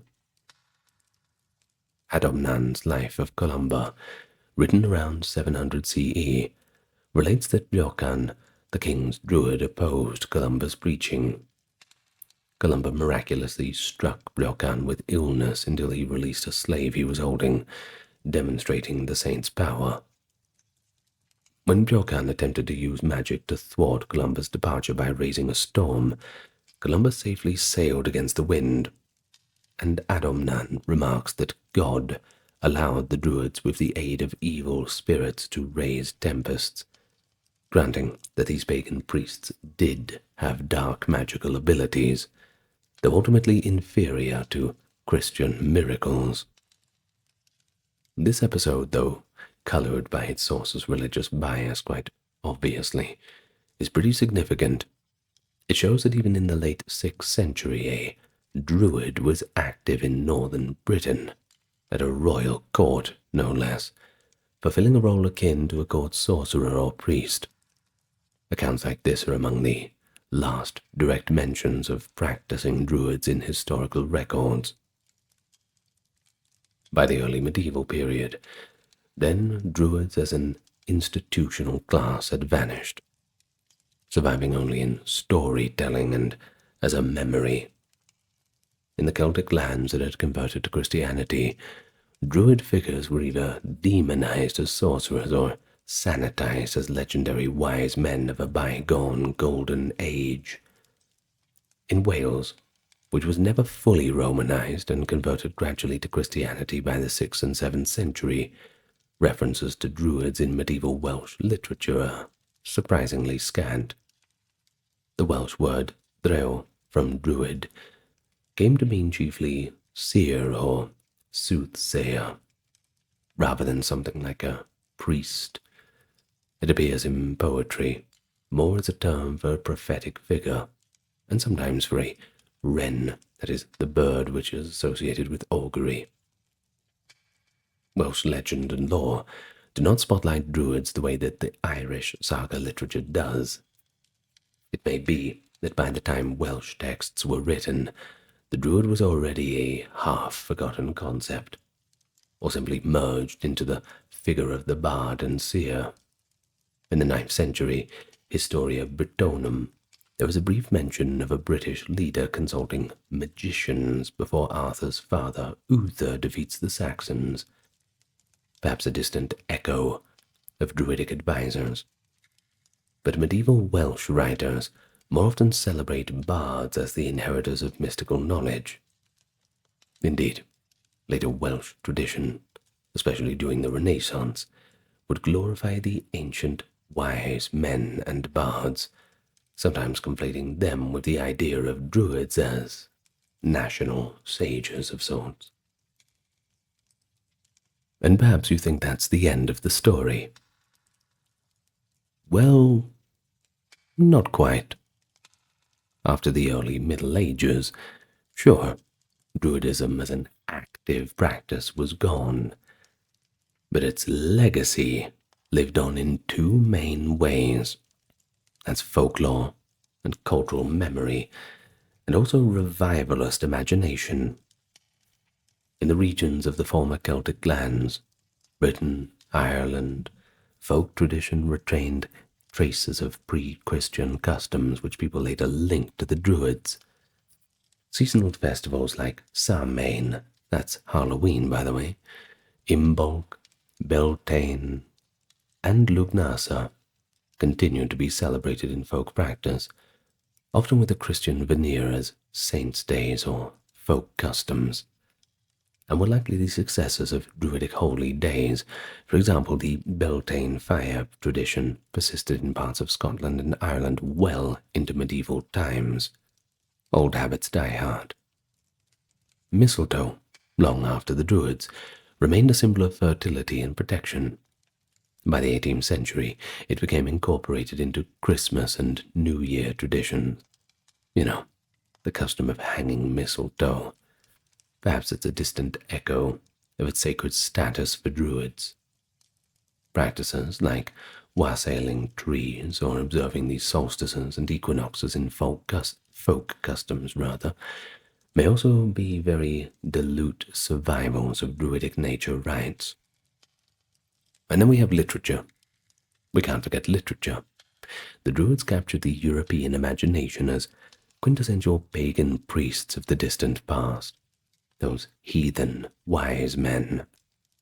Medieval chroniclers, when writing fanciful histories, often anachronistically called any ancient British priest a Druid.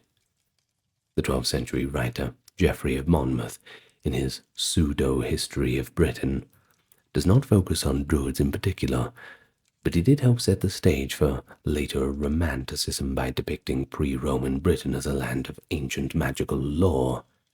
His character, Merlin, is often anachronistically dubbed a Druid by later interpreters, though Geoffrey himself calls him a prophet and a wizard. Romantic-era poets and writers, from the 17th century onwards, increasingly portrayed the Druids as wise patriarchs of old Britain, guardians of occult knowledge and freedom, sometimes martyr-like figures resisting Roman tyranny.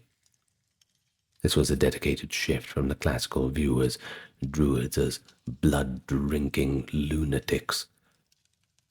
But by the Enlightenment and Romantic period, Druids became cultural heroes in literature and art, symbolizing ancient wisdom and harmony in nature. An imaginative 19th century depiction of a Druid in a long white robe with a golden ceremonial collar became popular, though certainly not historically accurate, kind of akin to the Vikings with the big horns on their helmets kind of thing. Art tends to run away on itself. But still, the revivalists portrayed the Druids as benevolent sages, in contrast to the image of Roman accounts. Beginning in the 17th and 18th centuries, there was a revival of scholarly and popular interest in the Druids, often ridden with misconceptions. One of the catalysts for this was the study of the mysterious megalithic monuments scattered across the British Isles, most famously Stonehenge and Avebury in England. Virtually nothing was known about who built these structures. We now know that they predate the Iron Age Celts by a millennia. So, when you don't have the information, and you're an early antiquary, you engage in quite a bit of speculation. And that is nothing new. And so, in 17th century England, antiquarian John Aubrey was the first to seriously propose that Stonehenge and similar stone circles were actually temples of the Druids. He wrote in his notes that the Druids were the ancient priests of Britain who created these great stone alignments, blending his knowledge of classical Druid descriptions with the monuments he saw. Although Aubrey did not publish this officially, the idea certainly spread. In the 18th century, William Stukely, an antiquarian and clergyman, popularized it widely. Stukely surveyed Stonehenge and Avebury and became convinced that they were built by patriarchal British Druids as open-air temples for sun worship. In 1740, he published Stonehenge, a temple restored to the British Druids, accompanied by imaginative illustrations of Druids conducting ceremonies among the stones. Well, Stukely's work certainly captured the public imagination and effectively cemented the link between Druids and Stonehenge in popular thought, a link that modern archaeology, by the way, does not support, but certainly remains a persistent myth.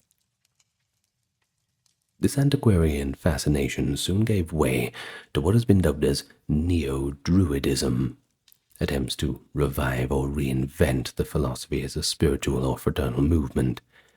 In the late 18th century, amidst a broader Celtic revival, and a romantic interest in all things ancient and mystical, by the way, groups and societies emerged claiming descent from the Druids. And one early figure was the Welsh scholar and literary forger Iolo Morgannwg, also known as Edward Williams. In 1792, Iolo organized the first Gwrthyd of Bards at the Welsh Eisteddfod, that is, cultural festival, enacting a quasi-druidic ceremony that he said was ancient. He later produced writings, the Bardas, purporting to contain ancient druidic wisdom and rituals, but these were in fact largely his own inventions or synthesis of various esoteric and bardic material, but they were certainly popular. Iolo's invented druidic traditions, such as the ritual of the peaceful Gwrthyd circle of bards dressed in white with an archdruid presiding, have been incorporated into Welsh national ceremonies that continue today. A pretty fascinating example of an invented tradition taking hold. Though his manuscripts are now understood to be forgeries, Iolo Morgannwg's vision of the Druids as national bards and sages strongly shaped modern Druidry. Back in England, secret societies inspired by Freemasonry also adopted Druidic themes. The Ancient Order of Druids, AOD, was founded in London in 1781 as a fraternal benevolent society, using Druid imagery, white robes, oak leaves, mistletoes, etc. All these things for their rituals and ranks. This order was not so much a religious movement as a club. In fact, even Sir Winston Churchill was initiated into a Druid order in the 20th century. But it kept the idea of Druids alive, at least in some sense. By the late 19th century, Druids became a staple of Romantic literature and art. They were depicted in paintings standing in oak groves or by stone circles, often in a posture of mystic contemplation or noble sacrifice. The French writer Chateaubriand, for example, features a scene of Druids in his novel Les Martyrs, and the image of the Druid as a freedom-loving sage became linked with emerging nationalism in Celtic nations. In Brittany and Ireland, cultural nationalists embraced the Druid as a symbol of the suppressed but not entirely extinguished spirit of the Celts. Poets like William Butler Yeats in the late 19th and early 20th century would reference Druids as symbols of an archaic, mystical connection to the land. But it must be stressed that these neo-Druidic movements and romantic portrayals, while inspired by historical Druids, are simply not a direct continuation of the Iron Age priesthood. They were reinventions, sometimes well-meaning attempts to reconstruct ancient wisdom, but other times just pure romantic fantasy. The critical tone of modern scholarship has exposed many revival-era claims as fanciful. For instance, the notion that Stonehenge was built by Druids is unsupported by evidence. In fact, the evidence we do have suggests that Stonehenge was built around 2500 BCE, long before Celts or Druids. The idea that the Druids used megalithic circles for astronomy as a projection. Iron Age Druids likely performed rituals in groves and simple sanctuaries, not in Neolithic stone monuments. Similarly, the Druidic triads and elaborate metaphysical teachings published in the works like the Bardas are now seen as largely 18th century creations of Iolo Morganoc and others, rather than genuine prehistoric doctrine. But nevertheless, the legacy of the Druids is very much alive in modern times, thanks in part to these revivals. Today, the word Druid might conjure certain images of kindly white-robed sages tending Stonehenge at a summer solstice, an event where modern Neo-Druids do gather annually, by the way. Contemporary Neo-Druidry is recognized as a spiritual path, part of the Neo-Pagan movement, seeking to emulate what is believed to be Druidic philosophy: reverence for nature, respect for ancestors, creativity through poetry and music echoing the bardic aspect, and harmony with the seasonal cycles.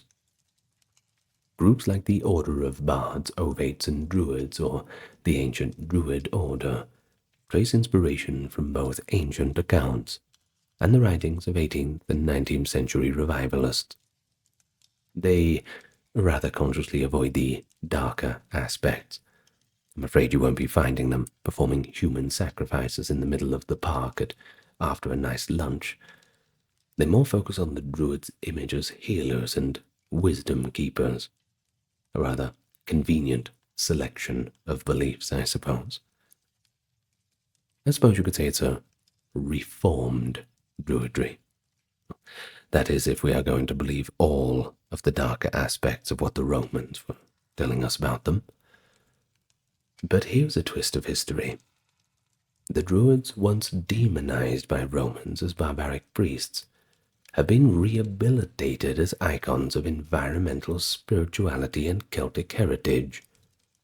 Yet academic historians strive to maintain a critical view, ruining the fun, I suppose, separating romantic myth from the fragmentary reality. But the truth is, the ancient Druids remain enigmatic. Most people in Western culture, they don't need too much of an explanation of what a Druid is, and an image immediately comes to mind. Now, even though they left no text, we see them only through refracted writings of others, often enemies.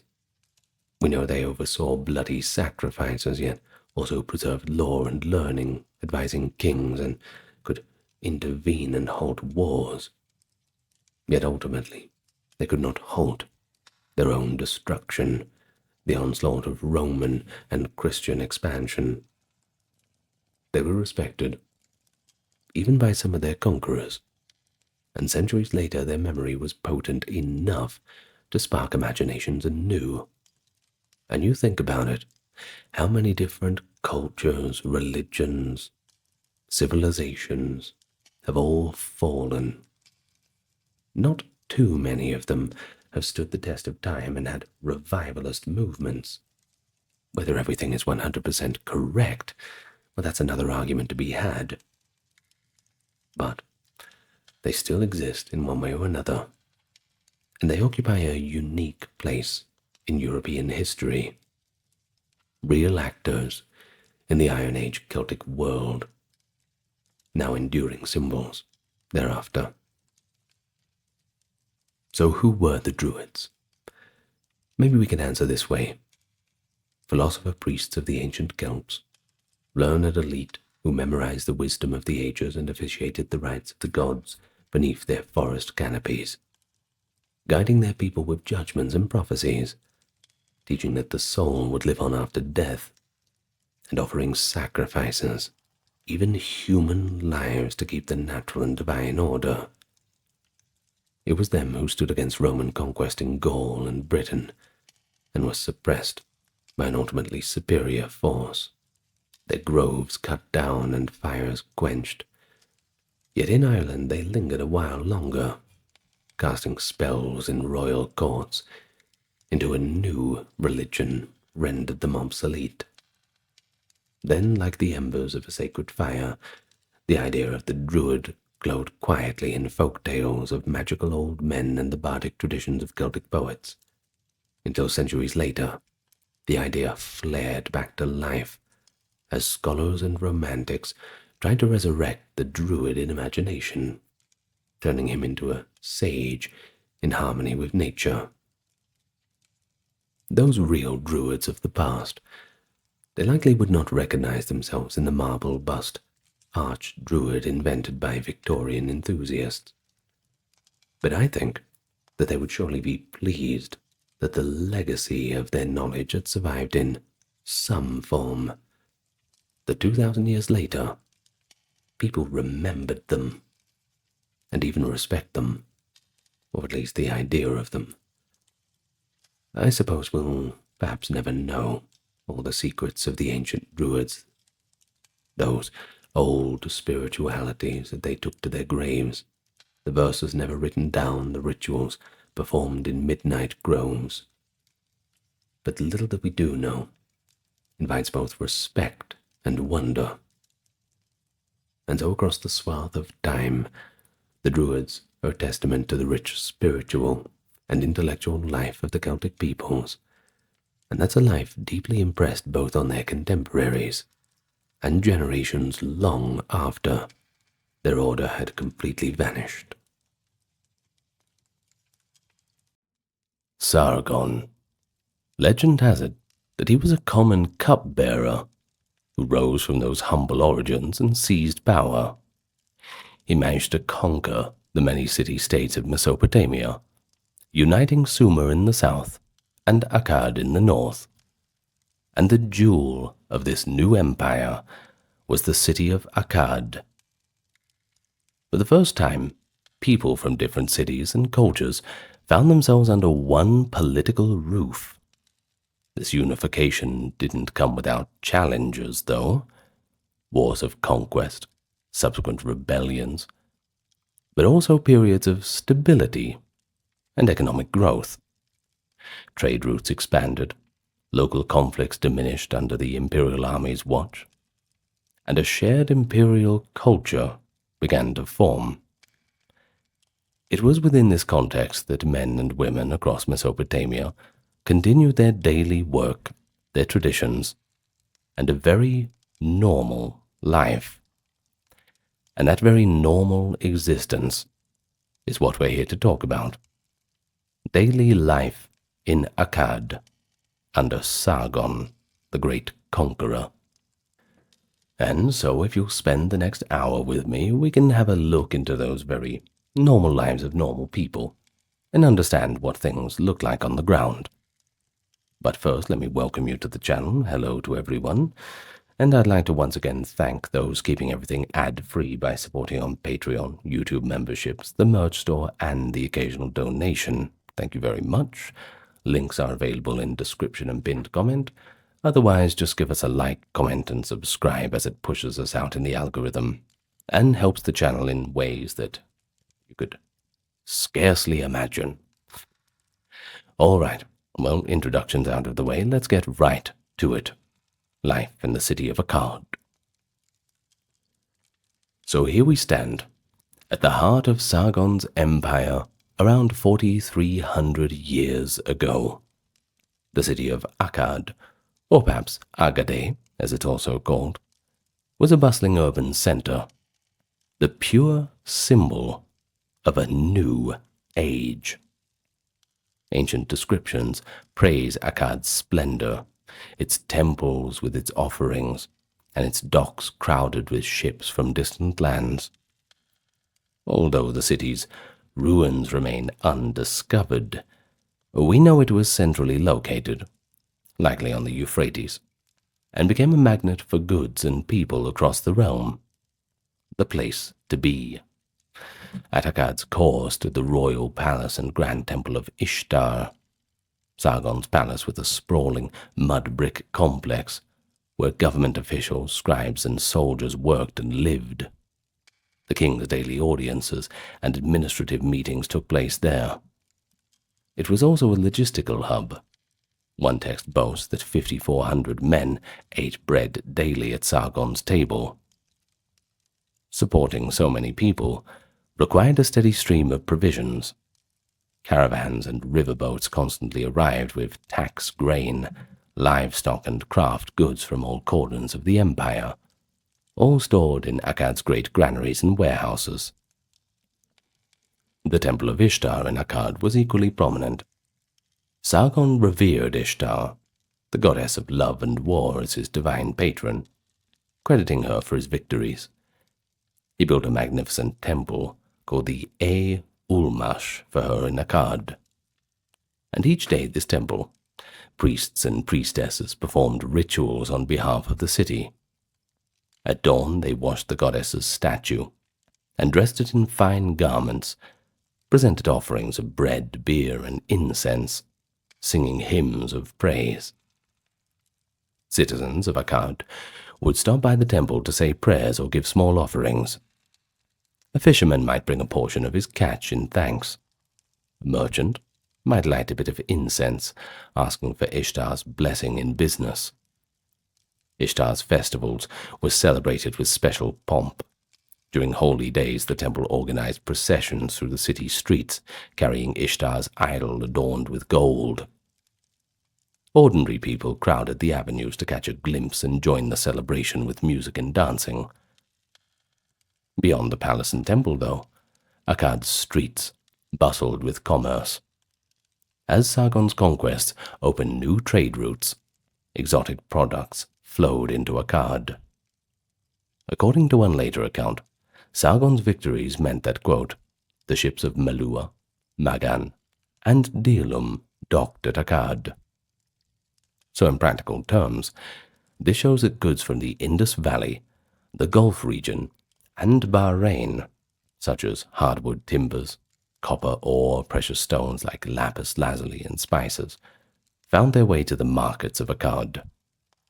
Local artisans in the city's workshops eagerly transformed these materials into fine wares. Jewelers crafted intricate gold and lapis jewelry. Bronze smiths cast tools and weapons. Weavers turned sheep wool into textiles, including the prestigious patterned cloth that Mesopotamia exported abroad. Every morning the marketplace of Akkad would come alive. Rows of stalls with potters selling storage jars, bakers offering fresh flatbreads, scribes for hire writing letters or contracts, and traders from abroad speaking a mix of tongues as they bargained. The air was rich with the scent of baking bread, the mixed spices, the smoke of the bronze forges. Unmistakable, the smell of Akkad, the smell of a city and an empire, cosmopolitan and unprecedented in Mesopotamia at that time. But despite being an imperial city, daily urban life in Akkad would feel familiar to any Mesopotamian city dweller. Most residents lived in one-story mud brick houses crowded along the narrow lanes radiating out from the city center. Houses were built around small courtyards. They provided light and ventilation. In the late afternoon, one might see women sprinkling water to cool the dusty courtyard ground, and men returning from workshops or fields outside the city. As dusk fell, families lit small oil lamps. The sounds of the busy city gave way to domestic noise, the laughter of children, the lullabies being sung, and perhaps a melody from a lyre as neighbors relaxed on their rooftops. That's Akkad, a city within a new imperial mission. But it was also a place where everyday life went on in the ways it always did. One household and one street at a time. So let's look under the hood and get a bit more detail. Now, under Sargon, Mesopotamian society remained stratified into social classes, though the empire created new opportunities and a few disruptions within that structure. Let me explain. At the top of the pyramid, or perhaps the ziggurat, if we're going to use more Mesopotamian terms, stood the king and his family. Sargon himself was the absolute authority. He was often styled King of Kish, a title carrying prestige, and later King of the 4 quarters of the world, in addition to King of Sumer and Akkad. He was not worshipped as a god, though. That innovation came later with his grandson Naram Sin, but he was chosen by the gods to rule. Sargon's family members held key positions. His sons became governors and generals, and his daughters were appointed priestesses of important deities. The most famous is Enheduanna, Sargon's daughter, whom he installed as the high priestess of the moon god Nanna in the city of Ur. Enheduanna wielded considerable power by overseeing Ur's vast temple economic network and uniting the empire's religious ideologies. She composed hymns that praised the goddess Inanna or Ishtar, and in doing so, fused Sumerian and Akkadian spiritual traditions. Through such placements, Sargon's family helped solidify imperial control, and also contributed to a shared cultural identity across the empire. Now, beneath the royal family, a class of high officials, regional governors, and temple priests formed the upper echelons of society. Many were Akkadian nobles, or Sargon's comrades in arms rewarded with land and office. Others were co-opted elites from conquered Sumerian cities. These officials managed provinces, collected taxes, and kept order. A governor in Sargon's empire, often called an ensi or sakanaku, would live in a local palace, administer justice, and dispense regular tribute and reports to the king. The lifestyle was pretty comfortable, at least for the time. They had estates, servants, better clothes. Temple priests and priestesses also enjoyed high status. Major temples controlled large tracts of land and hundreds of workers, making the chief priests significant economic and political players. They also ran schools, oversaw craft workshops, and acted as ideological spokespeople for the regime. For instance, by integrating praise of Sargon into temple liturgies. Just sneak a little bit of that in there. On a daily basis, a high priest might start the morning leading worship, spend midday checking the temple's storehouse inventories, and later meet with the city governor on civic matters, thus functioning as both spiritual leader and an administrator. One prestigious segment of the upper class was the scribes and scholarly class. Scribes were indispensable for running the empire's bureaucracy. They kept administrative records, tracked crop yields, laborers, and tax deliveries, and also drafted letters and decrees. Because cuneiform writing was complex and mastered by relatively few, literate scribes held a special position of respect.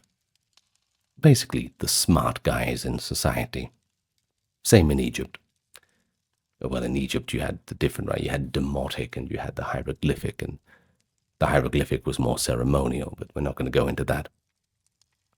Well, many scribes in Sargon's time were also bilingual, fluent in the traditional Sumerian language of learning and the Akkadian language of the new administration. They staffed the central and provincial offices. For example, a scribe in Akkad's palace might spend the day recording distributions of grain to soldiers, writing orders to a distant governor about the canal repairs, and copying royal inscriptions onto clay cylinders to be buried in the new building foundations. Every major temple and government bureau had its own cadre of scribes. Their work quietly knit the empire together by maintaining communication and consistency. Education to become a scribe was rigorous. Years of schooling in tablet writing. And those who succeeded were justly quite proud. They sometimes signed their names on documents, a little mark of personal achievement. Then we got the merchant and artisan class. They also experienced prosperity under Sargon's rule. With long-distance trade booming, successful merchants could become quite wealthy. An enterprising merchant might own caravans of donkeys or boats and form partnerships to import valuable goods. For instance, merchants of Akkad handled the distribution of timber from the Lebanon mountains, or tin from the east, which were essential for building and bronze making. Can't get bronze without tin, that's for sure. They operated within the law, set by the king, who sometimes regulated prices or issued standardized weights. But generally they could profit from the empire's enlarged markets. Skilled artisans, bronze casters, boat builders, leather workers, weavers, and others were in high demand to support both everyday needs and the grand projects of the state. Many artisans were employed directly by the palace or temple workshops. A team of boat builders in Akkad might be tasked by royal order to construct a fleet of river boats to carry troops or grain. Temple weavers in Uruk could be charged with producing fine cloth for export. These workers received rations or wages that could depend on steady work. In their neighborhoods after work, they likely formed guild-like communities based on trade, passing their craft and employment to their children. But the vast majority of the population were common farmers and laborers, forming the lower class. I don't like that term. I don't know why. I know it is a term, but I don't like the term lower class and upper class. It just sounds a bit distasteful to me.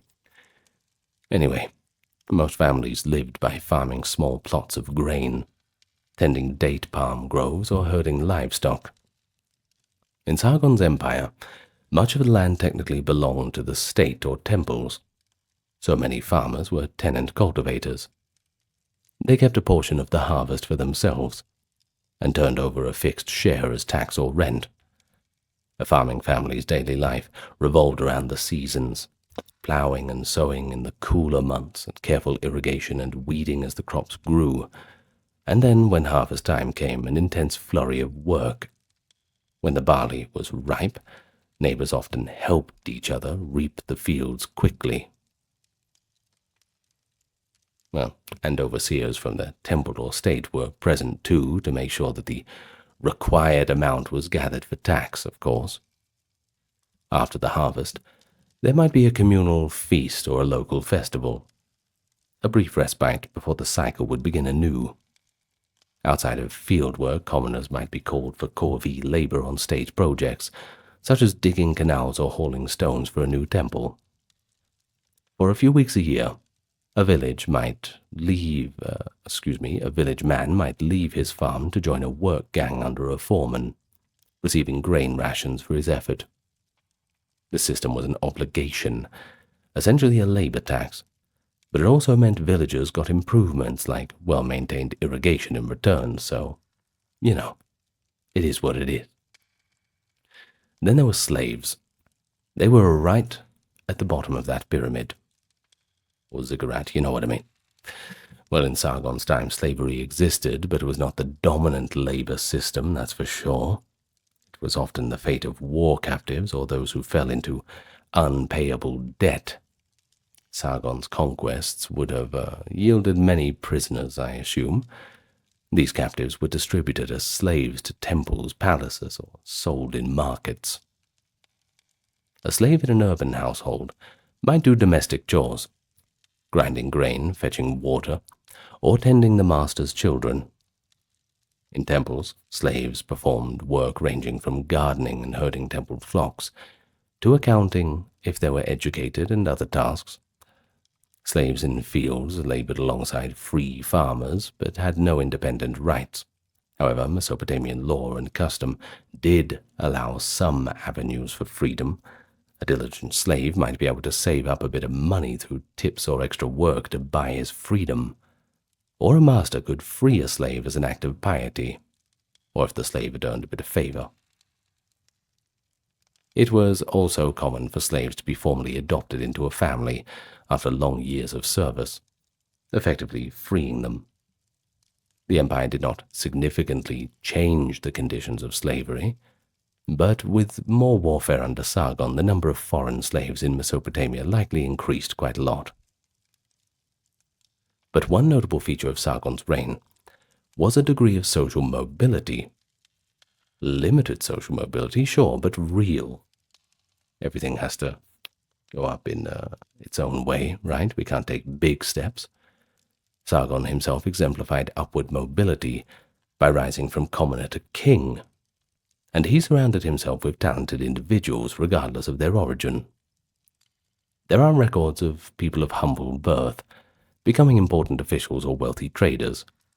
For example, a tablet might note a man with a non-elite name who becomes an overseer of royal granaries due to his skill, or a woman tavern keeper who manages to accumulate enough wealth to lend to others, a profession historically exemplified by the legendary Queen Kubaba of Kish long before. While the traditional hierarchy remained, with the wealthy and well-born enjoying privileges, the empire's vast scale created new roles that energetic people could fill. Thus, a young man with ambition might seek a career in the army or bureaucracy as a path out of subsistence farming. A degree of mixing between Akkadians and Sumerians also occurred in officialdom and city life, slowly blending these populations. So over time, serving the empire became a source of identity and pride, and that cut across the old city-state divisions. I suppose in that sense, Sargon's societal legacy was not only the preservation of a class system, but also the knitting together of many communities into a more connected social fabric than ever before. But of course, amid the imperial structure, family life remained the bedrock of society. And whether you lived in an apartment in the city, and yes, that is the correct terminology, or outside in a country cottage, daily routines centered on the household. A typical family had a father, mother, children, and sometimes extended kin, such as an elderly or parent or widowed aunt who all lived together. The authority within the home was generally patriarchal, and the father was considered the head of the family.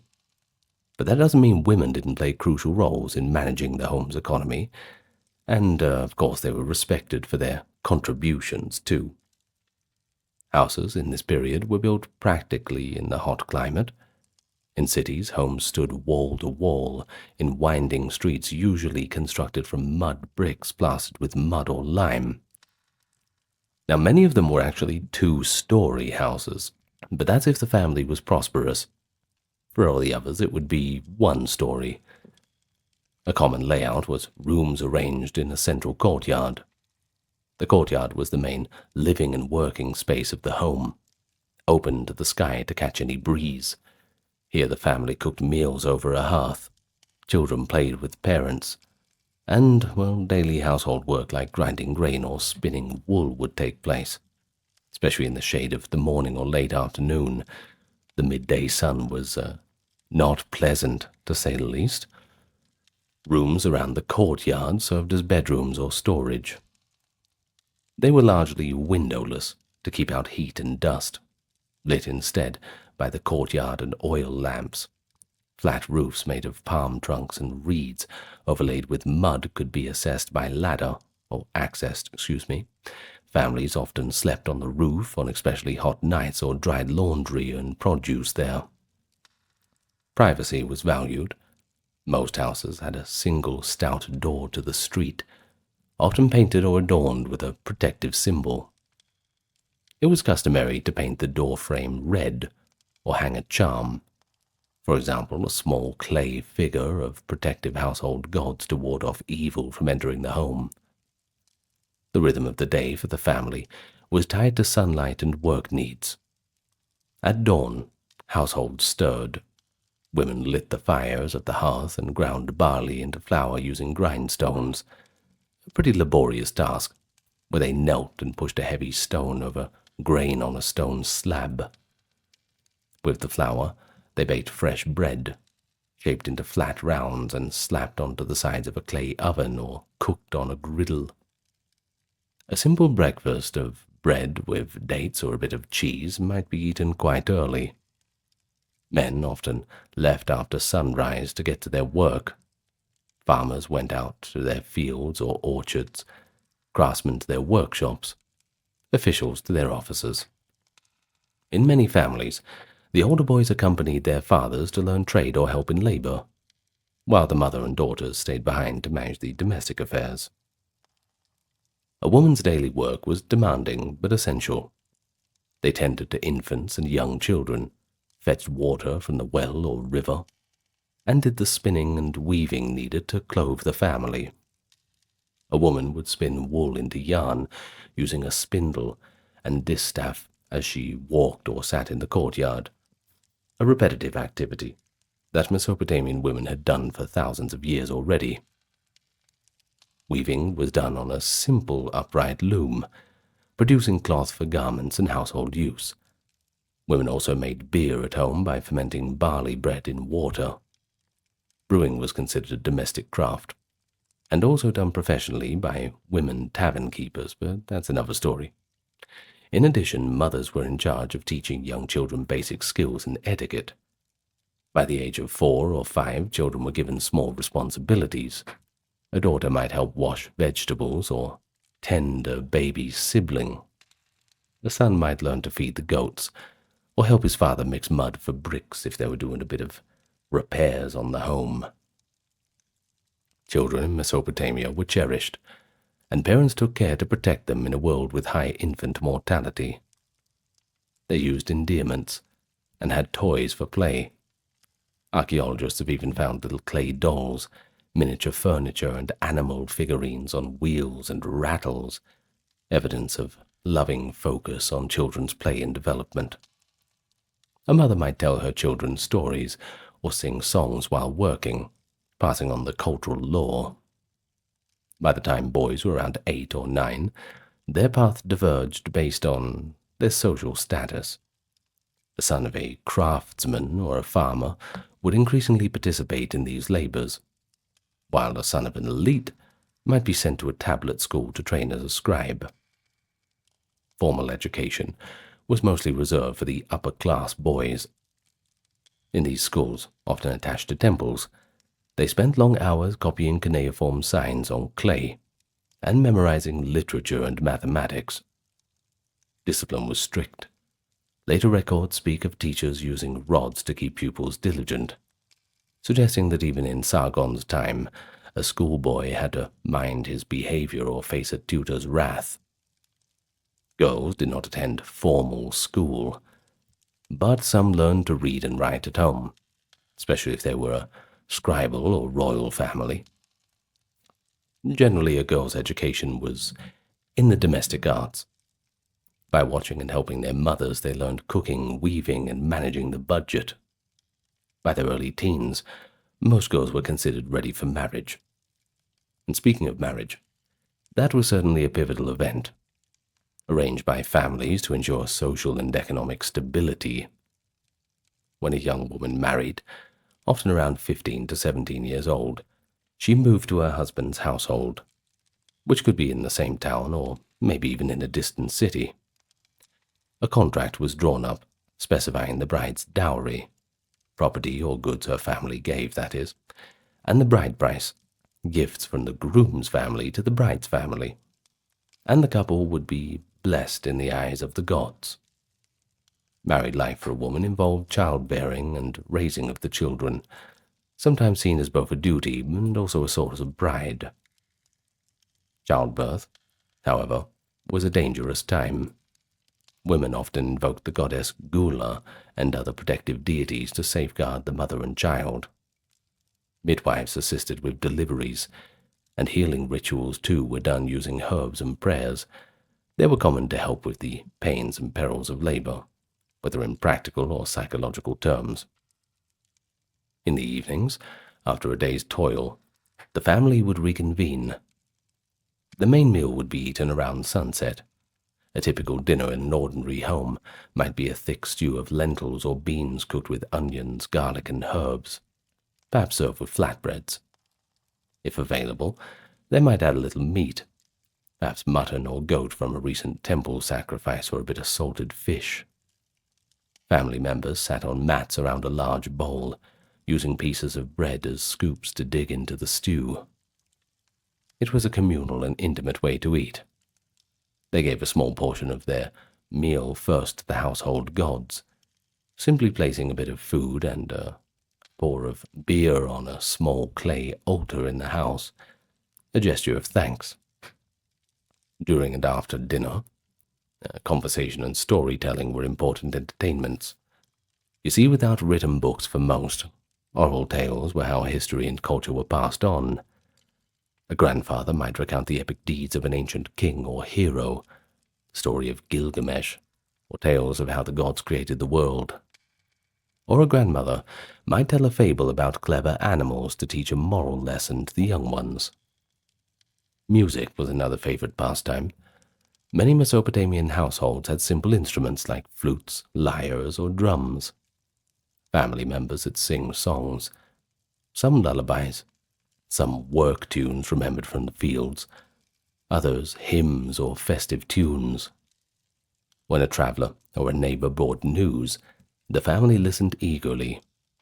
In a world without mass media, news spread person to person, and was often relayed in the form of a lively narrative. For the wealthier families, evenings could include hired entertainment or larger gatherings. A well-off merchant might invite friends for a banquet with musicians and a professional storyteller or dancer. You could make your living doing that, too. But for the majority, nightfall meant quiet family time. Lamps fueled with sesame oil would be lit and eventually extinguished as the children dozed off. Maybe the parents had discussed the tasks of the next day, or argue over small domestic worries, the health of the livestock, that leak in the roof. Likely they also offered prayers together, thanking the gods for the day's success, or simply for the peace of their home amid an ever-changing world. Normal life, just as we promised.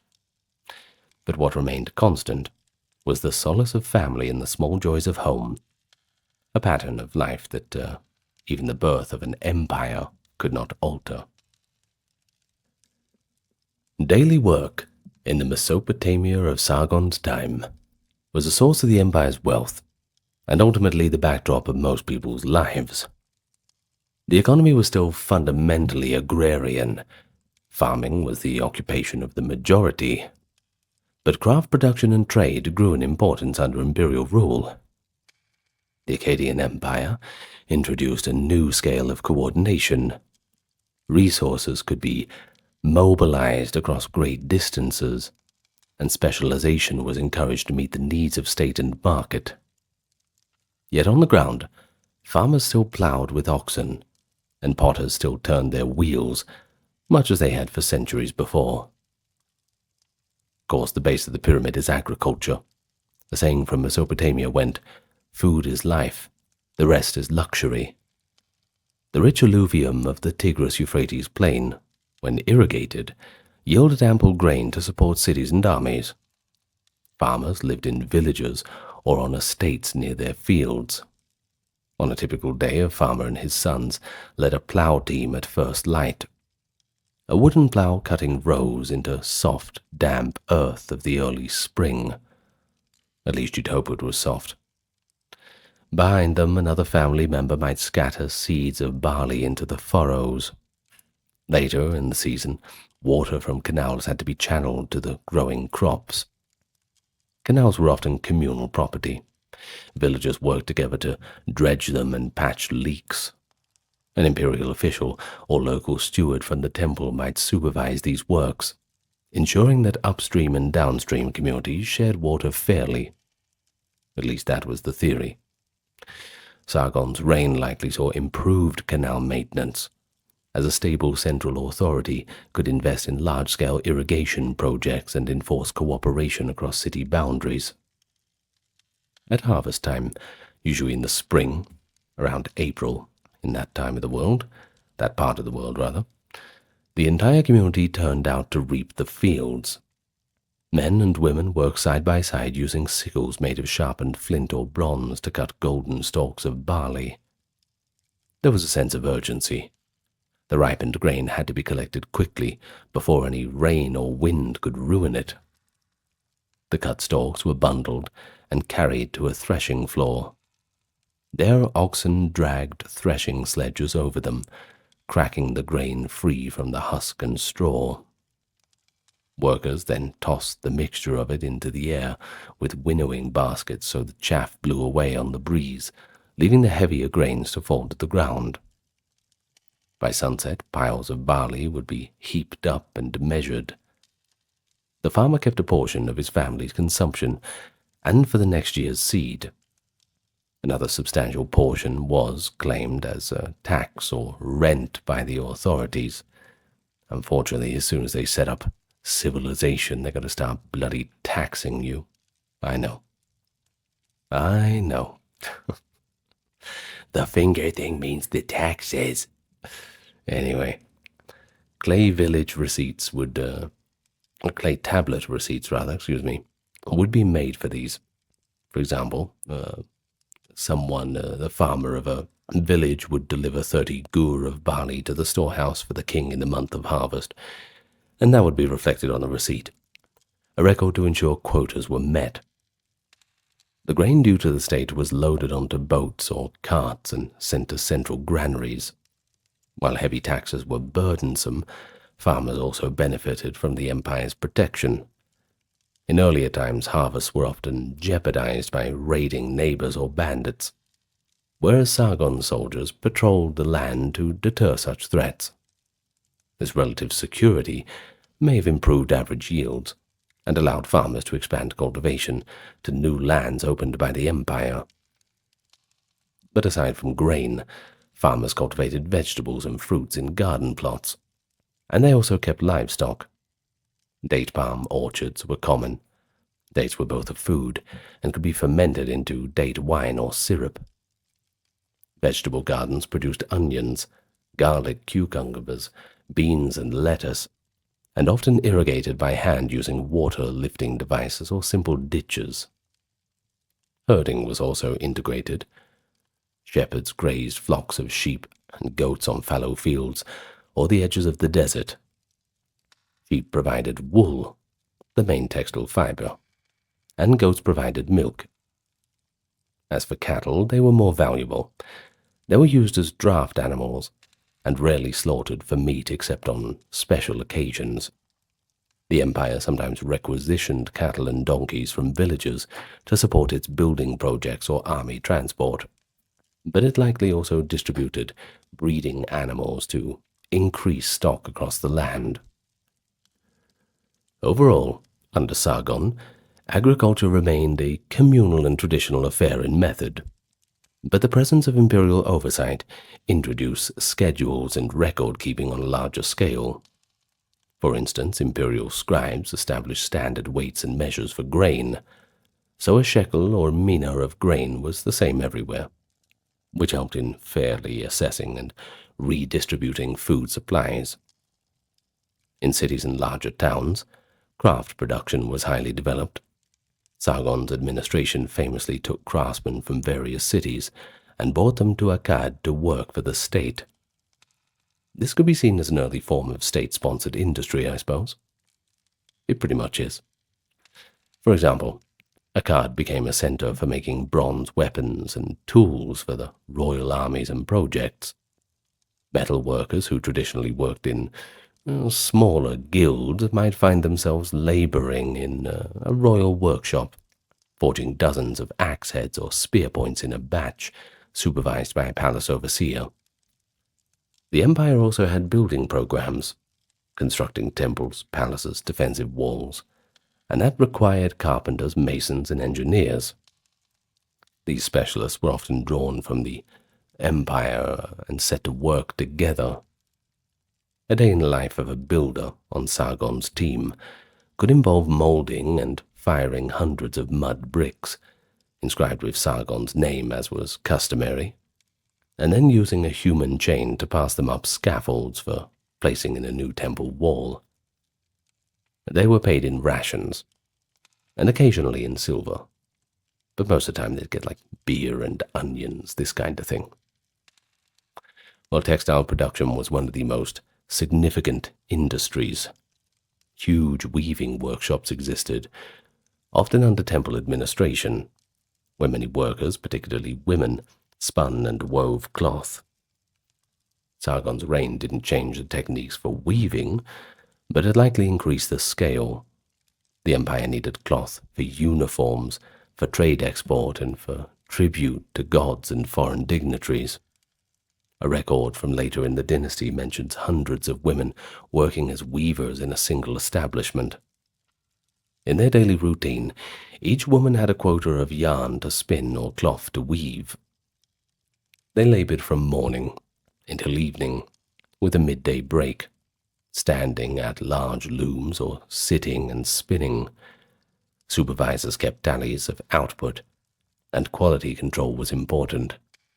Poorly made cloth could be rejected, and the weaver penalized by docked rations, so he had to be careful.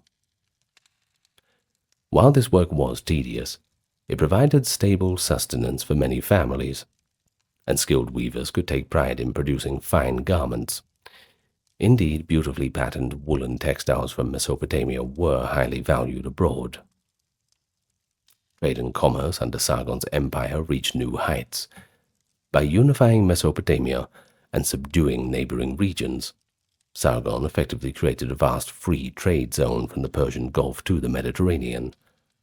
Merchants could travel far under the protection of the imperial authority and use a relatively uniform set of weights, measures, and regulations. This encouraged long-distance caravans. For instance, merchants from Akkad traveled north and west to the forests of Syria to obtain cedar wood, and to the Anatolian highlands to trade silver and tin. They journeyed east over the Zagros Mountains to Elam in modern Iran for precious stones and metals, and south to Delam, modern Bahrain, and Magan, modern Oman by sea, for copper and other goods. Sargon himself is said to have washed his weapons in the sea after reaching the Mediterranean, symbolically opening that route, and he stationed garrisons along key trade routes to secure them. The impact on daily life was that Mesopotamia became more affluent and ultimately more cosmopolitan. In the local towns, market days were lively with traders bringing in foreign wares. One might find a table of lapis lazuli beads from beyond the eastern mountains, or jars of fragrant cedar oil from Lebanon alongside the everyday fish, grain, and pottery. Most transactions for common people were still done by barter. A basket of dates might be exchanged for a jug of beer or a length of cloth. For larger transactions, they used silver by weight as currency. Weights were standardized, and a certain weight of silver, the shekel, became the unit of value for reckoning prices. For example, a cow might be worth, 30 shekels of silver. A day laborer might earn a few shekels worth of barley per month. Since there were no coins yet, people carried small pieces of silver or even silver rings that could be weighed on the spot to pay for goods. It's notable that the Akkadian word for freedom, amargi, literally meant return to mother, but it was also used in context of debt forgiveness, indicating that economic entanglements were a main cause of loss of freedom, i.e., debt slaves. Periodically, rulers, including Sargon's successors, proclaimed debt cancellations to relieve the commoners' burdens. Sargon himself claimed to have made all the people of Akkad rest from their burdens in one inscription, which might imply that he took measures to prevent overtaxation or hardship uprisings. In any case, for most workers, whether ploughing or boat rowing or bricklaying, beer was part of their economy. They were often paid in beer rations, in addition to bread and oil. Beer was liquid sustenance that kept laborers hydrated and nourished through long hours. Employers, be it state or temple, had to keep the workforce content, so ensuring the beer supply was a serious business. In a way, the flow of barley into breweries and then to workers' mugs was the fuel for the empire's many projects. So, we can say that daily work under Sargon was a mix of the traditional but scaled up. Peasants in a field might still chant the same harvest songs their ancestors did, but now a percentage of their crop fed the distant Akkadian officials or soldiers. Artisans still crafted by hand, and some did so in the service of royal workshops, turning out unprecedented quantities of goods. Merchants still bargained with that old shrewdness and endured the risks of travel, but under the wing of an empire they could venture farther and deal in greater volume. A little bit more safety. The empire's administration kept a close eye on economic life. With clay tablets and seals, they tracked the movement of everything from livestock herds to shipments of lumber. Yet these bureaucratic activities were built upon the backs of ordinary laborers, doing the ordinary tasks. It was the productivity and cooperation of these countless individuals that really built Sargon's empire. The people of Akkadian Mesopotamia ate a diet dictated by the land's bounty. That's grains, vegetables, and of course the beer that we mentioned. But meat and a few other luxury foods were reserved for the special occasions or the wealthy. In terms of daily meals, they were pretty simple, but they were hearty, surprisingly balanced for the time, providing nourishment needed for a labor-intensive lifestyle. After all, they're not building those ziggurats on an empty stomach, I can tell you that much. The chief food, of course, was bread. No surprises there. Made mostly from barley flour. Barley was the dominant crop, more tolerant of Mesopotamia's soil and climate than wheat, and was used for both bread and brewing. Every morning in households across the empire, women ground barley on stone mills and baked flatbreads on clay griddles, or in small dome-shaped ovens. Bread was eaten at all times of the day. A traveler might carry a few flatbreads as portable rations, and a worker would have bread with each meal. I have bread with each meal, pretty much. Just a little bit, I just rip off a bit of the ciabatta, you know what I mean. There were different types of bread, too. There were flat, soft breads for wraps and thicker, leavened loaves that could be sliced. Flour could also be mixed with water, milk, or beer to make a sort of porridge, often eaten for breakfast by children or the elderly who had difficulty chewing bread, which was, well, it's not the soft bread we're used to. But I like the harder bread. Maybe I'm Mesopotamian at heart, who knows? Well, beer was the primary drink, as we've mentioned, but it's not as you think it is. Don't think of it like in the modern sense.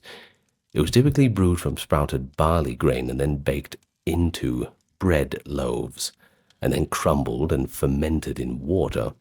The result was a thick, cloudy brew, more of a malty ale, or even a gruel by modern standards. It was often flavored with ingredients like date syrup or spices. People drank beer communally out of large ceramic jars using long reed straws.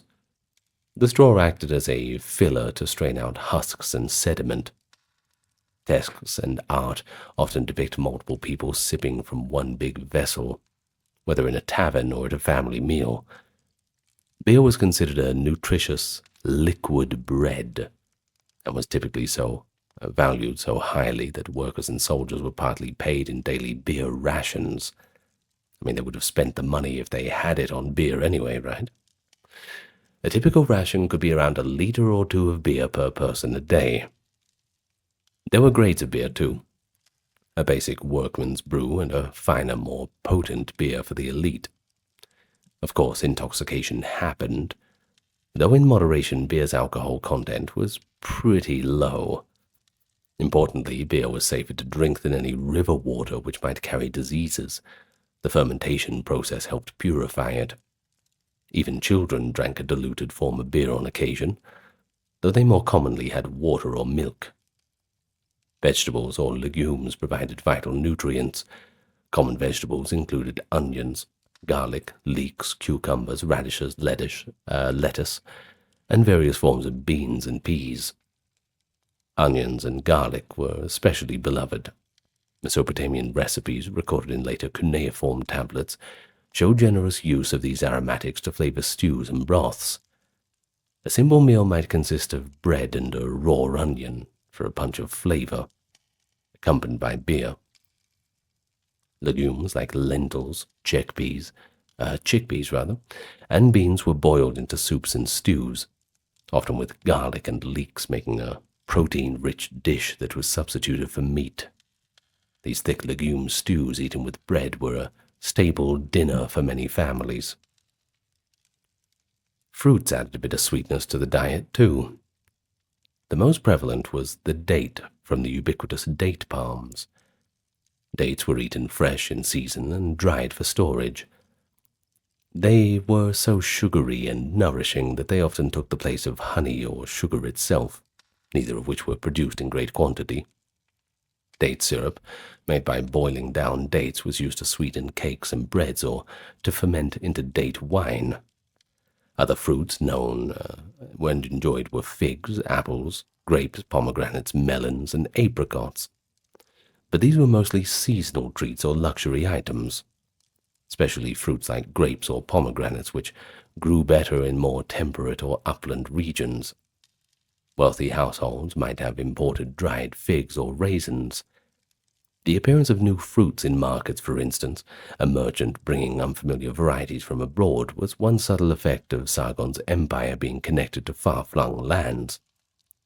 However, for ordinary folk, a treat might simply be some crushed dates in their porridge, or a handful of figs, if they could get them. Now, we have mentioned that meat was not typically a part of a daily diet for commoners. It doesn't mean they never had it, it's just it wasn't the normal fare. You see, it was expensive to raise animals primarily for meat. Herds were more valuable for their secondary products, like milk, wool, and labor. Remember how we mentioned the cows, you need them to plow the fields, right? Nonetheless, people did eat meat occasionally. Now, fish, you're not going to get much field plowing out of them, so that was the most common daily protein when accessible, not to say it was always daily. The rivers and canals teemed with fish, and fishing was an important job for many living near the water. Fish like carp and catfish were either grilled fresh or sun-dried and salted for preservation. Dried fish could be traded inland, and was a staple for those far from rivers, albeit in a rather pungent form. You wouldn't have me going near that. As for the livestock, sheep and goats provided meat in the form of mutton, and goat when an animal was too old, or during festival sacrifices, they would convert them into their food form. Goat meat stewed with vegetables or roast mutton were probably more festival fare or consumed by the better off on a semi-regular basis. But the real rarity was the beef. That was hard to get. They were precious as draft animals, so slaughtering one of them was pretty significant. Usually associated with a religious sacrifice or a royal feast, something like that. Now, pigs were raised by some farmers and provided pork, but pig keeping was less common in Mesopotamia than sheep or goats, possibly due to cultural preferences and the pig's need for water. Still, archaeological evidence shows pig bones in some sites, indicating that pork was eaten, at least in certain communities or by lower classes. Pigs are cheap to feed household scraps. Now, in practice, much of the population got animal protein indirectly from dairy and occasional meat in temple distributions. Temples regularly performed animal sacrifices.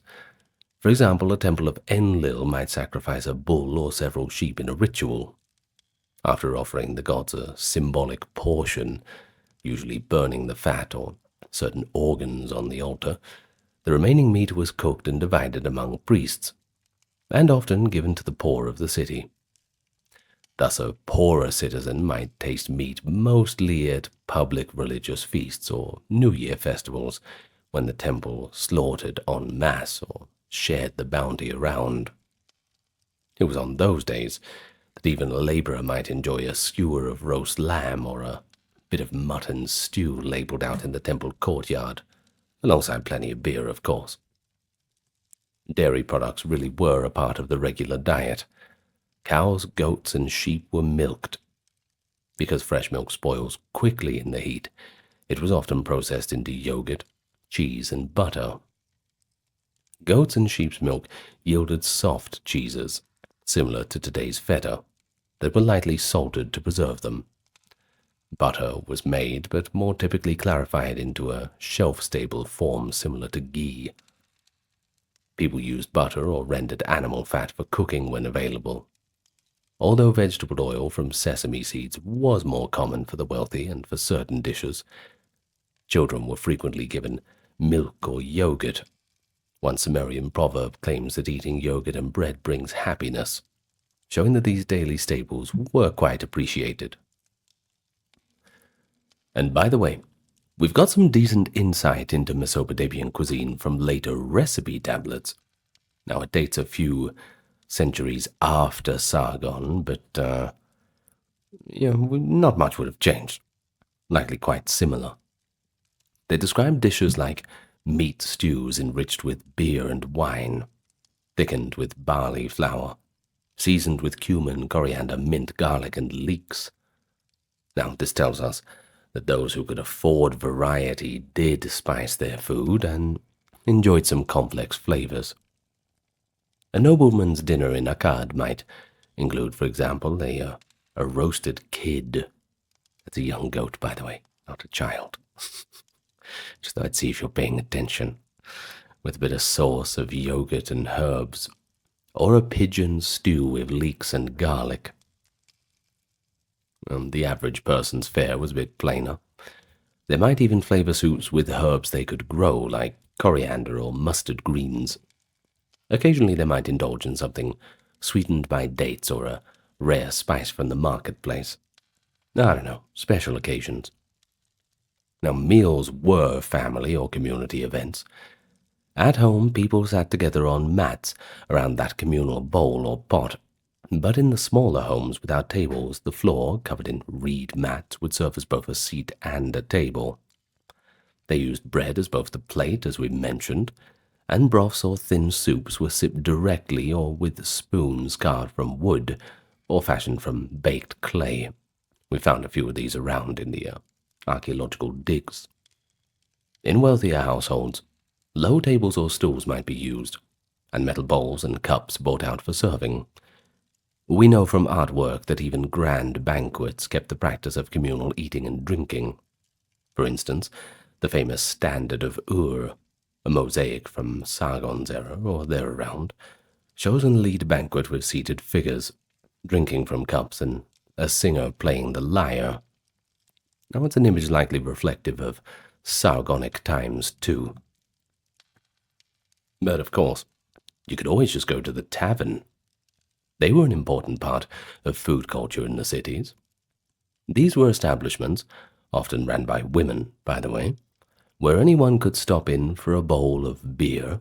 Remember that the beer is that gruely sort of stuff, and a simple meal of bread, stew, or porridge. Nothing too fancy. But sometimes you just don't feel like cooking.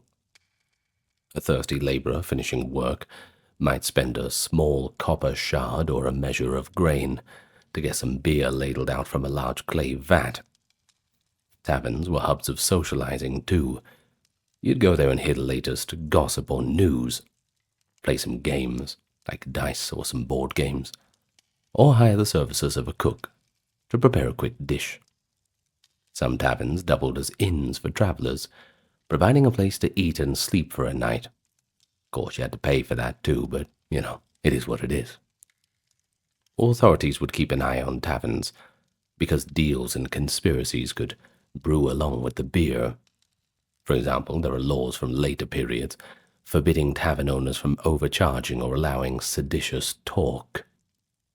In Sargon's day, they likely served as an informal men's club of the neighborhood each evening, even though they were ran by women. But the clientele were mainly men. High on a hill, the fortress of Alesia.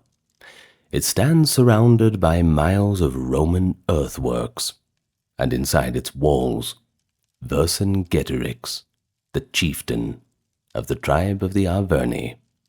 He watches the climactic battle unfold. The year is 52 BCE, and the fate of Gaul hangs in the balance.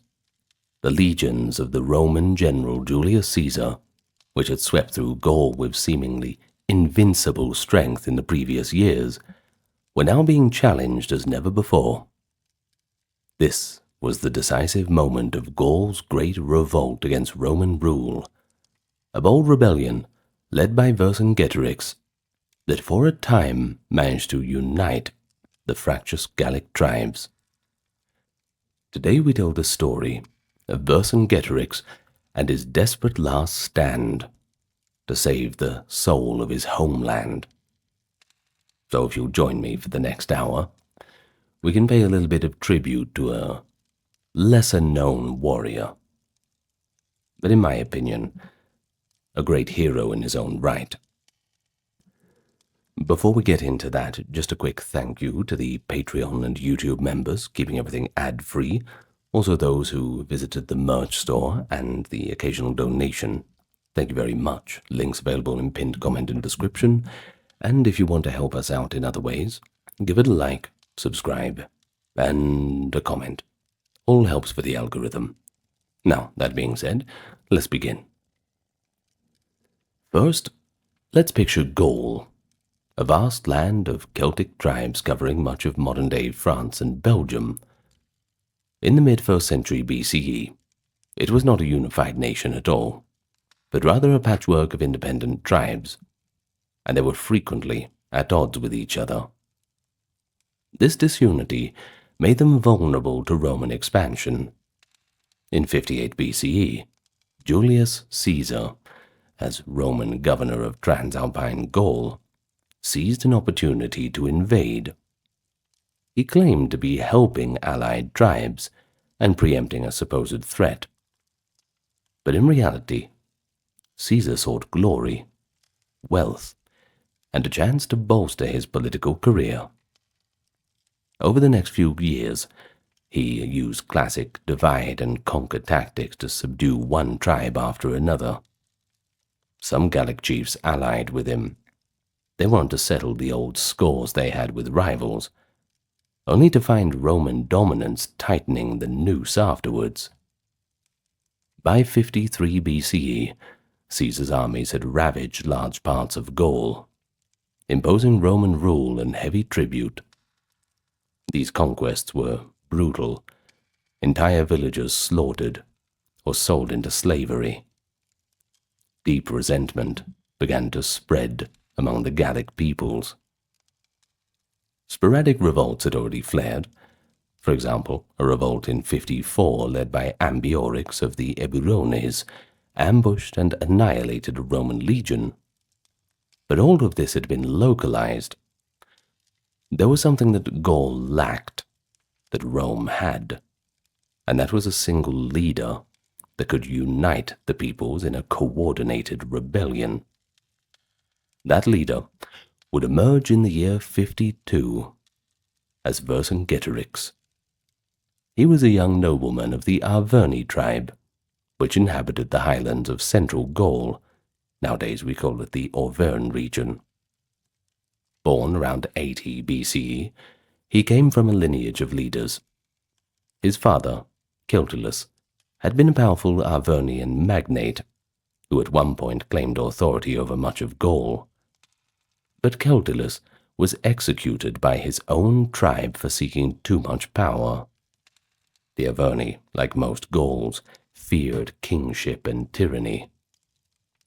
Thus, Vercingetorix grew up aware of both his noble heritage and the cautionary tale of his father's fate. His very name, in Gaulish, actually means supreme leader of warriors, an indication of the destiny he would soon attempt to fill.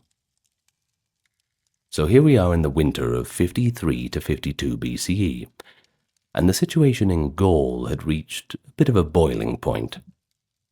Caesar had gone to Cisalpine Gaul, as in northern Italy, to recruit troops and deal with political matters in Rome. Sensing the absence of Caesar and the unrest back on the home front, Gallic patriots conspired to ignite a general uprising. The spark would come in early 52, in the land of the Carnutes, at the town of Cenabum, modern-day Orleans. The Carnutes suddenly attacked and slaughtered a group of Roman traders and officials who were stationed there. a violent act, barbaric even, essentially the murder of Romans on Gallic soil, many of whom didn't even have a dagger at the hip. In any case, the message was clear. This was a signal for revolt. News of the Canute's deeds spread rapidly across Gaul, carried by messengers and the cries of sympathizers. And when the alarm reached the Arverni, the young Vercingetorix was ready to seize the moment. He was about 30 years old at the time, but he was ambitious, charismatic, and an ardent advocate for Gallic independence. He began rallying support in Gergovia, the Arverni stronghold. At first, though, the Arvernian nobles, including his uncle Gobernitio, refused to risk war with Rome. They'd seen what happens when you defy the empire, and no one thought they really had the strength to put up a good fight. They even cast Vercingetorix and his followers out of Gergovia, thinking to quash this rash enterprise. But Vercingetorix would not be silenced. Out in the countryside, he gathered a band of supporters from among the disenfranchised and warriors eager to defy the Romans. With this initial force, he went village to village in Arvernian territory, stirring the common people to rise up and take arms. His passion and resolve proved to be quite convincing. Before long he returned to Gergovia at the head of a growing host. But this time, he overcame the opposition. The cautious Arvernian chiefs were expelled or forced to submit. Vercingetorix was hailed as a leader, even a king by his people, an extraordinary event in a society that normally distrusted rule by one man alone. Having secured the command of his own tribe, Vercingetorix set out to forge a pan-Gallic alliance. He sent envoys to neighboring tribes, urging them to join in the fight for the liberty of Gaul. The response was quite remarkable. One after another, major tribes threw in their lot with the uprisings. The Senones of central Gaul, the Parisii of the north, the Cadruci, the Aedui, Sequani, Pictones, Arverni themselves, and many more. Virtually all of Gaul was soon in on the revolt. Never before had so many Gallic peoples agreed to cooperate militarily under one command. By a council of tribal chiefs, Vercingetorix was elected supreme commander of the coalition. To lead this patchwork of warriors, Vercingetorix imposed strict discipline and undertook measures that even the Romans found impressively organized. He demanded hostages from each tribe to ensure loyalty, and set quotas for each tribe to supply soldiers and weapons by set deadlines. He placed particular emphasis on raising a strong cavalry, knowing that Gallic horsemen, superb riders with fine horses, could be a decisive factor against the Roman infantry. To hold the alliance together, Vercingetorix did not shy away from brutality. Caesar recounts that he enforced his orders with draconian punishments. For serious disobedience or treachery, offenders were executed. Sometimes they were even burned alive. For lesser infractions, the punishments could be ghastly mutilations, cutting off of the ears or the nose, serving as a warning to others. Harsh methods, sure, but they were meant to instill unity and deter any tribe from wavering. Under Vercingetorix's leadership, what had once been a spontaneous flare-up was rapidly becoming a coordinated uprising. By the spring of 52, the Gauls had a unified command and a clear purpose. They were going to expel the Romans and reclaim their freedom. From the very outset, Vercingetorix showed keen strategic insight in confronting the Roman war machine, and he was going to have to be really clever about it. Strength of arms alone was not going to cut it. he understood that Caesar's legions excelled in set-piece battles on open ground. The Romans had disciplined heavy infantry, ones who could outlast and outmaneuver any undisciplined mass chargers. So, rather than face Caesar in a conventional pitched battle that he would most likely lose, Vercingetorix adopted a strategy of scorched earth and guerrilla tactics. He had a plan, and that was to deny Caesar's armies any ability to live off the land and to constantly harass them, while avoiding all-out battle, at least until the conditions were favorable. As the Gallic coalition army mobilized, Vercingetorix ordered a systematic devastation of the countryside. Villages, farms, and even mid-sized towns were deliberately burned down by their own inhabitants ahead of the Roman advance. This was a painfully difficult directive for many of the Gauls to carry out. I mean, they were meant to be fighting for their own homes, but they were also being told they had to destroy their own homes and food stores. Bit ironic. In any case, most tribes obeyed, convinced that Vercingetorix had these sacrifices in mind and they were necessary for the greater cause. The goal was to deprive the Romans of food, shelter, and plunder. Caesar's legions depended on foraging and requisitioning local grain to sustain themselves. If every granary was put to the torch, and every field stripped bare, the Romans would be hard-pressed to feed their army. Vercingetorix also used the natural terrain to his advantage. Gallic forces would strike quickly at Roman detachments, supply lines, and scouts, and then melt away into the forests and hills where the Roman formations were less effective. Of course, this was the home front for the Gauls. They knew the mountains. They knew the forests. The Romans didn't. One illustration of Vercingetorix's hardline strategy involved the fate of Avaricum, modern-day Bourges. The chief city of the Bituriges tribe, Vercingetorix urged the Bituriges to burn Avaricum to prevent it from falling into Roman hands. But this tribe, anguished at the thought of destroying their most splendid city, a place of abundant resources and strong fortifications, begged for an exception. Well, after a bit of back and forth, Vercingetorix reluctantly agreed to spare Avaricum, reasoning that its natural defenses and the ongoing winter weather might stall Caesar long enough. Of course, this decision would soon be put to the test, as Caesar indeed made Avaricum his next target. Meanwhile, Julius Caesar reacted swiftly to the burgeoning revolt.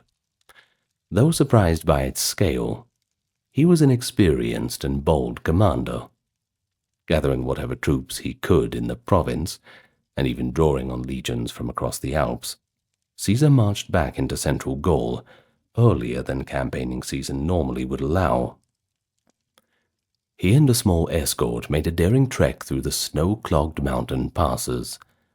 Roman sources highlight that he crossed the Cevennes ranges in harsh weather.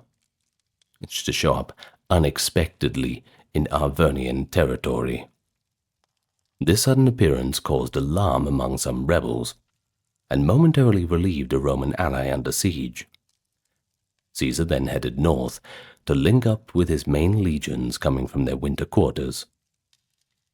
By extraordinarily forced marches and logistical feats, Caesar concentrated his forces before the Gauls could fully coordinate against him.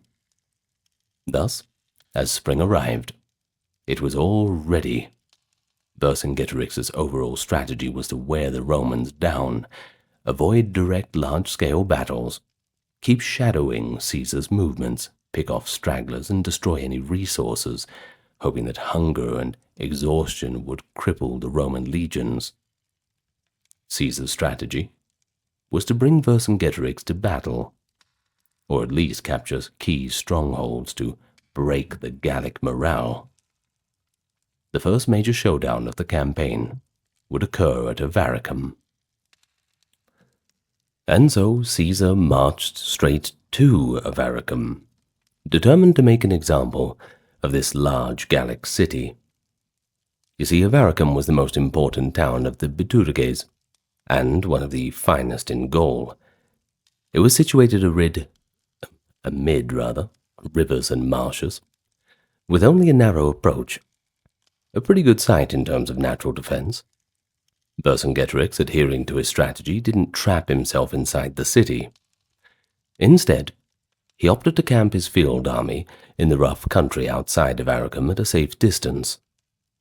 From there, his cavalry and guerrilla bands could continually harass the Roman foraging parties, while he avoided a direct engagement on open ground. He trusted that a combination of Avaricum's strong walls and the scarcity of food, thanks to that scorched earth policy, would work in his favor against the Romans. The siege of Avaricum in early 52 proved to be arduous, to say the least. The Romans, roughly 40,000 strong, encircled the city and commenced building massive siege works. They constructed terraces, battering rams, and siege towers to reach the ramparts, all while enduring rain, mud, and constant skirmishes launched by the Gauls from outside the walls. The cavalry of Vercingetorix made hit-and-run attacks, keeping the Romans on guard. And inside Avaricum itself, the Bituriges and their allies bravely endured a tightening blockade. Caesar's soldiers grew increasingly frustrated, not to mention hungry. Vercingetorix had indeed managed to strip the surrounding land of provisions, and the Roman supply line was sorely overstretched. After about a month of siege operations, the persistence of the Romans paid off. His troops built a massive ramp, and finally, on a stormy day, managed to push a siege tower against the walls and breach Avaricum's defense. The Roman legions poured into the city, and what followed was a slaughter. Embittered by the long siege and by the carnage the revolt had inflicted upon the Romans, Caesar's men took a brutal revenge. They massacred virtually the entire population of Avaricum. Men, women, children, none were spared. Ancient reports claimed that out of some 40,000, only a few hundred managed to escape. The city was sacked and set ablaze. Roman soldiers gorged themselves on the stores of grain and food that the Gauls had left behind, finally relieving their own hunger. But what about from a strategic standpoint? Well, you can imagine that the fall of Avaricum was certainly quite the blow to the Gauls. But Vercingetorix managed to handle the setback quite cleverly. Watching the plumes of smoke from the burning city, he withdrew his army to a safe distance to avoid an immediate clash with Caesar's now resupplied forces. He then convened a council of his allies. Rather than demoralizing the coalition, the atrocity at Avaricum just steeled their resolve. Vercingetorix argued that the loss of one city, as tragic as it was, proved that they must stick even more firmly to the scorched earth plan. Avaricum, he reminded them, had not been destroyed when he urged it, and it became the one place where the Romans could resupply. He took responsibility for the decision not to spare the city, but turned it into a lesson in unity. Going forward, they would not question him, and they would not spare any resource that might aid the enemy. By most accounts, the Gauls remained committed. They even agreed that, despite the catastrophe, morale should remain high. After all, Caesar had only taken one city, and Gaul's vast armies were still intact. The uprising would continue, and Vercingetorix now led his forces south, into the lands of his own people, drawing Caesar further from the Roman supply bases. Buoyed by the sack of Avaricum, Caesar decided to press the advantage. The next target, Gergovia, the chief town of the Arverni, and Vercingetorix's home ground. Gergovia was located on a steep, tall plateau near modern-day Clermont-Ferrand, and that dominated the surrounding plain. It was naturally fortified by cliffs and had been strengthened with walls. Importantly, it was a symbolically rich target. Capturing Gergovia would be a personal and political blow to Vercingetorix. Caesar marched his legions south into the Arvernian hills, determined to force another decisive confrontation. Vercingetorix anticipated Caesar's move. He positioned his army around Gergovia and prepared the defenses. As Caesar approached, Vercingetorix employed scorched earth tactics and blocking maneuvers to slow him down. The Gauls broke bridges and harassed the Roman columns. All little things that they were hoping would just chip away. But still, Caesar was not that easily defeated. He managed to maneuver cleverly. He restored a destroyed bridge over the Allier River in a rapid operation, outflanking some Gallic watchers, and arrived at Gergovia's vicinity. He encamped on high ground facing the Gergovia Plateau, separated from the town by a valley. One look at Gergovia convinced him that a direct assault was not going to be a very wise decision. The position was imposing, to say the least, with the Gauls holding the heights in great numbers. For some days, the Romans probed the defences. Caesar captured a minor hill near Gergovia, gaining a partial advantage. It may have cut off one of the town's water springs, too. But the Gauls held firm on the main plateau. Vercingetorix's warriors, drawn from many tribes, encamped in a ring around Gergovia's summit, ready to counterattack any Roman thrust. To complicate matters, news came that the Aedui, Rome's erstwhile Gallic allies, were wavering. Vercingetorix had been in secret contact with the discontented Aeduan tribes, and through bribes and persuasion, he managed to incite an Aeduan uprising behind the Romans' backs. The Aedui controlled crucial supply lines, and their defection meant Caesar's rear was no longer secure. Caesar had to send troops to deal with the Aedui turmoil, which of course meant fewer directly available at Gergovia.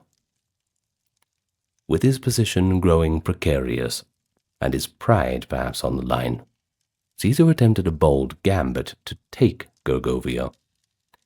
So he devised a plan to create a diversion on one side of the plateau and then storm the weaker side. In essence, he ordered part of his army to make a conspicuous show of moving away, luring some of the Gauls off the heights, while two legions hid and prepared to assault from another direction. Seemingly the plan worked, at least at start. Well, when the Roman feint drew a portion of the Gallic forces out of position, Caesar launched an attack up the slopes toward the town. The Roman legions succeeded in overrunning some outer works and a small Gaulish camp below the walls. Things were going well. Some Roman units pressed their attack further up to the steep incline, perhaps misinterpreting Caesar's limited objectives as a full assault. In any case, everyone thought they were on quite a roll, and you don't stop when you're on a roll, don't you? Gergovia's main rampart loomed above, and on Caesar's signal, the legions halted short of the town. And it was exactly at that moment that Vercingetorix unleashed his fierce counterattack. The battle around Gergovia quickly turned into a chaotic struggle on the hillsides. Gallic warriors, familiar with the terrain, swarmed down paths and ravines, hitting the Romans from higher ground. The legions found themselves to be in a very disadvantaged position, climbing, spread out, and now under a hail of Gaulish missiles. Centurions tried to keep their men together, but in confusion some Roman cohorts either didn't hear or didn't heed the order to retreat in time. a contingent of Caesar's troops advanced too far, and they became isolated. Vercingetorix's forces surrounded these detachments. A brutal melee ensued in which the Romans suffered heavy losses. According to Caesar's own later report, at least 46 Roman centurions, as seasoned officers, were killed in this engagement. It's hard to replace them. Once again a testament to how fiercely the Gauls fought, and how desperate the situation for the Romans became. One Roman eagle standard was almost captured by the Gauls, an enormous shame that was narrowly averted. Caesar, observing the disaster from a distance, had to commit his reserves simply to extricate his men from the slopes.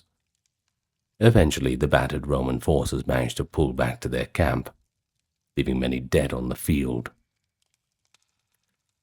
The Battle of Gergovia was a clear victory for Vercingetorix, and the first major defeat Caesar had ever suffered in Gaul. The news spread fast among the tribes. For the Gauls, it was exhilarating proof that the Romans were not invincible. Vercingetorix had out-generaled Caesar on the ground of his own choosing.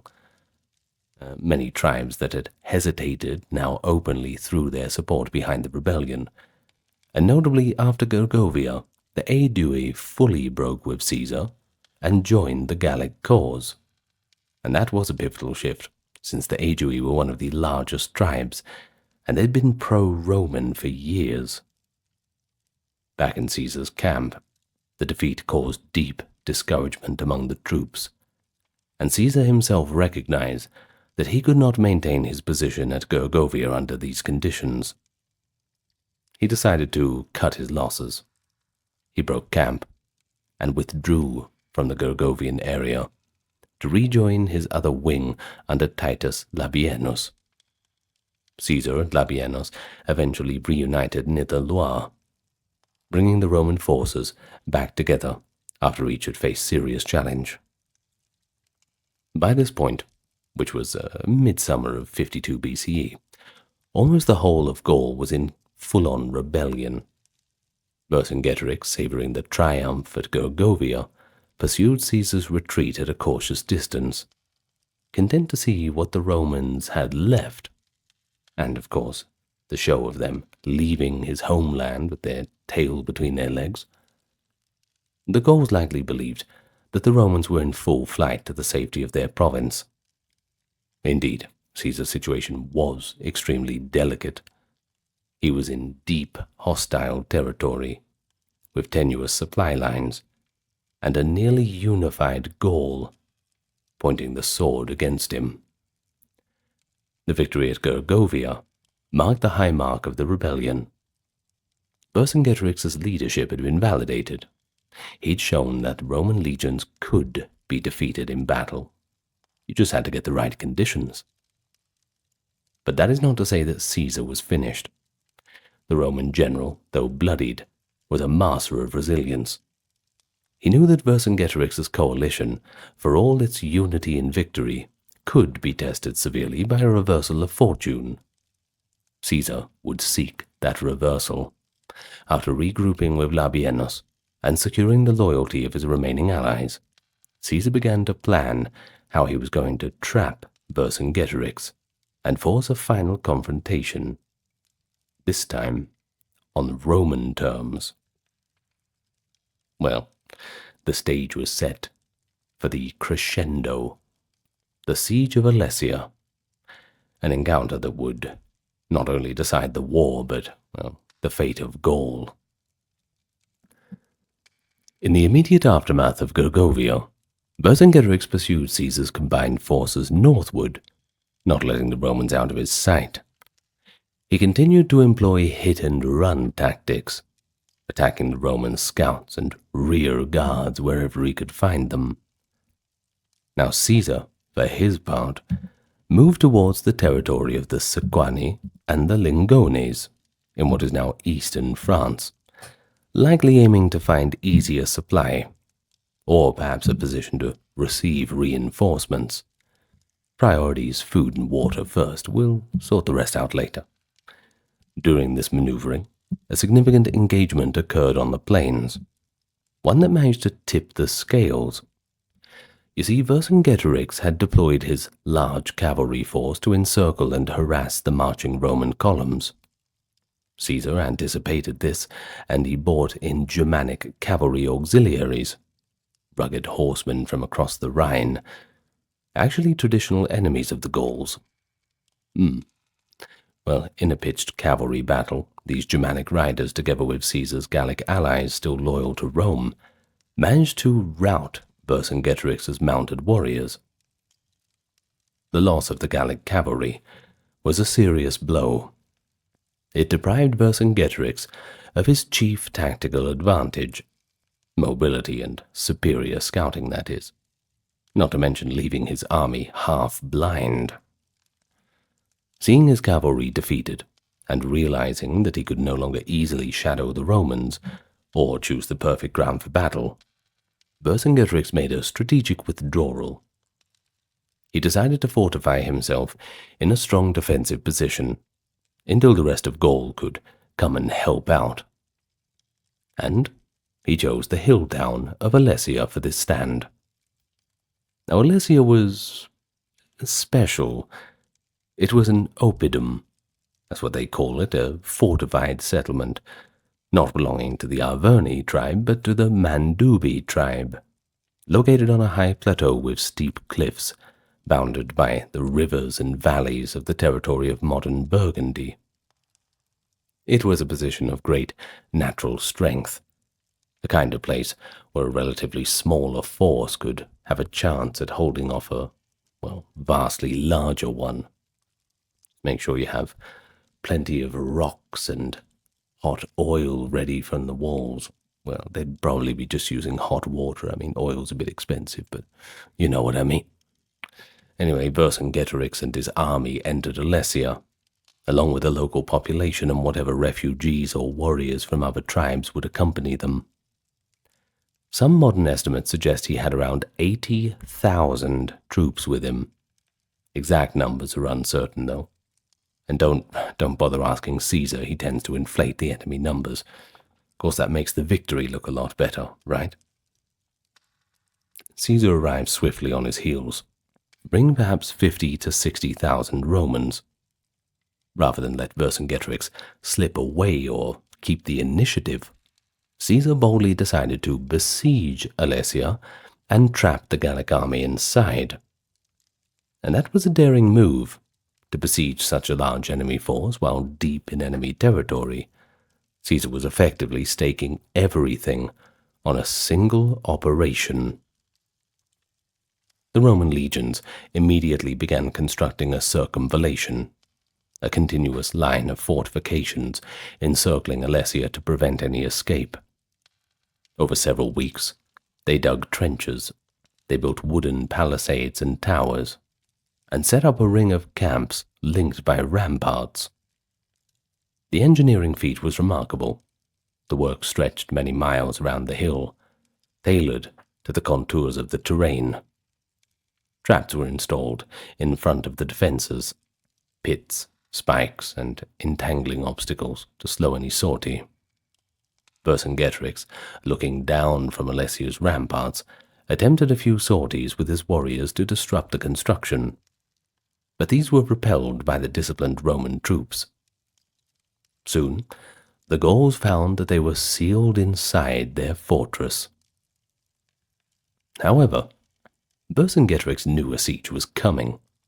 That was a reason why they were in Alesia in the first place, and he had a plan beyond merely just holding out.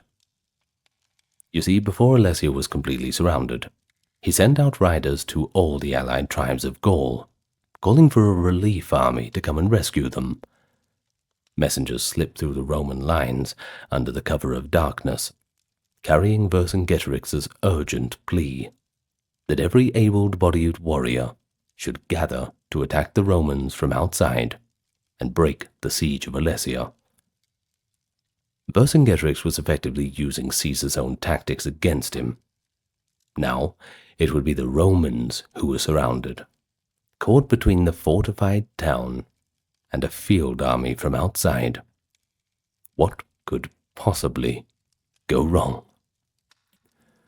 Back inside Alesia, after some time, conditions were beginning to deteriorate.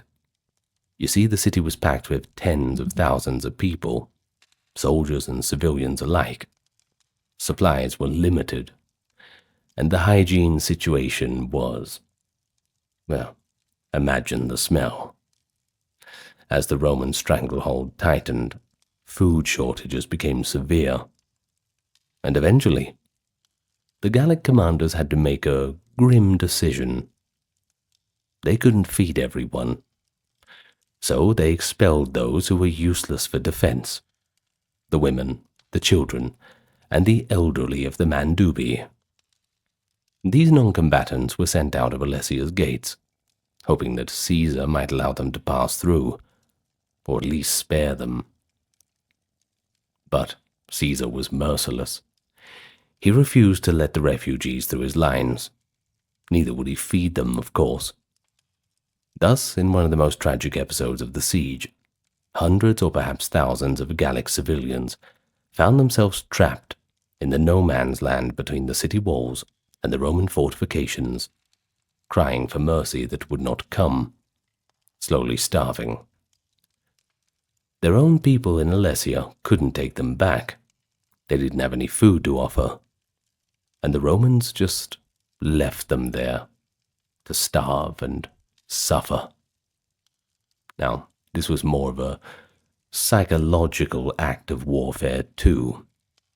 It was designed to pressure the defenders of Alesia by making them hear the cries and screams of their families outside.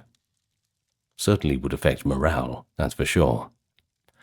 Meanwhile, all of Gaul was indeed stirring.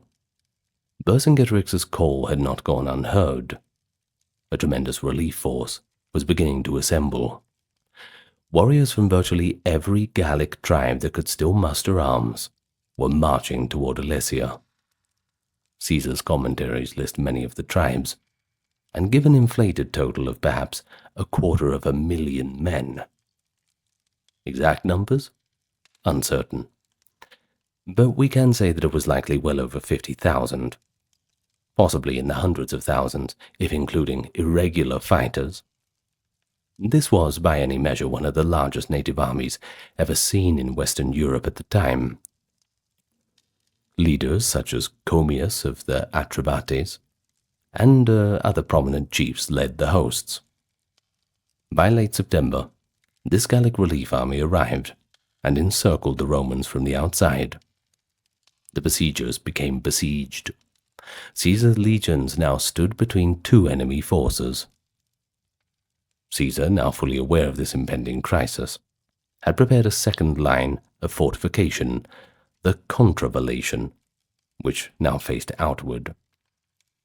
His troops built this outer ring, similarly to the inner one, with trenches, wooden stakes, and camps oriented to resist an attack from outside.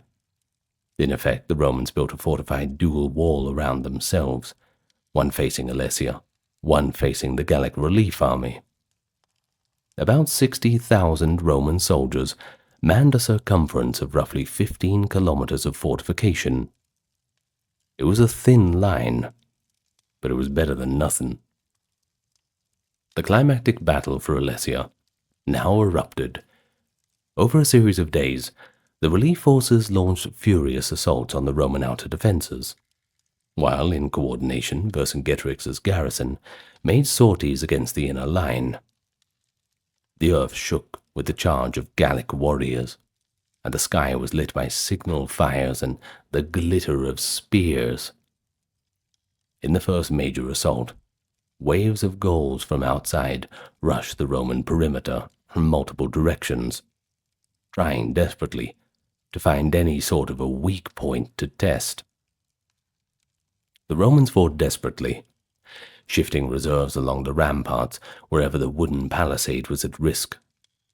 Vercingetorix's men inside Alesia timed their attack to coincide, pouring out of the gates to hit the inner Roman line. The Roman legions found themselves stretched to the limit, holding off superior numbers on two fronts simultaneously. One night attack nearly succeeded. A large contingent of the relief army managed to fill in sections of the Roman trench with earth and bundles of sticks. And then they brought up scaling ladders to the outer wall. They assaulted a sector on the northwestern side of Roman fortifications, where the terrain gave way to some cover.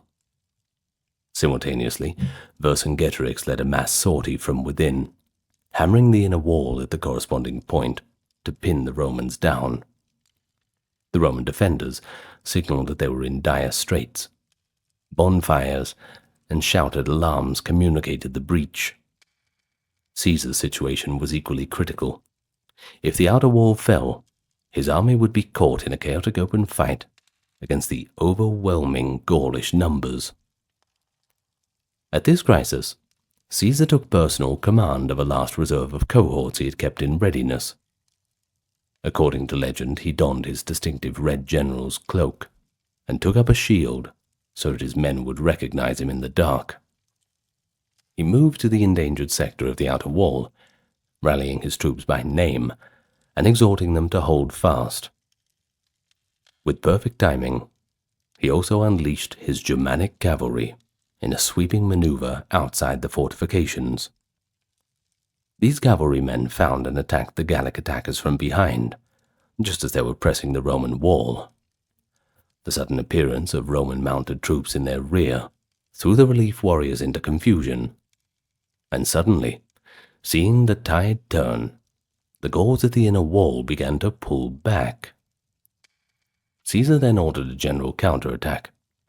The Roman legionaries, heartened by their commander's presence, surged out of their defenses. A vicious melee ensued outside the trenches. After intense fighting, the exhausted and bloodied relief army finally broke. Panic spread that they could not overcome the Romans, or that they themselves would be encircled. The Gallic warriors began to fall back from the fortifications, and soon that fallback turned into a full retreat.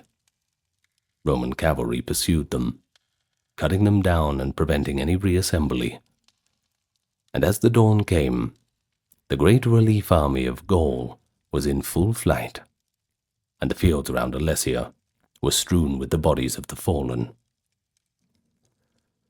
The defenders of Alesia, upon the heights, beheld the disastrous sight. The relieving host, their friends, their brothers and kin, they were all gone. All that remained were the flickering campfires in the distance, and the masses of abandoned equipment outside the Roman lines. Realizing their final hope had vanished, a wail of despair arose from the people of Alesia. After holding out for so long, they knew that this was the end. Vercingetorix pulled his remaining forces back inside the walls. The siege of Alesia had ended in a stunning Roman victory. With the failure of the relief army, Vercingetorix and the Gauls in Alesia had no options left. The food, it was gone. The allies, gone too. And they were surrounded by an impenetrable ring of Roman steel. Things really could not get any worse. A council of Gallic leaders in Alesia was convened in a crisis meeting. Different accounts describe the scene. Some say a debate ensued whether to fight to the death or to negotiate surrender. In the end, Vercingetorix made the fateful decision to surrender himself, to try and save his followers from complete extermination. And so, the next day, Vercingetorix prepared to deliver himself into the hands of Caesar. He reportedly dressed up in his finest armor, mounted his war horse, and in full view of both armies, the proud Gallic chieftain rode out of the gates and down to the Roman lines. The fighting had ceased. Thousands of Romans and Gauls watched in an awed silence. Accounts differ slightly on the details, but there is a famous version from Plutarch. It describes Vercingetorix riding directly up to Caesar's seat. There, he dismounted his horse. In a dramatic gesture, he removed his helmet and laid down his sword at Caesar's feet, then knelt, hands outstretched in surrender. He spoke a few words. If anything, his actions were his plea. Another account, from Cassius Dio, suggests that Vercingetorix perhaps hoped for mercy due to past goodwill between him and Caesar. But if so, it was a vain hope. Caesar was stone-faced. He accepted the surrender without any show of compassion. At a signal, Roman soldiers stepped forward and seized Vercingetorix. The Gallic commander was bound in chains. And just like that, the revolt was over.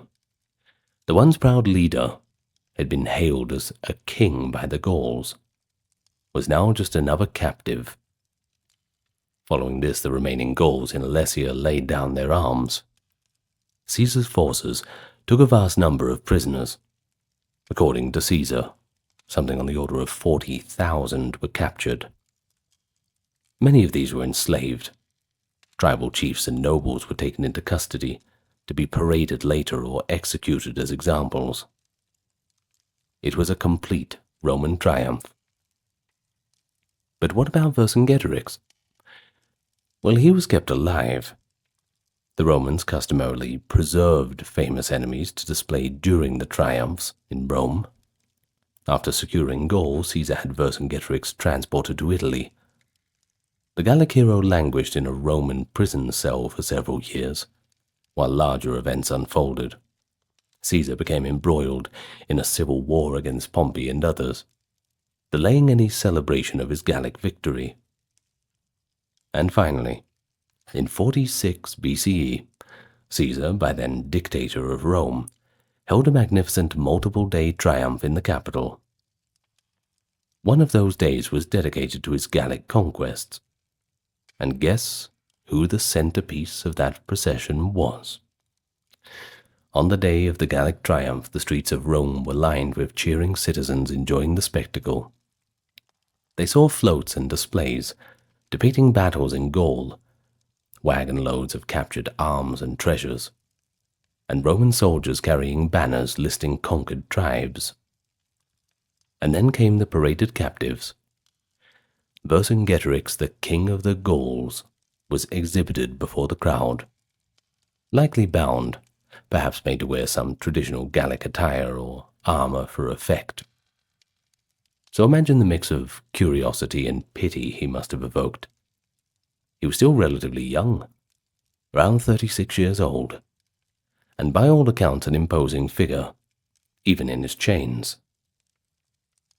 When the triumph reached its conclusion, Roman tradition dictated a cruel finale. In a dungeon beneath the Capitoline Hill, Vercingetorix was put to death. Most sources say he was strangled, the standard method of executing captive kings after a triumph. And so, in that dark, silent cell, ended the life of the man who nearly united Gaul against Rome.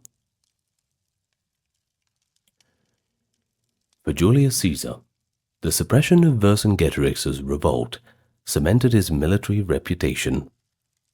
He had conquered a vast territory, defeated a colossal uprising, both feats that won him immense prestige, not to mention the wealth from the Gallic spoils. Politically, these successes boosted his power, contributing to the strength he would later wield in the Roman internal conflicts. And Caesar himself authored the commentaries on the Gallic War, which is of course the primary source for this history, which of course casts his actions in a favorable light and is colored by its own biases. In this work, Vercingetorix appears as a formidable, but ultimately doomed adversary. Caesar emphasizes his bravery and skill, perhaps to heighten the glory of overcoming him. But look at it from a more critical perspective. Historians recognize Vercingetorix as a remarkably capable leader, given the circumstances and the context he found himself in. he managed to unify a usually fragmented people, instill discipline, and conceive a strategy that came close to defeating a superbly organized foe.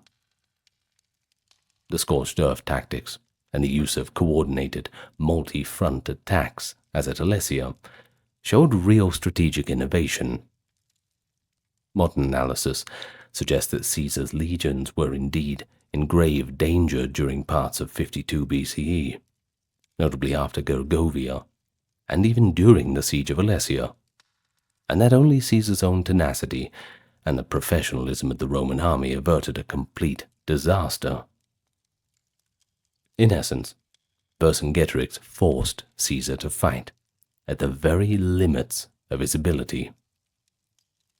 The legacy of Vercingetorix himself underwent a transformation over time.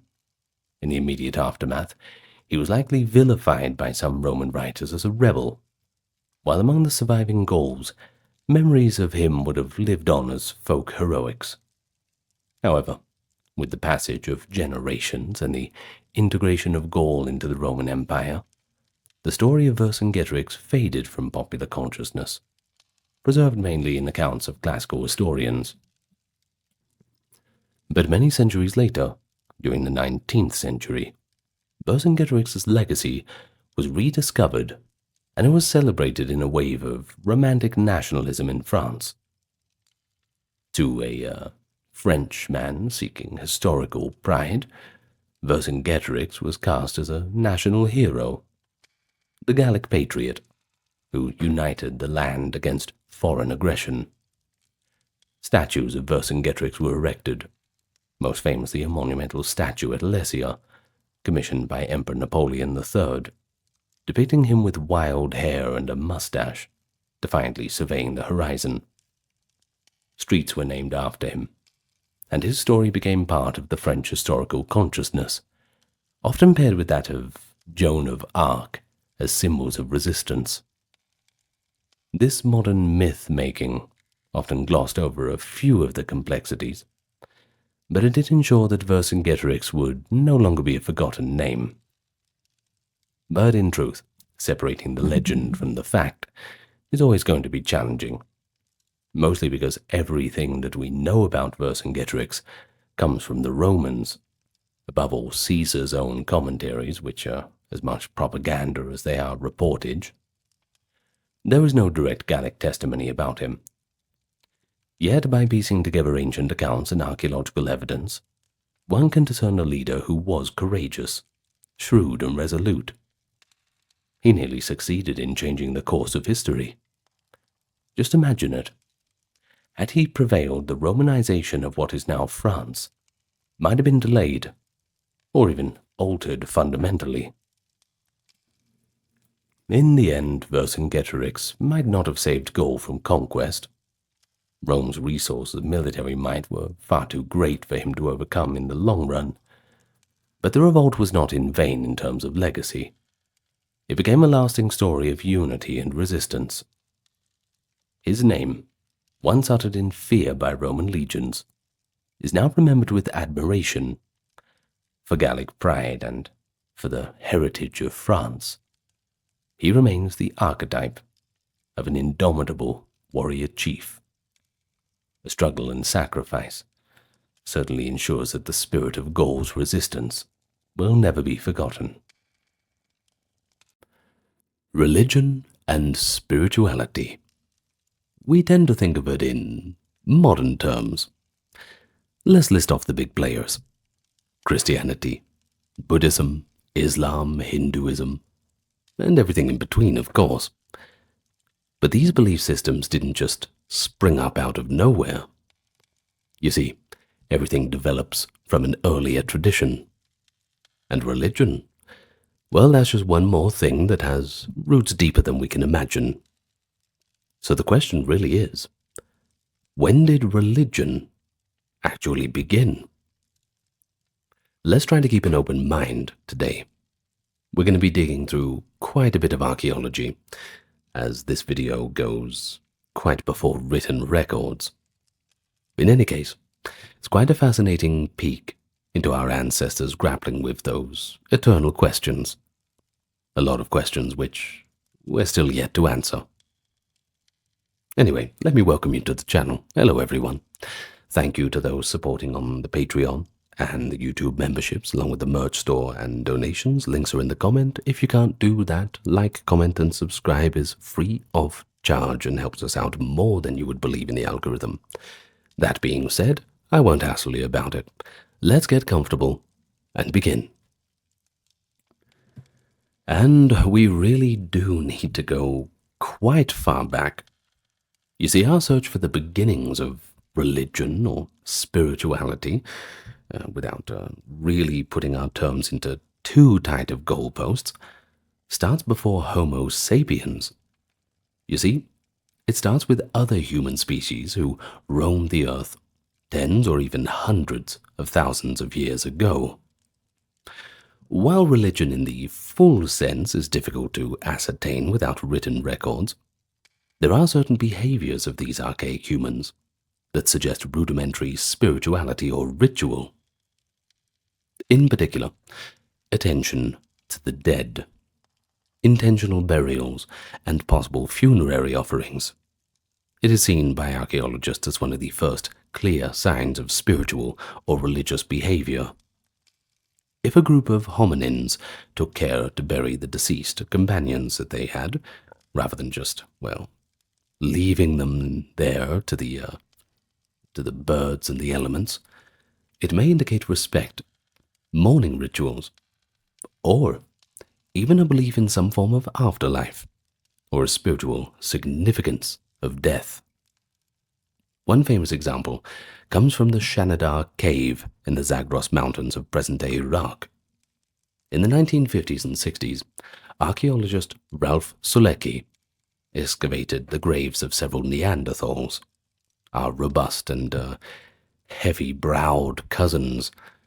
They were buried deep in the Shanidar cave sediments. One individual, known as Shanidar IV, was found surrounded by clumps of pollen from various wildflowers.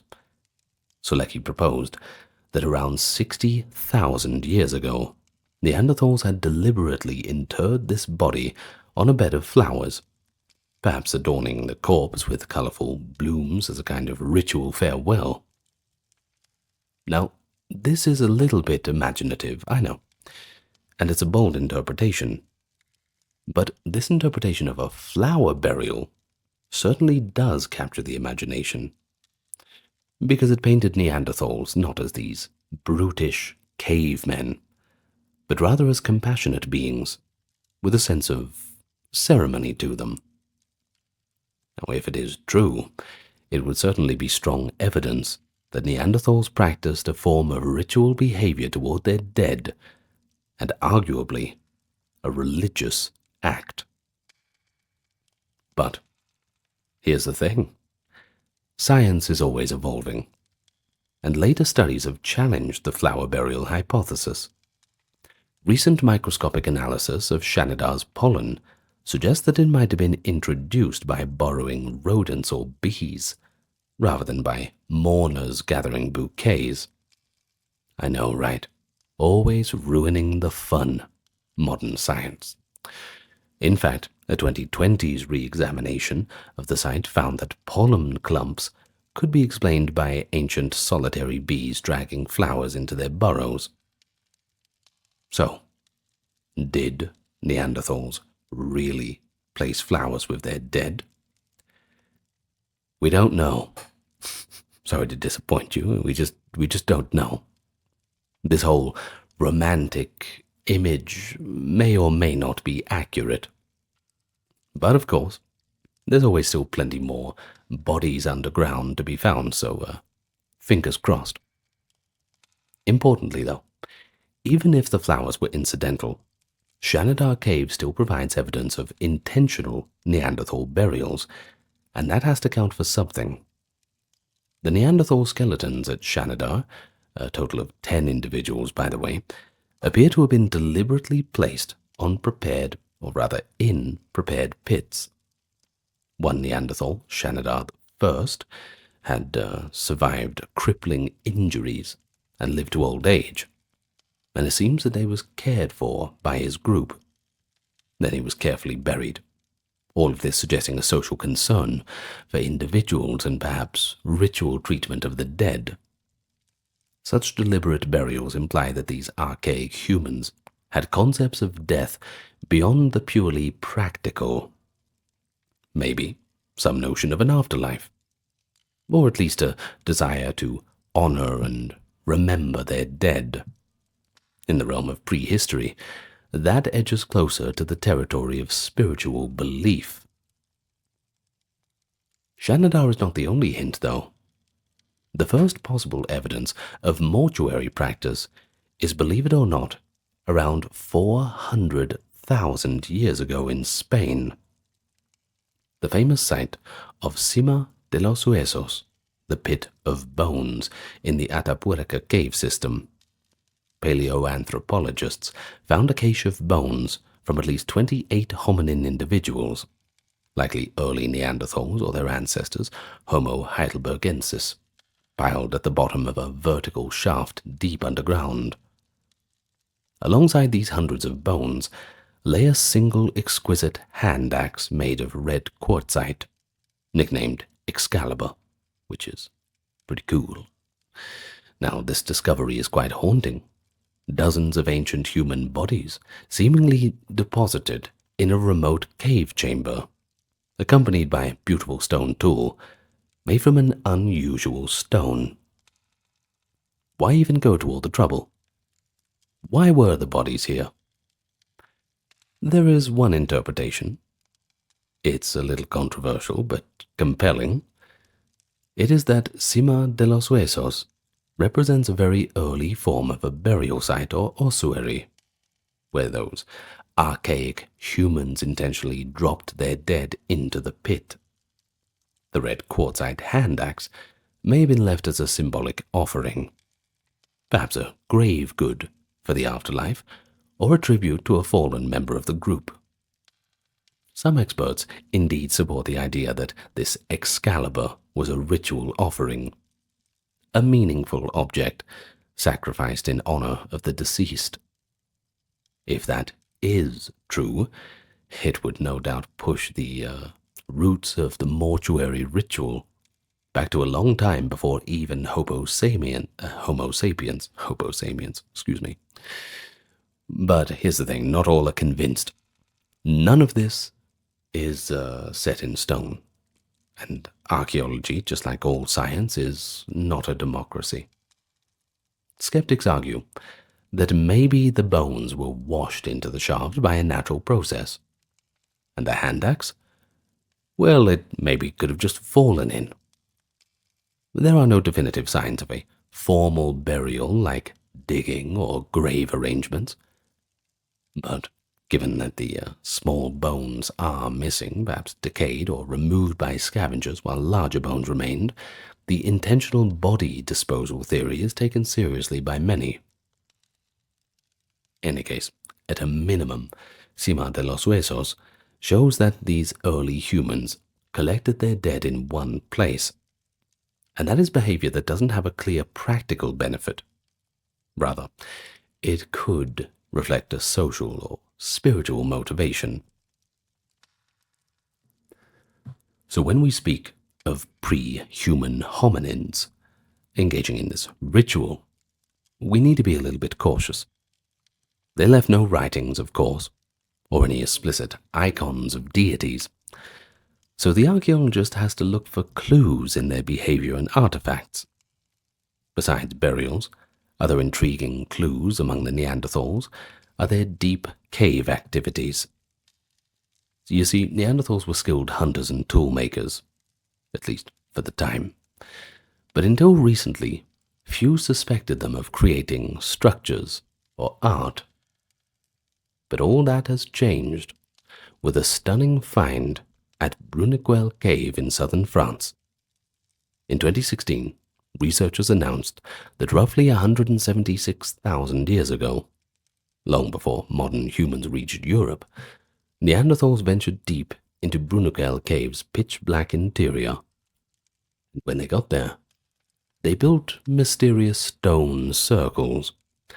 Now, these circles, about 20 meters underground, were constructed from broken stalagmites arranged in ring-like enclosures.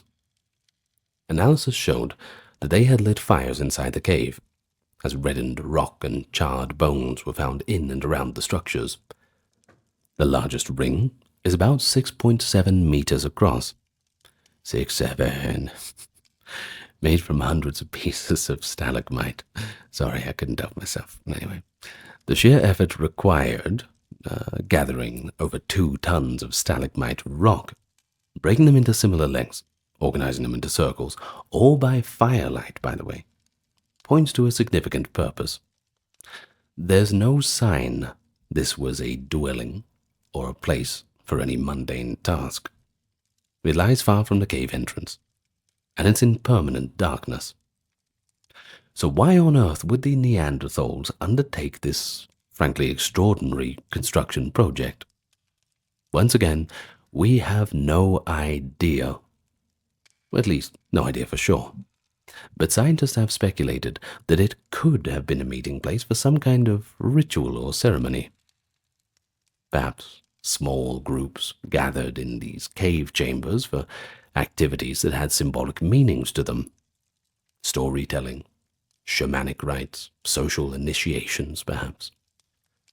The fact that remains of a large herbivore's bone were burnt there hints it could have even been a site of offerings or feasts. Now, whatever the case, Brunegel Cave reveals that Neanderthals were capable of symbolic thought and complex social planning. They weren't just surviving day to day. They invested time and effort into activities with no immediate payoff in a utility sense. Now, importantly, that is what religion often entails: devotion of resources to symbolic or transcendent goals. The Brunegel circles whisper to us that something was deeply meaningful to Neanderthals, and it was taking place in that dark cave so long, long ago. And it was something beyond mere survival. Neanderthals also appear to have had an aesthetic sense that might border on the spiritual. For instance, at a site in Croatia, researchers have found Neanderthal-made necklaces and ornaments, eagle talons with cut marks dating to 130,000 years ago, apparently strung together as jewelry. Wearing the claws of a mighty bird could have been more than decorative. It might have been talismanic, a way to draw the power of the eagle to the wearer, a concept very much in line with totemic or animistic belief. At other Neanderthal sites, pieces of pigment like red ochre have been discovered, suggesting they used colors to perhaps paint their bodies or objects. Ochre has often been linked to ritual and symbolic behavior in human prehistory, as we will see with Homo sapiens, and if Neanderthals deliberately collected pigments, they too may have adorned themselves for ceremonial purposes, or symbolically treated their dead. So while we can't speak of an organized religion among Neanderthals and other pre-human hominins, the archaeological evidence hints at proto-religious behaviors, caring burials of the dead, possibly with offerings, the use of adornments and pigments that suggest a symbolic expression, and gatherings in those deep, dark places, for purposes unknown, of course, but potentially ritualistic. These behaviors indicate that the roots of religious sensibility were there, and as this a sense of awe, this respect for the dead, belief in unseen forces or life beyond visible death. All these things might reach back into our evolutionary family tree longer than we had expected. Our direct ancestors, the early Homo sapiens, well, they inherited this capacity. And of course, like with everything else, they would take it to new heights. Anatomically modern humans, i.e. Homo sapiens, emerged over 300,000 years ago in Africa. But it is in the past 100,000 years, or thereabouts, that we see clearer signs of what we could call behavioral modernity, including symbolic and possibly religious behaviors. The cognitive abilities needed for religious thought, such as imagination, symbolic communication, and empathy, were developing as our brains and cultures evolved. Early Homo sapiens were hunter-gatherers living in small bands, and like many indigenous hunter-gatherers in recent times, they likely viewed the natural world in spiritual terms, an outlook known as animism. Now, in animistic belief, and we got to speak that in pretty broad terms because, well, it's quite a broad thing. All things, animals, plants, rocks, the wind, everything, they're all alive, and they all have spirits of their own.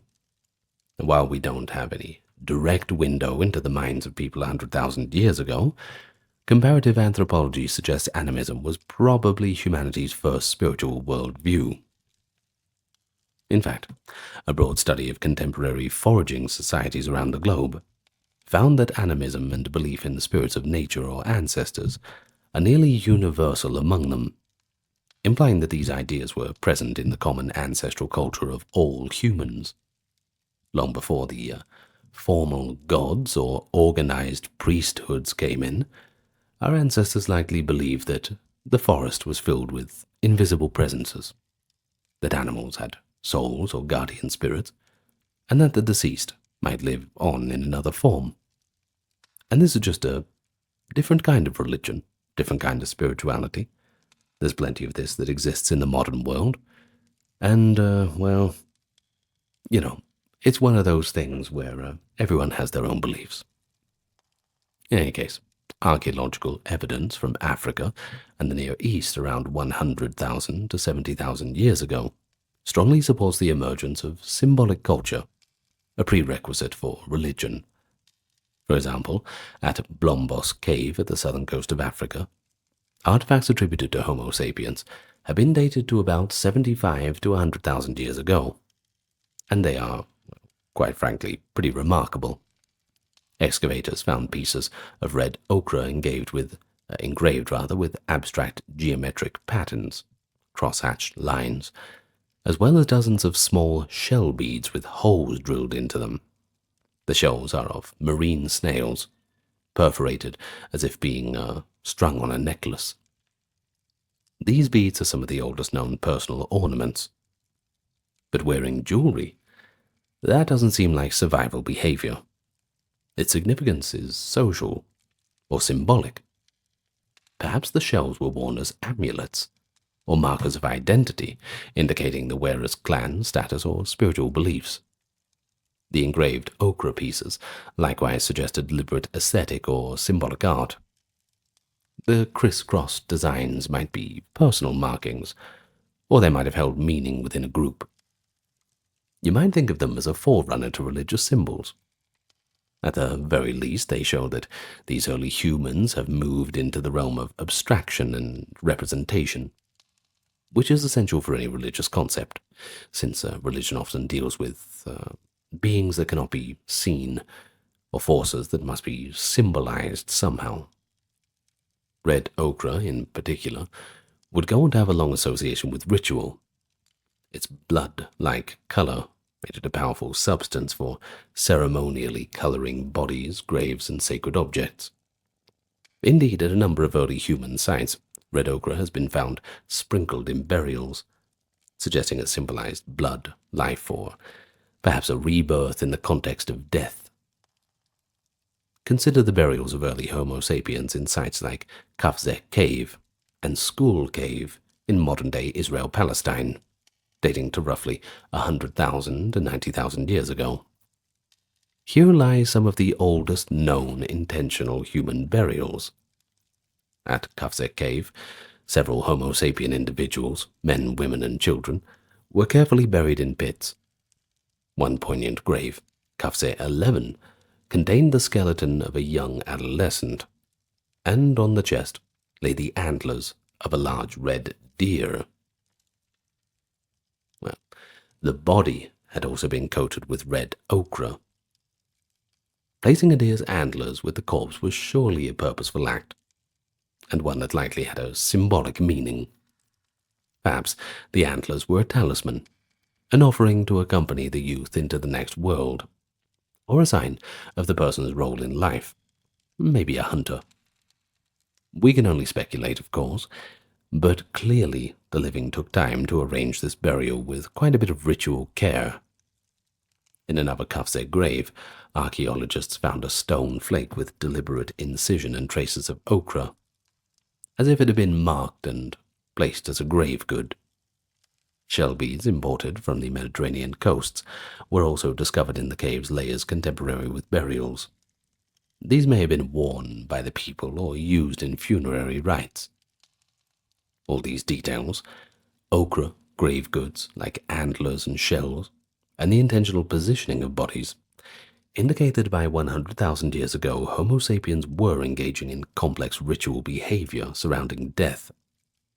They likely held beliefs about the spirit of the deceased or an afterlife, given the care to provide offerings or decoration that have no function for a corpse unless one imagines a life beyond death or an honor bestowed upon the dead.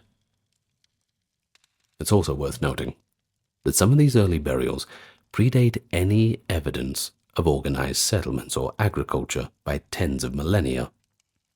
So, far back in the Paleolithic era, humans already show a tendency to ritualize important life events, and of course, death as well. This challenges any notion that religion began only with civilization. Clearly, the seeds of religious thought were present in nomadic Ice Age cultures. The universality of careful burials among humans suggests that it was a very ancient and widespread practice. Anthropologist Paul Petit, who has extensively studied Paleolithic burials, writes that the act of burial itself may have been one of humanity's first rituals, reflecting an awareness of mortality and possibly the idea that something of a person, a soul or spirit, continues or needs guidance after death. But beyond burials, early Homo sapiens likely performed other rituals, and unfortunately we have scant evidence for them. So use your imagination. They might have performed dances, chants, or rites invoking the spirits of animals they hunted. While these ephemeral rituals don't leave any direct traces, the indirect evidence comes in the form of early art and symbols. Now, art is important because it's often deeply intertwined with religion. And I'm going to be honest with you, the best art is religious art. Go and look at Gustave Dor's illustrations for the Divine Comedy or Paradise Lost, or just the Bible. Really fantastic. Anyway, just my opinion. Now, art is often deeply entwined with religion, especially in pre-literate societies, where paintings, carvings, and figurines likely carried spiritual significance. The earliest known cave art appears around 40,000 years ago or slightly earlier, in both Europe and Indonesia. In Europe, a spectacular flowering of art occurs in the Upper Paleolithic period, roughly 40 to 12,000 years ago. The famous painted caves of France and Spain, Lascaux, Chauvet, and Altamira, and many more belong to this era. They contain breathtaking images of animals. You got horses, bison, mammoths, deer, bulls, often painted in these flickering torchlight on cave walls far from the daylight. But who exactly was this for? Why even bother making the paintings? Unfortunately, it's a bit late to interview the Ice Age artists. Well, many researchers do believe that the cave art had a ritual or religious function, rather than being just a mere decoration. Now, there is one theory, championed by the archaeologist David Lewis Williams, is that these painted caves were the sites of shamanic ceremonies. Now, shamans in hunter-gatherer cultures often enter trance states, journeying into their imagination of the spirit world. The cave, a dark inner sanctum of the earth, would be a natural setting for such a spiritual journey. Some cave images indeed support the idea of shamans or mythic visions. For instance, deep in Le Trois Frères cave in France, There is a striking cave painting called The Sorcerer, or The Dancing Shaman. It depicts a humanoid figure with the features of several animals, the legs and tail of a horse or deer, the paws or hands like a bear's claws, and the antlers of a stag atop a half-human, half-animal face. The creature appears to be in motion, perhaps dancing. The image looks very much like a person dressed in animal skins and antlers, essentially a shaman in the act of transformation, or a spirit that is part human, part beast. Such half-animal, half-human figures strongly imply a belief in a spirit world where boundaries between human and animals blur. A common theme for many animistic religions, that's for sure.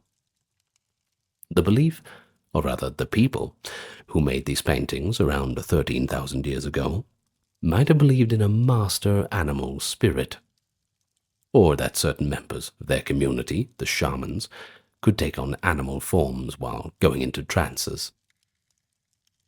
Another scene found in the Lascaux cave in France, dating to around 17,000 years ago, shows what appears to be a narrative. A man with a bird-like face, or wearing a bird mask, lies seemingly knocked down before a wounded bison. Next to the man is a bird on a stick, perhaps the shaman's staff topped with a bird figurine, and beneath him lies a spear. The scene suggests some kind of myth or ritual, possibly a shaman, this bird man, who has spiritual confrontation with the spirit of the bison. The presence of the bird imagery might indicate a soul flight, as shamans often are said to transform into birds to fly into the spirit realm. We cannot be certain of the story told by this painting, but clearly it isn't just a random snapshot of daily life. It seems to depict a spiritual event, or perhaps a vision. These examples show that by the late Upper Paleolithic, humans were not only creating art, but they were using art to express complex otherworldly ideas. Perhaps the most compelling artifact pointing to early religious imagination is the Lion Man of Hohenstein-Stadel. Discovered in a German cave, this statuette carved from mammoth ivory about 40,000 years ago. It stands roughly 31 centimeters tall and has the body of a human male, but the head of a cave lion. The Lion Man, or Lion Human, is the earliest known anthropomorphic sculpture, a being that does not exist in nature, but rather in the mind. So think about what that represents. This is a creature of human artistic vision, a composite of man and animal, likely a figure of myth or ritual significance. Jill Cook, a curator and expert on this artifact, has described the Lion Man as possibly the oldest known evidence of religious belief. Why? Well, because creating a half-lion, half-human figure suggests the concept of beings that transcend ordinary reality. Perhaps gods, perhaps spirits or mythical ancestors. The Lion Man was not a toy. It was not a random carving. It took extraordinary skill, many hours of work to craft, and it was found in a cave with little evidence of everyday habitation. The figurine was discovered broken into pieces, carefully hidden in the chamber of the Hohenstein-Stadel cave that was not a living area. It may have been a sacred object used in ceremony. The sheen and wear of parts on parts of it, show that it was handled quite frequently, perhaps held and rubbed during storytelling or ritual dances.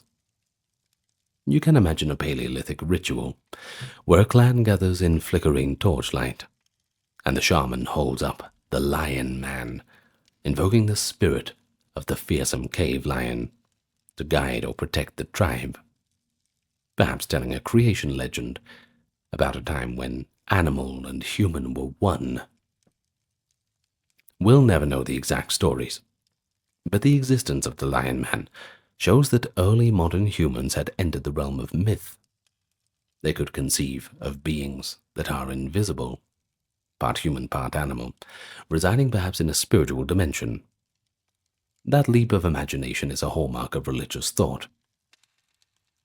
Portable art with possible spiritual meaning isn't limited to lion hybrids, though. The late Upper Paleolithic, around 30 to 20,000 years ago, saw the creation of many so-called Venus figurines. These are small carvings of female figures with exaggerated features, large hips, thighs, breasts, and often emphasized stomachs. These have been found from France to Siberia. Their exact purpose? Debatable. Some archaeologists have theorized that they were representations of a mother goddess or fertility deities, given their emphasis on reproductive anatomy. Others think they might have been charms for pregnant women, self-portraits by women, or symbols of communal identity. Whether or not they represent a goddess per se, their standardized form and widespread distribution suggest they had a shared meaning in the Upper Paleolithic culture, possibly related to fertility, abundance, or a venerated female spirit. If prehistoric people did venerate a Mother Earth or fertility spirit, these figurines could be devotional items. Just another window into how religious ideas such as deities or sacred symbols may have germinated during the Ice Age, long before even seeds were put in the ground. By roughly 50 to 30,000 years ago, therefore, Homo sapiens had fully awakened their symbolic mind, and with it, likely a spiritual consciousness. The evidence from burials, art, and artifacts paints a picture of Upper Paleolithic people whose lives were imbued with ritual. They may not have had religion in the organized sense of temples and scriptures, but they clearly had ritual practices. And presumably they had mythologies and cosmologies to accompany them. One key aspect of these ancient spiritual practices was the treatment of the dead. Now, we've already seen early examples from Kafse, but in the Upper Paleolithic, the practice of elaborate burials became even more pronounced. A spectacular case comes from the site of Sungir in Russia, about 28,000 years ago. Here, archaeologists uncovered the graves of a roughly 40-year-old man, and in a separate double grave, 2 adolescents around 10 and 12 years old. The burials at Sungir are astonishingly rich in grave goods and ritual features. The man was buried with thousands of ivory beads, meticulously crafted from mammoth tusk, each bead taking perhaps an hour of labor to produce. He also had ornate jewelry, including fox teeth pendants and ivory bracelets, and was laid to rest on a bed of red ochre. The 2 adolescents, one boy and one girl, were buried head to head in a single grave, also covered in red ochre, and accompanied by an array of offerings. More than 13,000 ivory beads, yes, that's right, sewn into their clothing, it's quite a lot. 300 pierced fox canines, polished stone rods, and long spears carved from mammoth ivory. One of the spear shafts placed with the children was extraordinarily long, over 2 meters, and of course this is too heavy for a child to use. It was likely a ceremonial spear, perhaps symbolizing authority or connecting the children to the world of the spirits. But here's something interesting. The girl wore a headband or cap, decorated with rows of pierced fox teeth, and both children had their bodies adorned with beads in patterns suggesting ritual garments. Such investment of time and wealth in burying 2 children and an adult man reveals a tremendous degree of ritualization. Scholars estimate that crafting the grave goods, the beads, the endowments, the tools in the burials, would have required about 10,000 hours of skilled work. Now, this was a deliberate, communal effort to honor the dead with the finest items their society could produce. The Sungir burials almost certainly indicate a belief in an afterlife, or at least that the dead required special treatment. After all, why else would a society which struggled daily against Ice Age conditions devote so much to those who could no longer contribute?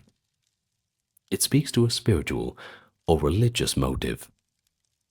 Perhaps they believed that the dead children would live on in another realm, where those beads and spears would be needed. Or perhaps by honoring them in death, the community sought supernatural favor, or expressed a deeply held cosmological belief. The red ochre covering their bodies is quite notable. Red ochre was widely used in prehistoric burials from Europe to Africa to Australia, often symbolizing blood and rebirth, as we've mentioned in earlier sections. So it's as if they wanted to give life back to the deceased or mark them with the color of life as they entered the unknown. The care in positioning and ornamenting the body suggests a ritual choreography, possibly accompanied by ceremonies, chants, or feasting that do not fossilize but almost certainly occurred. In these lavish Paleolithic burials, we see clear proof that by 30,000 years ago, humans were doing things we would recognize as religious. Moreover, these practices were not isolated. Other Upper Paleolithic sites confirm the pattern. In Italy, the Grimaldi caves held a double burial of two teenagers, a boy and a girl, once again sprinkled with ochre and buried with shell ornaments and flint tools. In the Czech Republic at Dolní Věstonice, around 26,000 years ago, there's a famous triple burial. 3 young individuals, 1 female, 2 males, were buried together under a mammoth scapula, with the bodies arranged in elaborate pose, the men on either side of the women, one with his hand on her body, all covered in red ochre. Grave goods like carved ivory pendants were included. This strange arrangement might indicate a ritual storyline, or a special status for these individuals. Some have even speculated it could be evidence of human sacrifice, or tragic event ritually commemorated. Though we can't know the exact story, and we never will, clearly this was something more than a casual disposal of a corpse. It was a ceremonial interment, likely loaded with meaning for those who performed it. Another interesting aspect is that in some Ice Age cultures, we find evidence of what might be ancestor veneration, or the keeping of skulls after death. For example, in certain Epipaleolithic and Mesolithic sites, which is a bit later, post-Ice Age, human skulls were sometimes detached and retained, sometimes again painted with ochre. This foreshadows the later Neolithic skull cults, which we will discuss, but it might have had roots even earlier. Carrying a skull of an ancestor could signify a belief that the ancestor's spirit remained as a protector of the living group, an early form of religious ancestor worship. Pretty remarkable, I think, how consistent some of these practices are across time and geography. The use of ochre in burials from South Africa 100,000 years ago to Europe 20,000 years ago. Well, that's pretty interesting. The inclusion of tools, ornaments, animal parts with the dead, it appears again and again.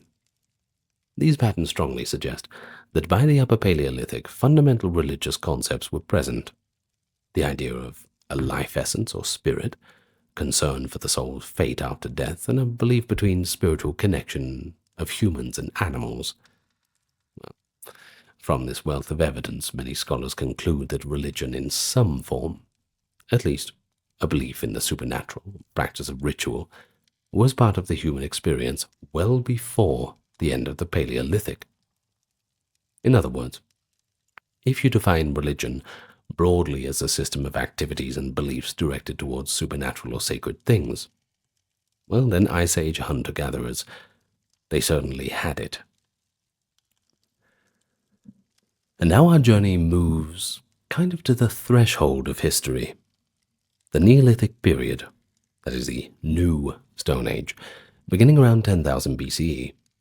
This is when humans started transitioning from nomadic hunting and gathering to settled farming life. You might assume that as people settled in villages, domesticated plants and animals, and developed new social structures, that their religious practices would also dramatically change. And indeed, they did. Organized religion, as we know it, with constructed places of worship and a more formal structure, appears to blossom in the Neolithic. But intriguingly, it seems that religious impulses might have been a driving force in this transition, not just a byproduct. Recent archaeological discoveries suggest that ritual gatherings and monumental sanctuaries predated or catalyzed the development of agriculture and permanent settlements. The most eye-opening find in this regard is Göbekli Tepe in southeastern Turkey. The first excavated by archaeologist Klaus Schmidt in the mid-1990s, Göbekli Tepe is now considered the world's oldest known temple or ritual site. Its oldest layers date to about 9600 BCE, which is around 11,600 years ago, a time when people in that region had not yet developed pottery or farming. What Schmidt and colleagues uncovered on this hilltop is astounding. A series of massive circular stone enclosures, each made of a T-shaped limestone monolith up to 5 meters tall and weighing up to 10 to 20 tons. 5 meters is about 16 feet, by the way. These pillars are richly carved with bas-reliefs of animals. You've got lions, snakes, bulls, foxes, scorpions, and vultures, and also a few abstract symbols that we're not quite yet worked out. A layout typically features a ring of pillars around the edges and 2 taller central pillars standing in the middle facing each other, almost like stylized human figures or gateposts. Notably, some T-pillars have carved arms and hands, suggesting they represent anthropomorphic beings or gods, with their hands clasped in front as if in a ritual stance. Göbekli Tepe shows no signs of domestic life, however. No clay ovens, no permanent houses, and little in the way of trash. No nearby water source either. People didn't live at the site year-round. Instead, archaeologists infer that it was a pilgrimage center, or a gathering place for a ceremony. Nomadic bands from the surrounding regions likely came together at certain times of the year to build and use these sanctuaries. Excavations have revealed vast numbers of wild animal bones, especially gazelle. This indicates that large feasting events took place there, perhaps feeding workers or celebrants. There is also evidence of brewing alcoholic beverages from wild grains, implying primitive beer or ritual drinks consumed during gatherings. Crucially, Göbekli Tepe's existence suggests that religious ritual, the act of building a temple and gathering for worship, was a primary motivator for humans to organize themselves and transform their way of life. Schmidt provocatively argued that at Göbekli Tepe we are seeing, quote, a cathedral on a hill built by hunter-gatherers, and that this large cooperative project itself may have spurred social changes. In order to construct and maintain these stone circles, groups had to gather in unprecedented numbers. They had to coordinate labor, and they had to secure ample food, perhaps pushing them toward a systematic cultivation of grains and the domestication of animals to provision this workforce. Indeed, within a few centuries after Göbekli Tepe's earliest phase, we find the first evidence of domesticated wheat and herded livestock in the same region. It is as if the people were so intent on worshipping together and building their sacred center that they stumbled onto agriculture to support those gatherings. This flips the older assumption that farming came first and religion second. Instead, communal religious ritual may have been a catalyst for the Neolithic Revolution. The profound implication is that organized religion, in the sense of dedicated sacred architecture and possibly a priestly class, is as old as, or even slightly older than settled village life. Göbekli Tepe's builders likely had some form of shared cosmology or worship. The carvings of dangerous animals and vultures might reflect a spiritual iconography. Perhaps the veneration of animal spirits or deities associated with death and the sky. Some interpret the vulture motifs as hint of excarnation rituals where bodies were left for vultures, a practice known in later Neolithic cultures. The human-like pillars could represent ancestors or gods gathering in a stone circle frozen in time. But without writing, we can't know the myths they told. But clearly, they had abstract religious concepts elaborate enough to invest enormous effort into temple building. As the Neolithic progressed, more evidence of religious practice appears in early farming settlements across the Near East and beyond. In Jericho and other Levantine villages around 7 to 6000 BCE, archaeologists found a striking form of ancestor worship: plastered human skulls. Villagers would remove the skulls of their dead, perhaps after decomposition, and model lifelike faces on them using clay or plaster, almost said pasta, often with shells inset for eyes and paint to add details. These skulls were then kept within the homes or communal buildings. It suggests a kind of ancestor cult, I suppose. Like, the living maintained this tangible connection to their dead, preserving their skulls and possibly ritually consulting or honoring them. It suggests that early agricultural societies believed that the spirits of their ancestors had a kind of power and presence among the living, a belief still common in many traditional societies. The practice of plastered skulls have been found at places like Jericho, Ain Ghazal, and Catalhoyuk, pointing to a broad religious custom in the Neolithic Near East, focusing on remembering and venerating ancestors as spiritual guardians of the community. Now, speaking of Catalhoyuk, this large Neolithic town in Anatolia, Turkey, around 7000 BCE, gives us a pretty good picture of early settled religious life integrated with daily life. The people of Catalhoyuk lived in mud brick houses, decorated with what can only be described as shrine-like features. Many rooms had altars or platforms adorned with bull horns, and painted murals of hunting scenes or fantastical figures. The bull, a powerful animal, seems to have been a key sacred symbol. Bull heads, called bukrania, mounted on walls likely served as ritual focal points, perhaps evoking a bull deity or the strength of nature.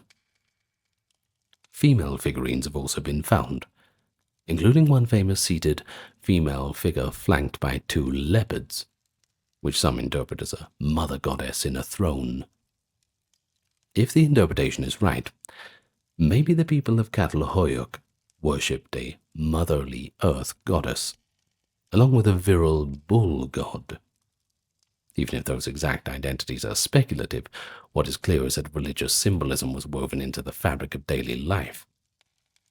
There was no separate temple building. Instead, each house might contain a sacred space, and this suggests religion was not centralized but rather practiced intimately within small community groups.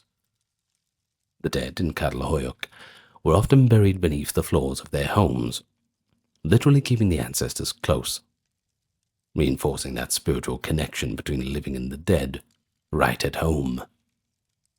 Across the Neolithic world, similar patterns emerge. Special cult buildings or sanctuaries appear in the early settlements, from the Middle East to Europe.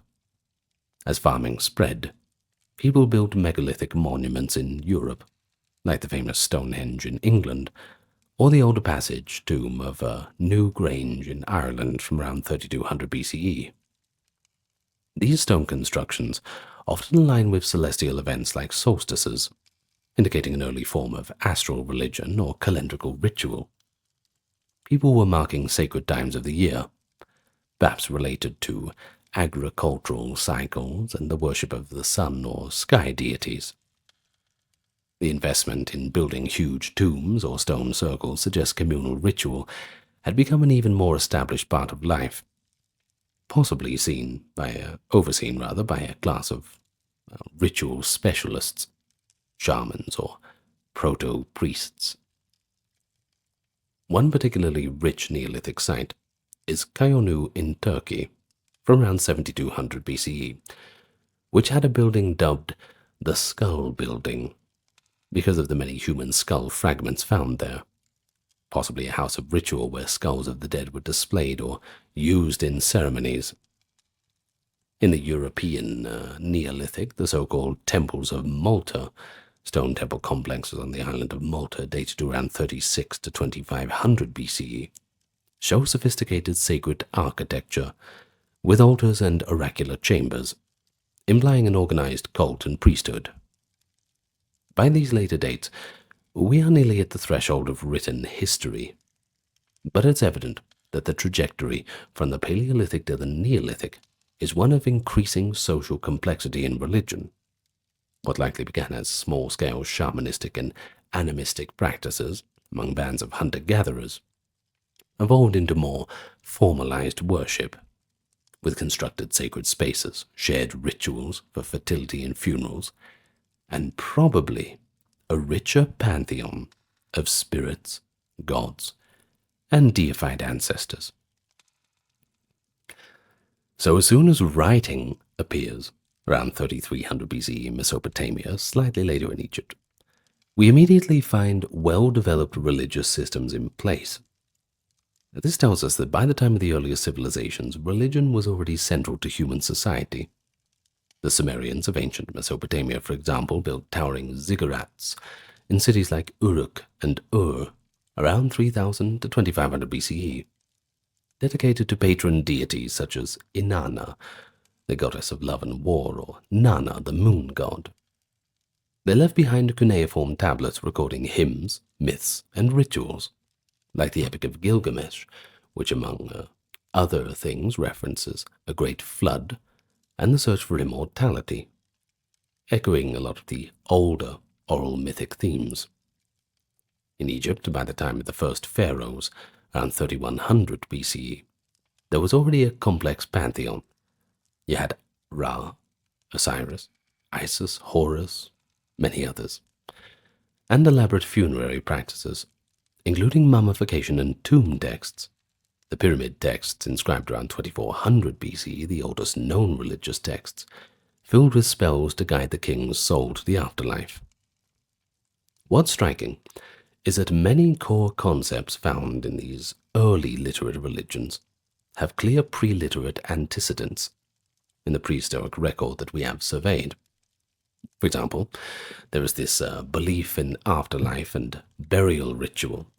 The pyramid texts speak of a king's soul ascending to the sky among the stars and gods, a grand evolution of the much earlier idea that something survives death. Tomb goods in Egypt mirror the practice of grave offerings from the Stone Age, just greatly expanded and formalized. Early Mesopotamian texts mention offerings to ancestors and gods, reminiscent of caring for ancestor spirits as seen in Neolithic skull cults. We also had deities associated with animals and nature. You see, many early gods are essentially personifications of nature. You have the earth god, the sky god, the river, the sun god. Or they have animal forms. You see that a lot in Egyptian stuff, too. Conceptually, it's not too far from those Paleolithic hybrids like the lion man or the sorcerer. A continuity that shows us this merging human and animal attributes, representing these divine qualities. Next, we have the practice of aligning temples or tombs with solstices, seen at megalithic sites. This continues. The Great Pyramids at Giza, 2500 BC, are aligned with cardinal directions, and ziggurats were essentially artificial sacred mountains, linking earth and heaven. They served as centers for communal rituals, much as Göbekli Tepe was, though now supporting a more stratified society with priest-kings. By historical times, full-time priests and elaborate myths existed. We can infer that storytellers and ritual leaders had been part of societies for millennia prior, preserving oral mythologies Perhaps tales of creation, ancestral heroes, and nature spirits that were never written down, but certainly passed through generations. The presence of consistent symbols, like the great mother figure or horned deities. It hints at story traditions, carrying meaning across time. So in effect, when written history begins, religion's already in full bloom, but it's deeply rooted in prehistory. So when did it all really begin? Well, based on the evidence, the embryonic forms of religious behavior likely emerged with the dawn of our species. The first burials with care and possibly offerings suggest a rudimentary spirituality over 100,000 years ago. It's quite humbling to realize that the religious instinct, the impulse to reach beyond the material world, is as ancient as humanity itself. Well, I suppose every time we uncover a tomb with ancient offerings or a cave with ancient art, we are reminded that the religious curiosity is so deep in our blood. The story of religion's origin is ultimately the story of human imagination and social bonding.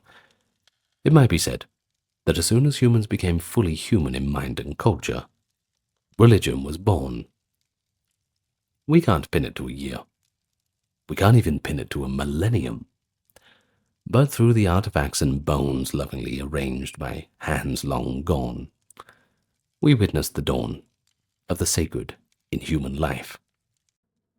In the ancient land of Sumer, over 4,000 years ago in Mesopotamia's fertile river valleys, the institution of kingship was infused with a divine mystique.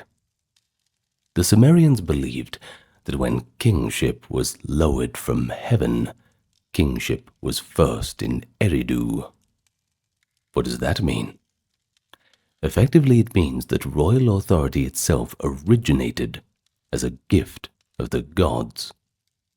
Thus, to be a Lugal, a king in Sumer, was to be chosen as the steward of the patron deities, not just a human political figure.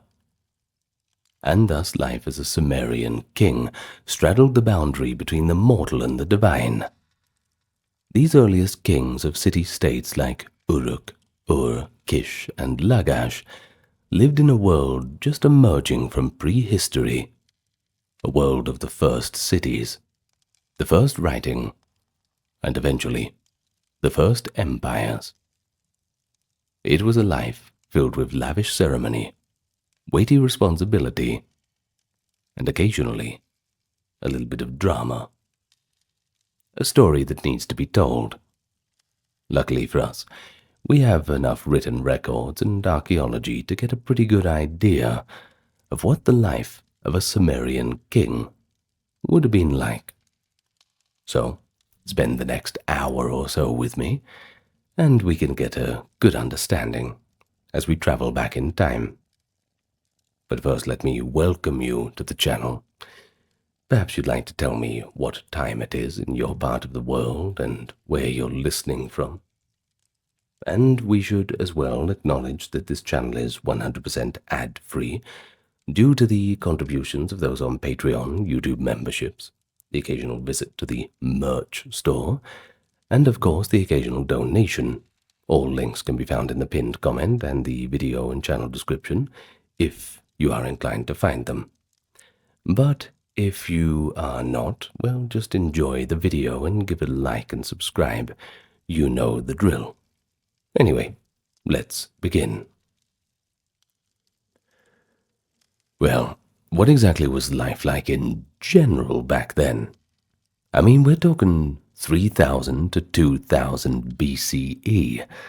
As the world of Sumer, which is, southern Mesopotamia in what is now Iraq, it wasn't a unified place, more a patchwork of city-states, and each one of them had their own patron deity and ruling dynasty. It wasn't until later times when things would get a little bit more unified. Now we got cities such as Eridu, Uruk, Ur, Lagash, Nippur, and Kish that rose from those marshy floodplains between the Tigris and Euphrates rivers. They are often called the cradle of civilization, and for quite good reason. They were the ones who really took on the new technologies of writing, law, and urban life. Now, in Sumerian belief, rulership was not arbitrary human ascent, but a divine institution. Kingship descended from heaven. The Sumerian king list, an ancient chronicle compiled around 1800 BCE, opens with gods granting kingship to the first cities before a great flood. It then catalogues generations of kings, some with implausibly long reigns of hundreds or even thousands of years, blurring myth with a bit of history, which, to be honest with you, is my favorite kind. That's why I like ancient Greece and Sumer and all of that. It walks a bit of a thin line, you know? Well, for example, the Kings list names Etana of Kish, quote, the one who ascended to heaven on an eagle.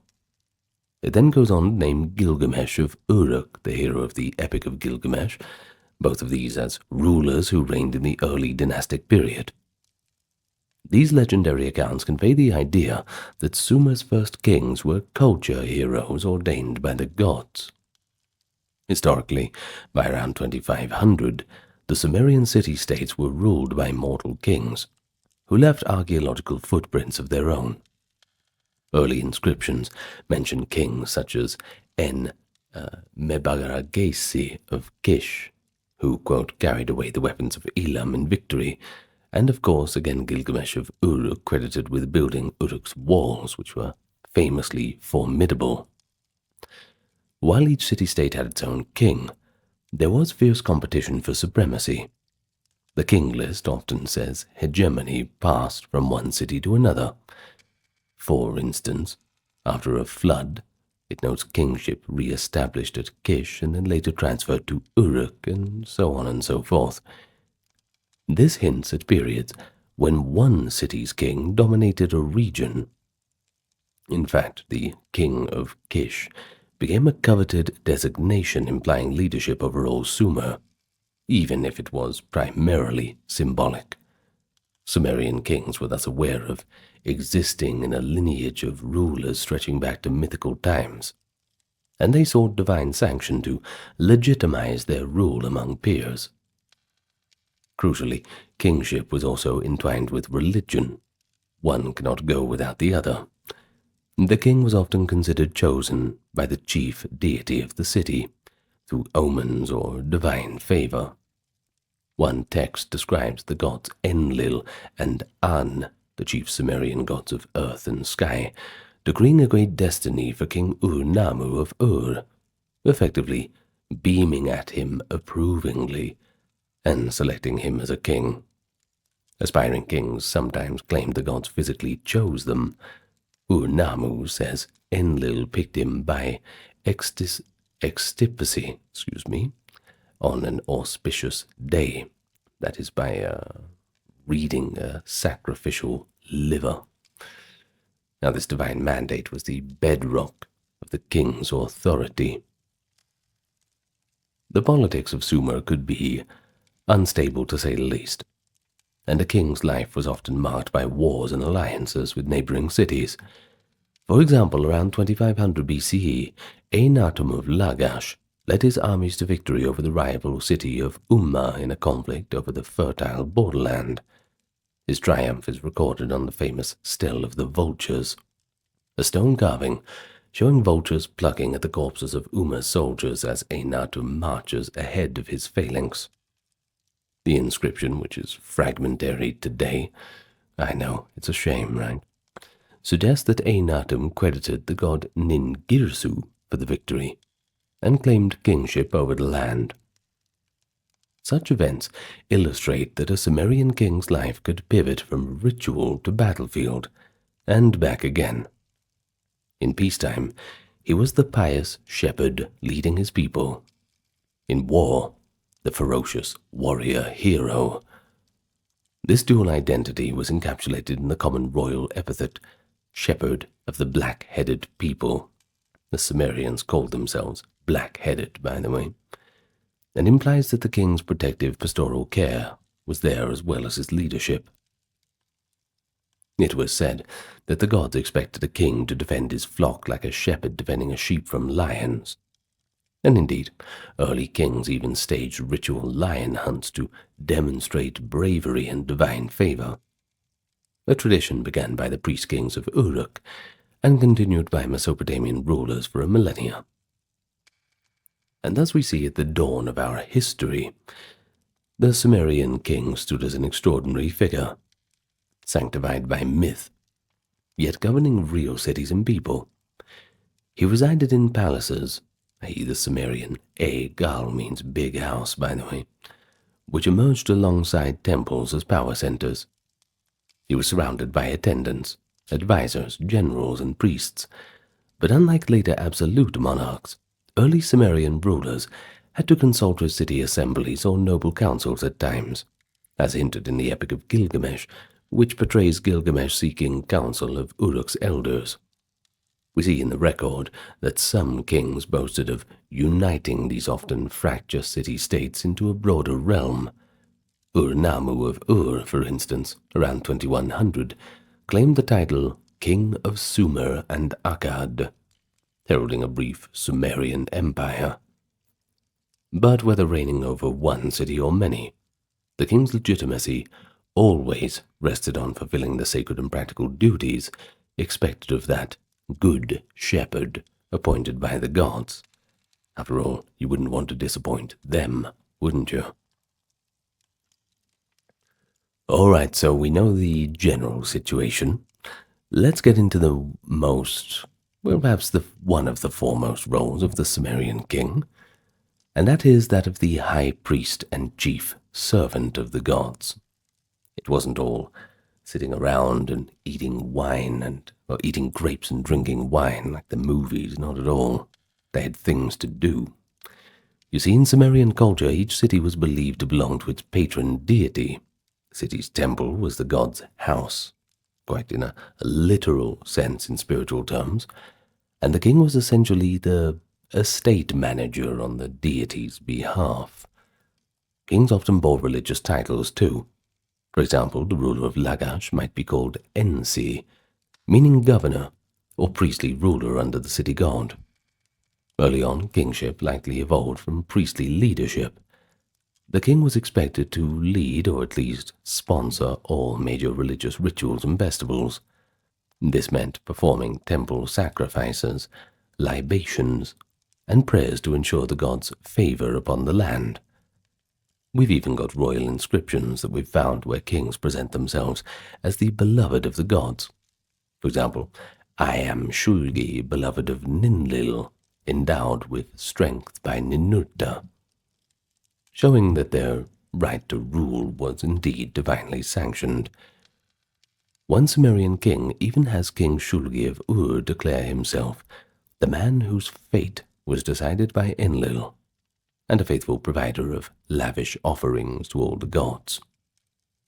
The king was, basically, the religious figurehead of the state, responsible for maintaining Meh, the divine order, or cosmic balance. Think about it kind of like Ma'at in the Egyptian sense. Now, temple building was thus a sacred duty, and a lifelong preoccupation of Sumerian kings. Almost every king's year annals and inscriptions proudly record construction or renovation of temples for gods.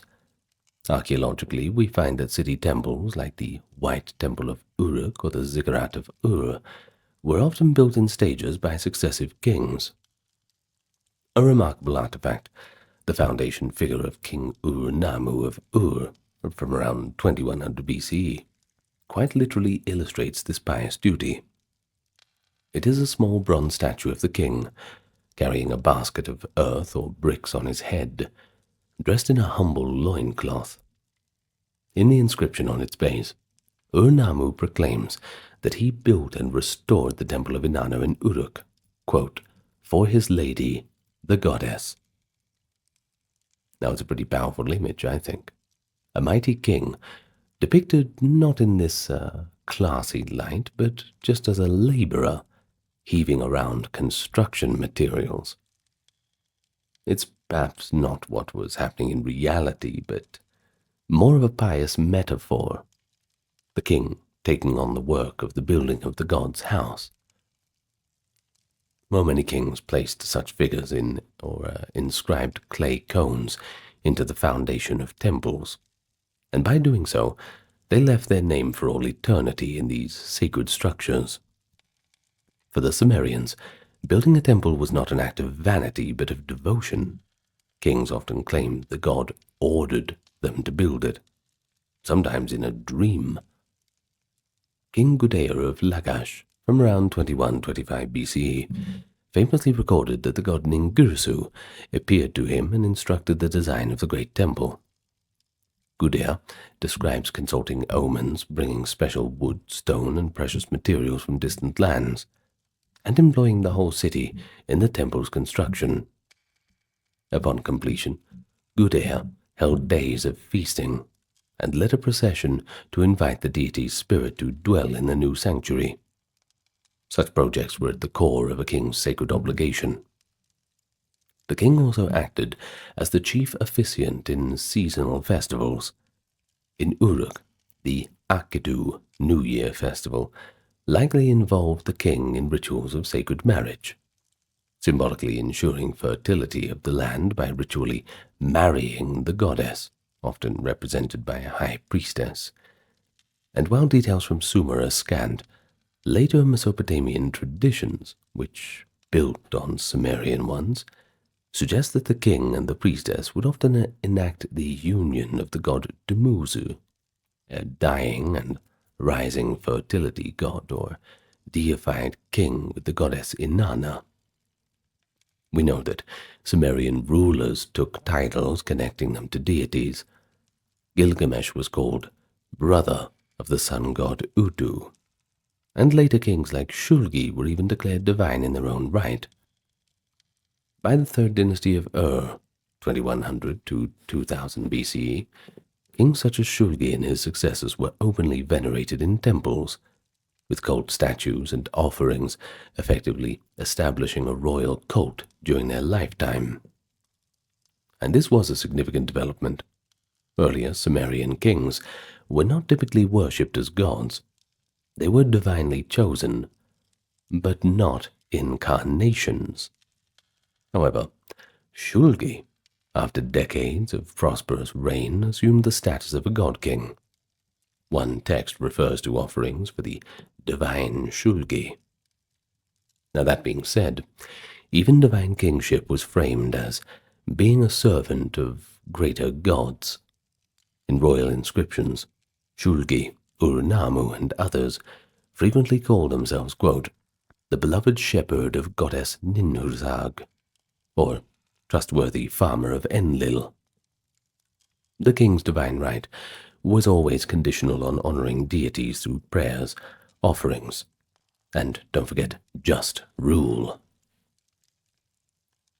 It is hard to overstate the time and resources that a king devoted to spiritual upkeep of his realm. The king sponsored temple economies, providing endowments of land, livestock, and workers to the temple.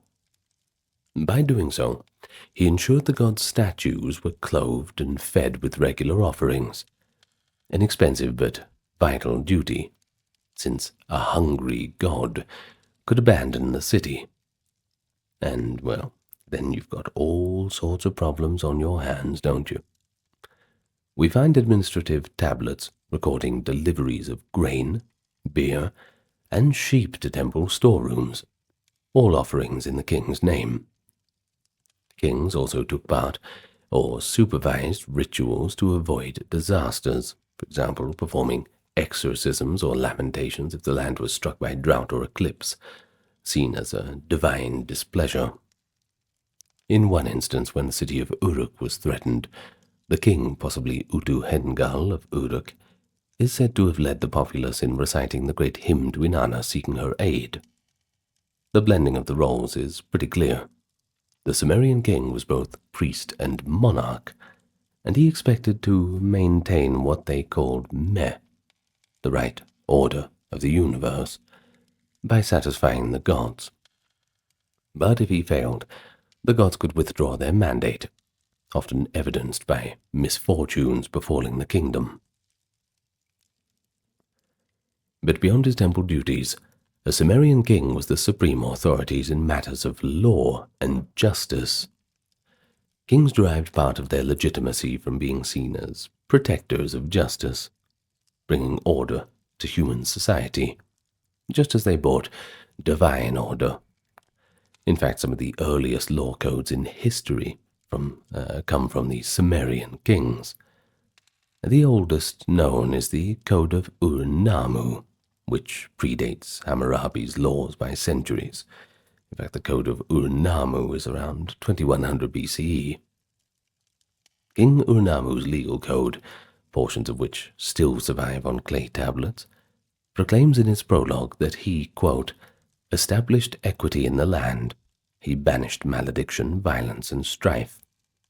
It sets forth laws and their corresponding punishments, notably favoring fines over brutal retaliation.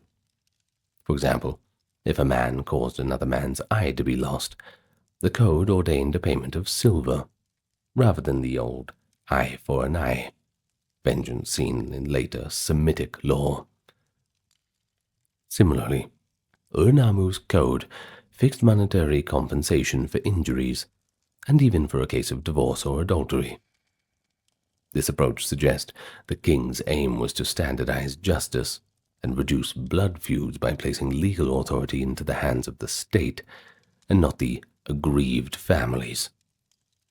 It is notable, too, that one of Ur-Nammu's year names was titled Year Ur-Nammu Made Justice in the Land, indicating how central this was to his royal reputation. And yes, by the way, you'll find on documents like the King's List that many of the years are actually not so much named in numerical terms, but more about the events that happened in that year, which I think makes it quite interesting.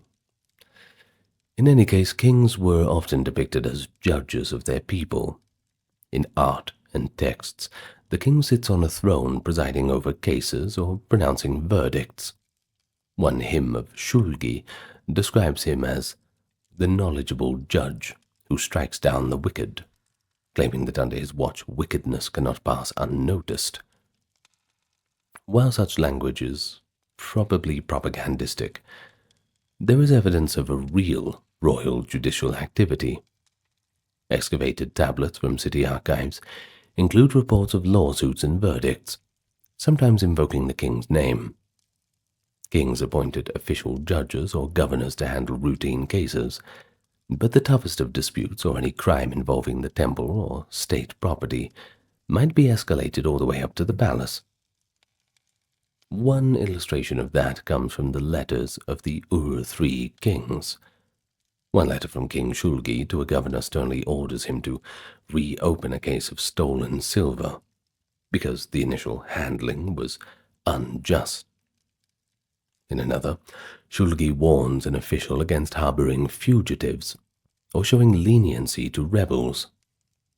The king reminds him that only the king can pardon such offenses. These letters, part of the royal correspondence archives, reveal the king actively supervising the administration of justice and demanding accountability from his subordinates. And they close with formulas like, "Now my king is informed," or the king writing, "It is urgent," showing again that royal orders in justice were expected to be executed at haste. Now, importantly, Sumerian kings portrayed their laws not as arbitrary edicts, but as the fulfillment of divine will. In the prologue to the later Code of Lipit Ishtar from 1930 BCE, but in the Sumerian tradition, the king says the gods tasked him to, quote, bring well-being to the Sumerians and Akkadians, and establish justice in the land. This tradition likely harks back to earlier kings like Urakagina of Lagash from around 2350, who is known for instituting social reforms described in his inscriptions. Urakagina's Reform Decree, often hailed as the first recorded attempt at social justice, complains of abuses by officials and priests against the poor, and lists measures to curb corruption. Urakagina claims that he, quote, dismissed corrupt officials, established fair prices and taxes, and decreed that the widow and orphan would no longer be at the mercy of the powerful. One evocative line from his Liberty Cone inscription says he acted so that, quote, the orphan or widow to the powerful will not be subjugated. Earlier, Enmetana of Lagash, that was Urakagina's predecessor by the way, had similarly freed citizens from debts and obligations that forced some of them into servitude. Enmetana's tablet records, quote, a remission of obligations in Lagash. He returned the child to its mother, and the mother to her child. Well, this basically means that he cancelled debt slavery and allowed families to reunite. Tellingly, the Sumerian word amargi, which was used for obligations, meaning return to mother, came to signify freedom or manumission. Now, this concept of royal debt forgiveness became a periodic policy by Mesopotamian kings. Later Babylonian and Assyrian rulers too would declare debt cancellations in time of crisis, but the Sumerians appear to have pioneered it as a royal prerogative to restore the social equilibrium. But what drove these kings to act as reformers? Partly genuine concern for order, and partly savvy politics. You see, by protecting commoners from excessive exploitation, a king could strengthen loyalty to the throne and undercut his aristocratic rivals. Sumerian kings uniquely cast themselves as the champions of the people against the greedy elite. And this was extraordinary, in a time when power usually aligned strictly with the wealthy and noble classes. Yet the king himself relied on those same elites. Temple priests, wealthy merchants, nobles. He had to have them somewhat in his pocket for support. So royal rhetoric about defending the poor might have been a double-edged sword. It projected the king as a ruler upholding divine justice, while subtly reminding the elites that their privilege was not absolute. In practice, a Sumerian king's court likely heard petitions from all levels of society. Subjects might appeal to the king in the case of unjust treatment by officials or creditors. For example, if a man's field was seized unlawfully by a governor, he might travel to the palace gate in Ur or Lagash and loudly petition the king, or the crown prince or vizier for redress. Kings also periodically toured their realm to dispense justice. Shulgi claims to have traversed Sumer to inspect canals and hear disputes personally. The imagery of the king as the ultimate judge is vividly seen in art. Stelae show kings like Ur-Nammu depicted larger than others, often with one hand raised, possibly in a gesture of giving verdict or assurance of order. But in daily life, the king delegated much of the legal administration to others. There were scribes and judges in each city's tribunal, but the laws in force were royal laws, and significant legal decisions were issued as royal decrees, often commemorated in year names, etc. The year Shu Sin abolished the tax on fishery. By the way, Shu Sin was Ur-Nammu's son. A name like that might be one of a year. Just an example. While a king's reign was remembered as just or unjust, depending on how well he lived up to the idea of maintaining the straight paths of the land, a Sumerian phrase for just governance. Tablets from the Ur III period refer to the king's responsibility to not let the strong oppress the weak, echoing the standard royal ideology. And indeed, later Mesopotamian monarchs from Hammurabi to the Persian kings would continue to invoke this Sumerian ideal in their own inscriptions. So, to sum all that up, life as a Sumerian king meant carrying on one's shoulders the supreme duty of both lawgiver and judge, to create the semblance of fairness in a world that could easily fall into complete chaos. This was seen as part of the king's sacred compact. As the sun god Udu granted light and justice, the king was his agent on earth to shine light on injustice and ultimately rectify it. But then there is that metaphor of the king as a shepherd. It's not only spiritual, but in terms it's kind of economic. You see, the king was expected to ensure that prosperity and sustenance of their people would keep going, quite literally to keep the flock fed, watered, and safe. So in practical terms, this meant overseeing agriculture, water management, and the redistribution of resources. Sumer's bounty depended on irrigation canals channeling the Tigris-Euphrates waters to the fields of barley, dates, and vegetables. One of the king's primary tasks was to build and maintain these canals and reservoirs. All Sumerian kings built canals for irrigation and transportation, and by doing so, they turned barren plains into fertile croplands. For instance, King Ur-Nammu records in an inscription, quote, "I drained the marshes and controlled the waters. I straightened the road from north to south," boasting that under his rule the fields yielded good crops, with barley so tall, quote, "it rises to the chest of the farmer." And once again, using that Sumerian saying, "the straight roads." These are probably propagandistic flourishes, kind of like at the end of the year where the president or the prime minister will get up and spruik their achievements and everyone rolls their eyes. But in this case they are supported by the fact that Ur-Nammu did actually sponsor major canal projects. In any case, another king, Lipit Ishtar, was praised in a hymn as the one who, quote, "made the grasses abundant and the grain plentiful." The king's epithet, farmer of the land, was as important as mighty warrior. Because irrigation was vital and also collective, a king had to coordinate large labor forces for digging and dredging canals. Sumerian society had a system of corvée labor. Citizens owed a certain amount of labor to the state each year for digging canals, building city walls, etc. And the king's administrators oversaw this workforce. One royal letter from Shulgi to an official admonishes him to ensure that workers are diligently cleaning the canals and not shirking their duties.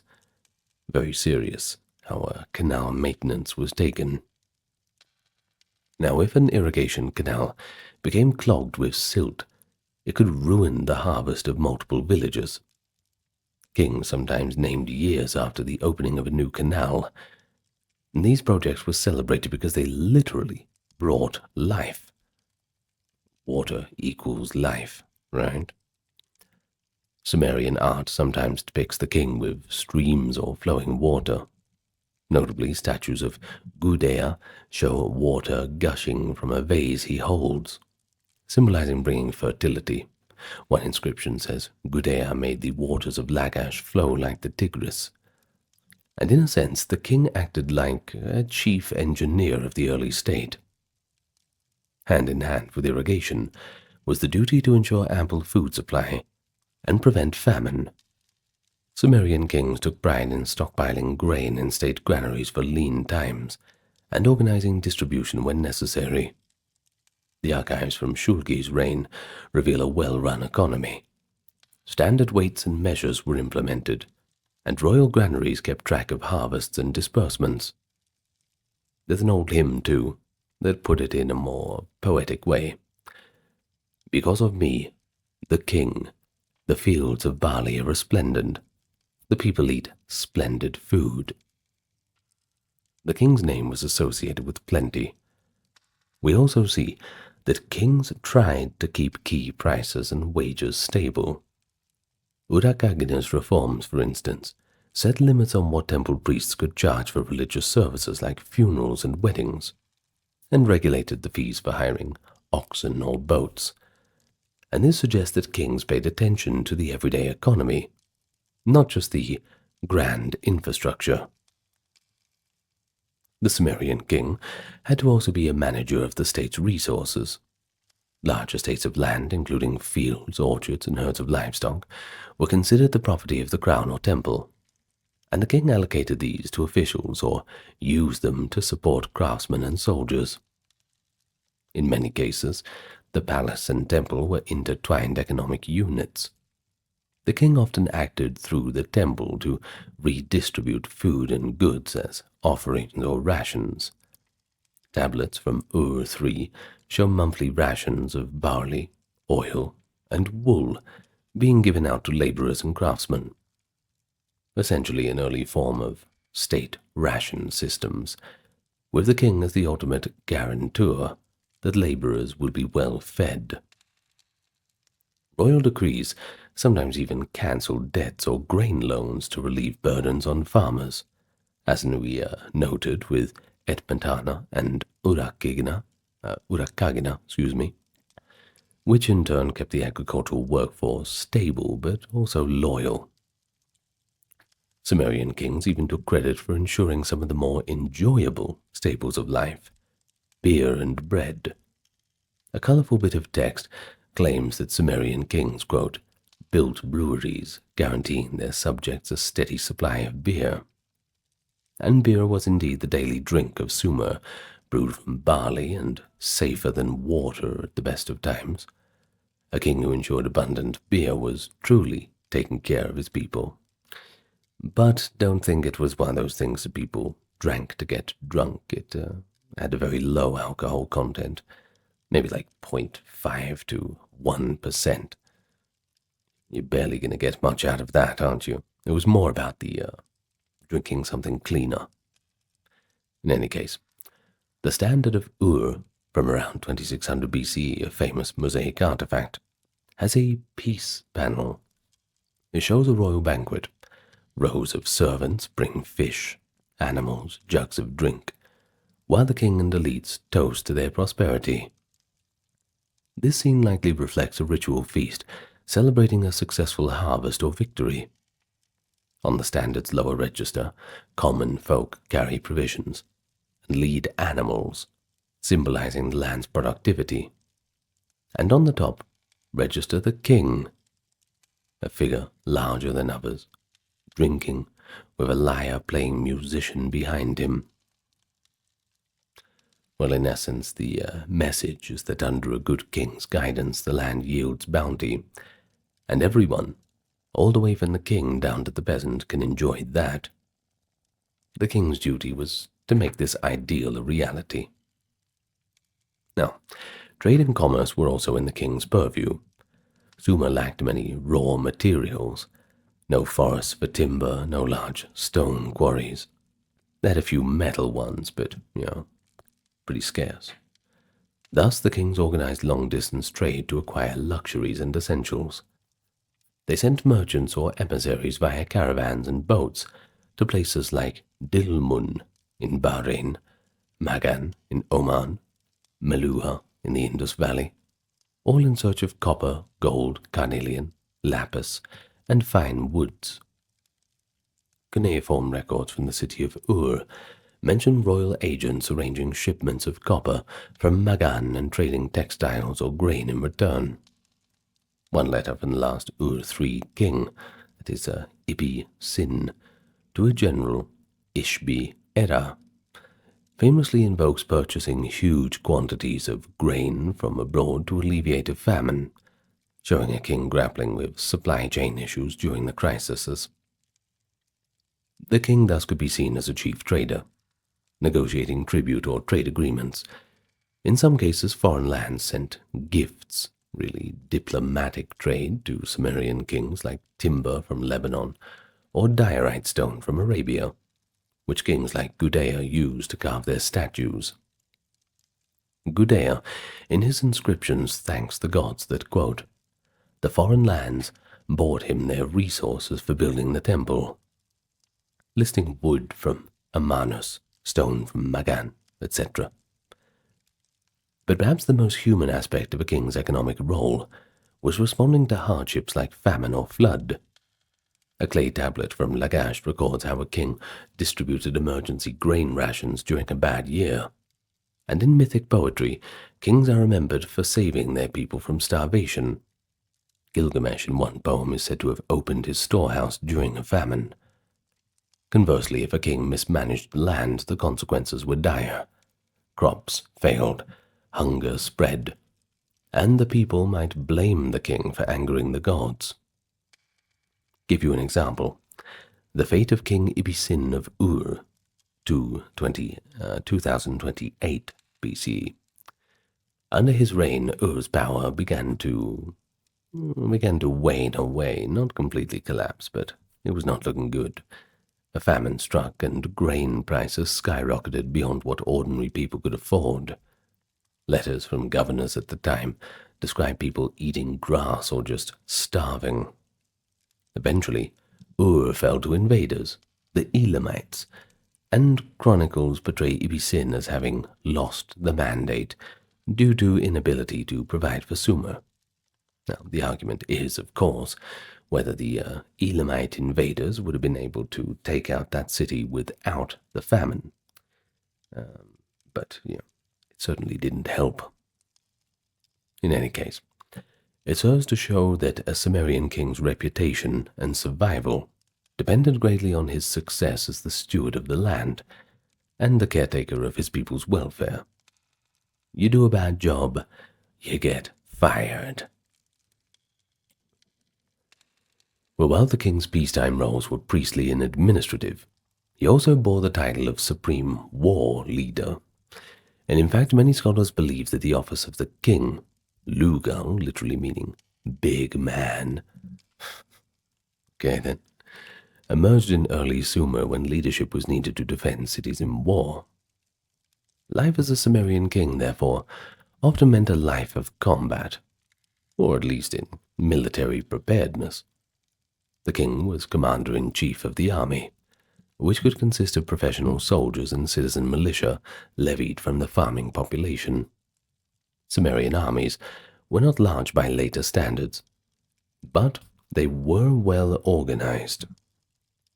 A typical city's forces included infantry with spears and copper helmets, archers and primitive chariots, more properly heavy four-wheeled chariots drawn by donkeys or onagers, that could charge the enemy and disrupt formations. Kings took pride in their martial prowess. They often styled themselves as mighty men appointed by war gods. For example, Einatum of Lagash called himself the net of Ningirsu, his war god, that ensnared the enemy. Shulgi of Ur claimed to have personally run 100 miles in a day between temples, but also to be a formidable archer and warrior without equal. His words, right? Many royal hymns are essentially victory songs, thanking the gods for granting triumph in battle. The symbolism of the king as a provocateur is vividly shown in art like the Stele of the Vultures and the Standard of Ur. On the Standard of Ur's war panel, we see in one register the king standing among his soldiers as prisoners are presented. The lower register shows the Sumerian chariots charging at full gallop, their wheels scything down foes, and infantrymen advancing over fallen enemies. This artifact encapsulates the royal ideology of war, the king as the embodiment of the city's might, leading from the front and bringing the enemy to heel. After such victories, kings would often dedicate trophies to the gods. Einatum, for example, deposited weapons from his defeated enemies in the temple of Ningirsu, and erected his stele as a monument to divine-sanctioned victory. Sumerian inscriptions frequently credit the gods with martial successes. Yet, they do not hide the king's personal glory in battle. Kings were expected not only to win wars, but also to fortify and defend their cities. The city walls of Uruk, Ur, and others were continually maintained and expanded under royal orders. Ur-Nammu's foundation figure inscription also notes that he built the city walls and the first ziggurats. These ziggurat towers could double as watchtowers. The year names of Shulgi include building a massive defensive wall across Mesopotamia's frontier. The wall against the Amorites he constructed to keep out the nomadic incursions. One letter from Shulgi's correspondence hears a report about securing fortresses on the empire's border and demands rapid completion of a certain fortress. It ends with Shulgi's command, "It is urgent," showing again how pressing the border defense was to him. Additionally, kings had to keep internal order against banditry or rebellion. Another Ur-3 letter has an official assuring the king that the bandits and brigands have been cleared from the roads, which implies the king's troops engaged in internal policing to make the travel and trade systems safe. Thus, the king's protective role was both external and internal. But military campaigns could dominate a king's yearly agenda, especially in the dry season after harvest when armies could march. A king might lead his troops to conquer a neighboring city, or to suppress a revolt in a subject town. Victory often meant not just glory, but economic gain. Tribute, slaves, resources, you'd get it all. For example, if Lagash defeated Umma, the king of Lagash might carry off herds of cattle or impose a heavy tribute of grain. Some conquered cities were forced to acknowledge the victor as suzerain, perhaps even to worship the victor's gods in addition to their own, a way to cement political subordination with religious hierarchy. Sumerian warfare could of course be quite brutal. The stele of vultures shows vultures picking at the enemy corpses, and captives being trampled.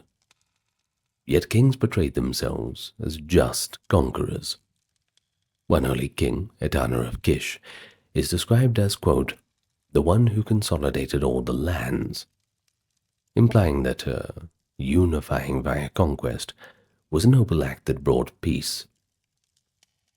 Similarly, Einatum claimed his wars ultimately enforced the god's justice in the land.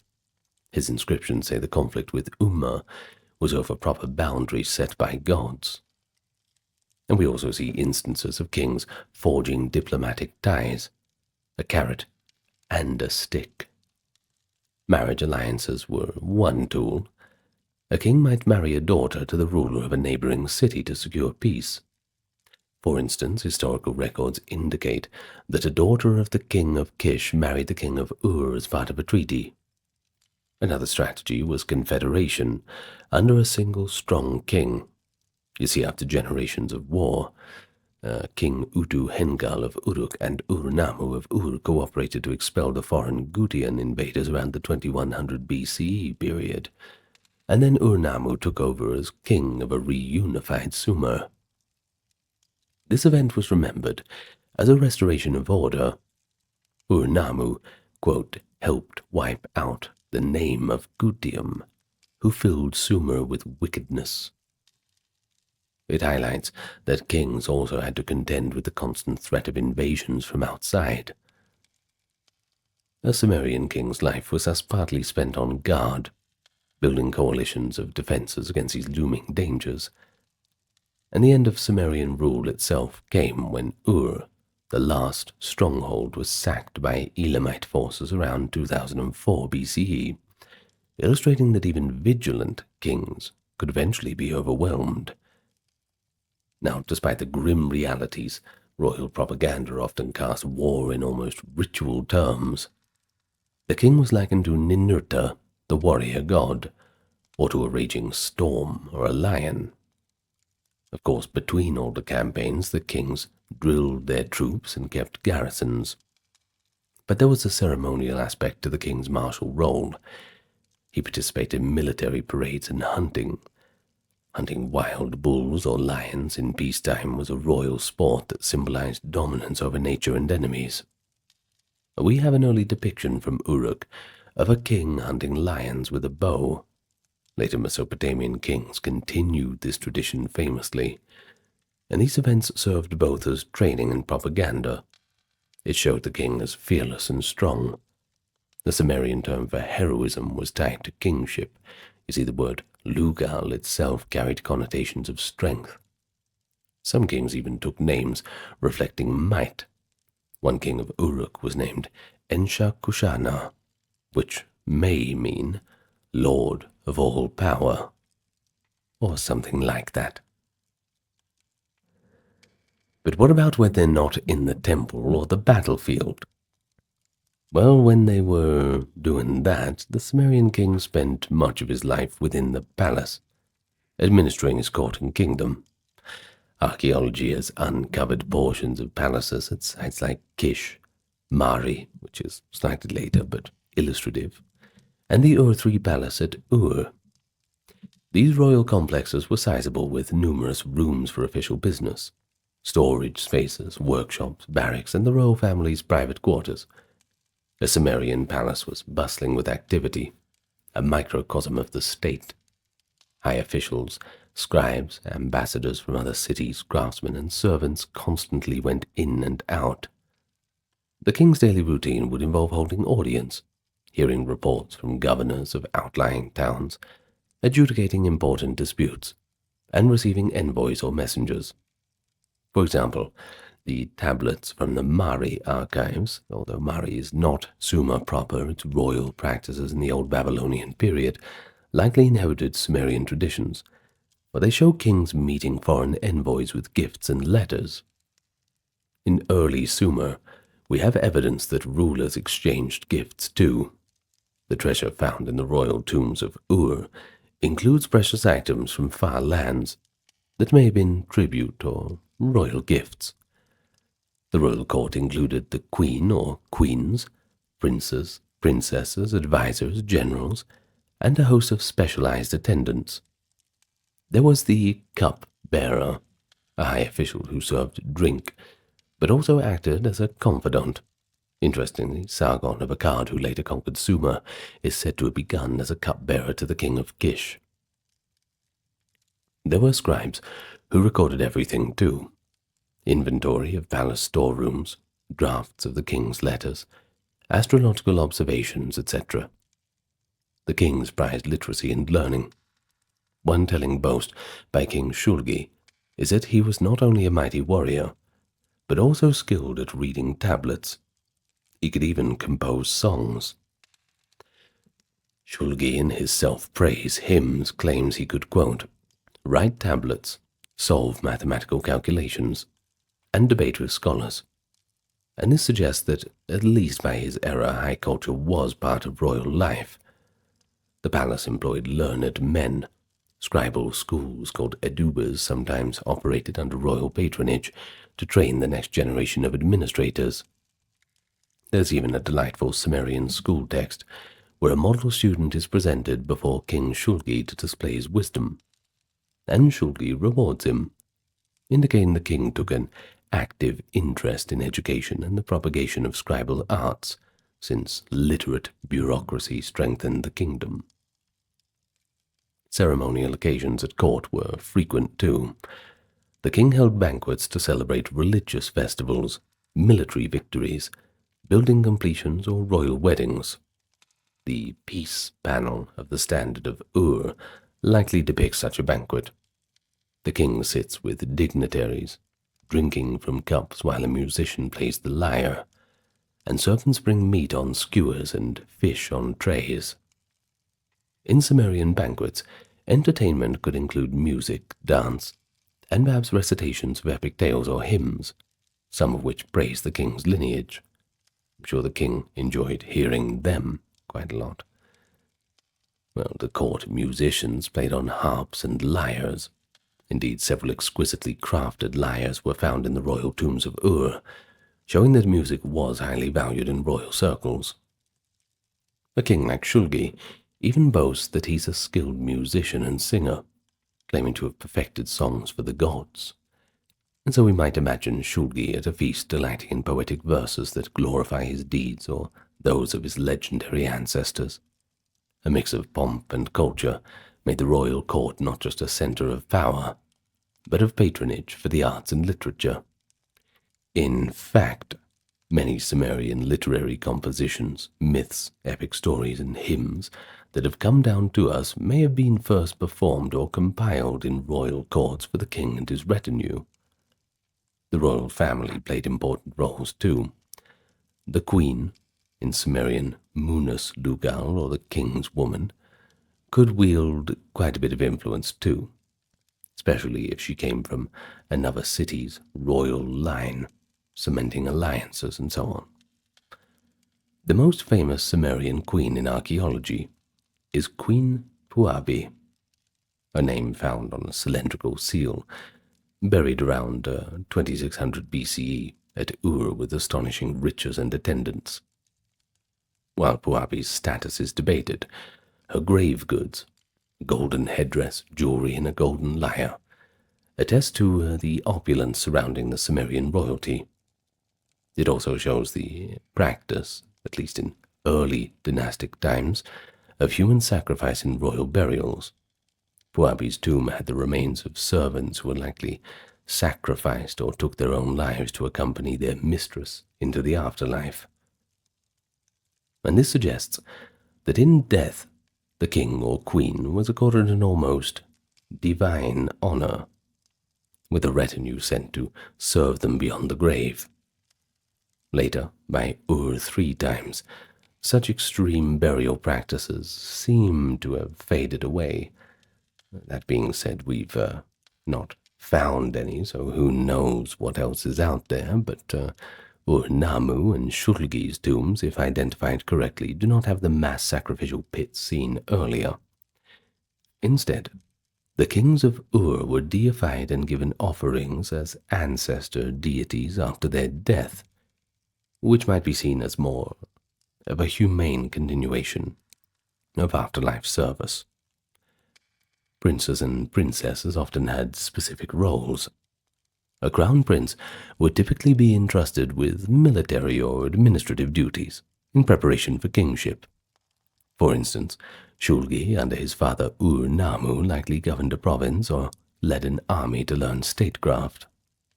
Royal daughters were frequently made high priestesses of important cults, especially the moon god Nana or the sky god Anu. This had diplomatic/religious value.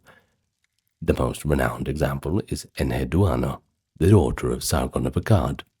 Though Akkadian, she was a high priestess at Ur, and she did write hymns in Sumerian, so it's worth a mention.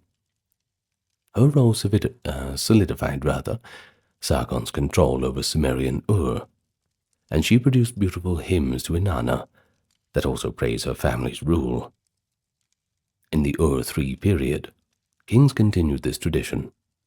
One of Shulgi's daughters was the high priestess of the moon god at Ur, strengthening the king's link to the city's patron. Now, life in the royal palace could be quite luxurious. Kings and queens wore fine wool garments often dyed in bright colors, and an abundance of jewelry. Mesopotamian art depicts royalty with elaborate headdresses. Servants fanned them in the summer heat, perfumed oils were applied, and the best foods were on the tables. A tablet from the city of Mari lists the royal dinner provisions. Dozens of sheep, cattle, bread, beer, honey, dates, and wine were imported from the north. Sumerian kings likely enjoyed similar fare to this. There was a ceremonial regimen. The king held court from a throne on a raised dais in the palace hall, and we have found decorated thrones and reliefs showing subjects prostrating themselves before the seated king. One door plaque as discussed in the divine right text, shows even a gesture of submission by an official crossing his arm over his chest in front of the queen and kings. The decor of palaces included wall murals and precious inlays. For example, fragments of mosaic inlays and shell plaques have been found that once adorned the palace walls with scenes of lion hunts or ritual processions. However, the splendor was not merely self-indulgence. It had a political purpose. Displaying wealth and generosity kept the court loyal, you see. But palace life could be dangerous as well. Intrigues and plots are known from later Mesopotamian history and are likely present in Sumer too. A usurper might be a royal family member. Indeed, towards the end of the Ur-III dynasty, a general named Ishbi-Era, initially a loyal governor under Ibbi-Sin, effectively declared independence and found its own dynasty in the city of Isin, while Ur was busy collapsing in on itself. So you can imagine the tense councils in Ibbi-Sin's palace, as reports came in of Ishbi-Era's ambitions. Earlier, towards 2300 BCE, the rival between the king of Kish and the king of Umma might have involved espionage or betrayal at court. Kings had to keep a close eye on their advisors and family, a little balance of trust and vigilance. And also it's worth noting intellectual life at court. Sumerian kings patronized literature. Many Sumerian literary compositions, like the Epic of Gilgamesh and wisdom proverbs, so on, might have been written or performed under royal aegis. And Heduana, the royal woman we mentioned, is the first known author by name, compiling hymns. During Shulgi's reign, scribes compiled and standardized Sumerian literature, possibly as a cultural initiative of the state to celebrate Sumerian heritage. Shulgi was very conscious of legacy, you see. Well, this could be seen as the king surrounding himself with scholars, theologians, and poets, and engaging with them. In one letter, Shulgi actually invites a renowned scribe to come to Ur to debate and show his knowledge. A rare peek into an ancient intellectual court scenario. And finally, the king's life in the palace was also about judgment and mercy. In a personal sense, we hear of kings showing clemency at times. Shulgi once reportedly forgave an official who erred after making him swear a renewed loyalty. And then on the other hand, the king could be harsh. Records of execution of palace conspirators or banishment of disloyal governors also existed. The throne room was the stage for both generous reward and severe punishment, all dramatized as the king enacting his own justice. It's a hard job, but there was worse jobs in those times.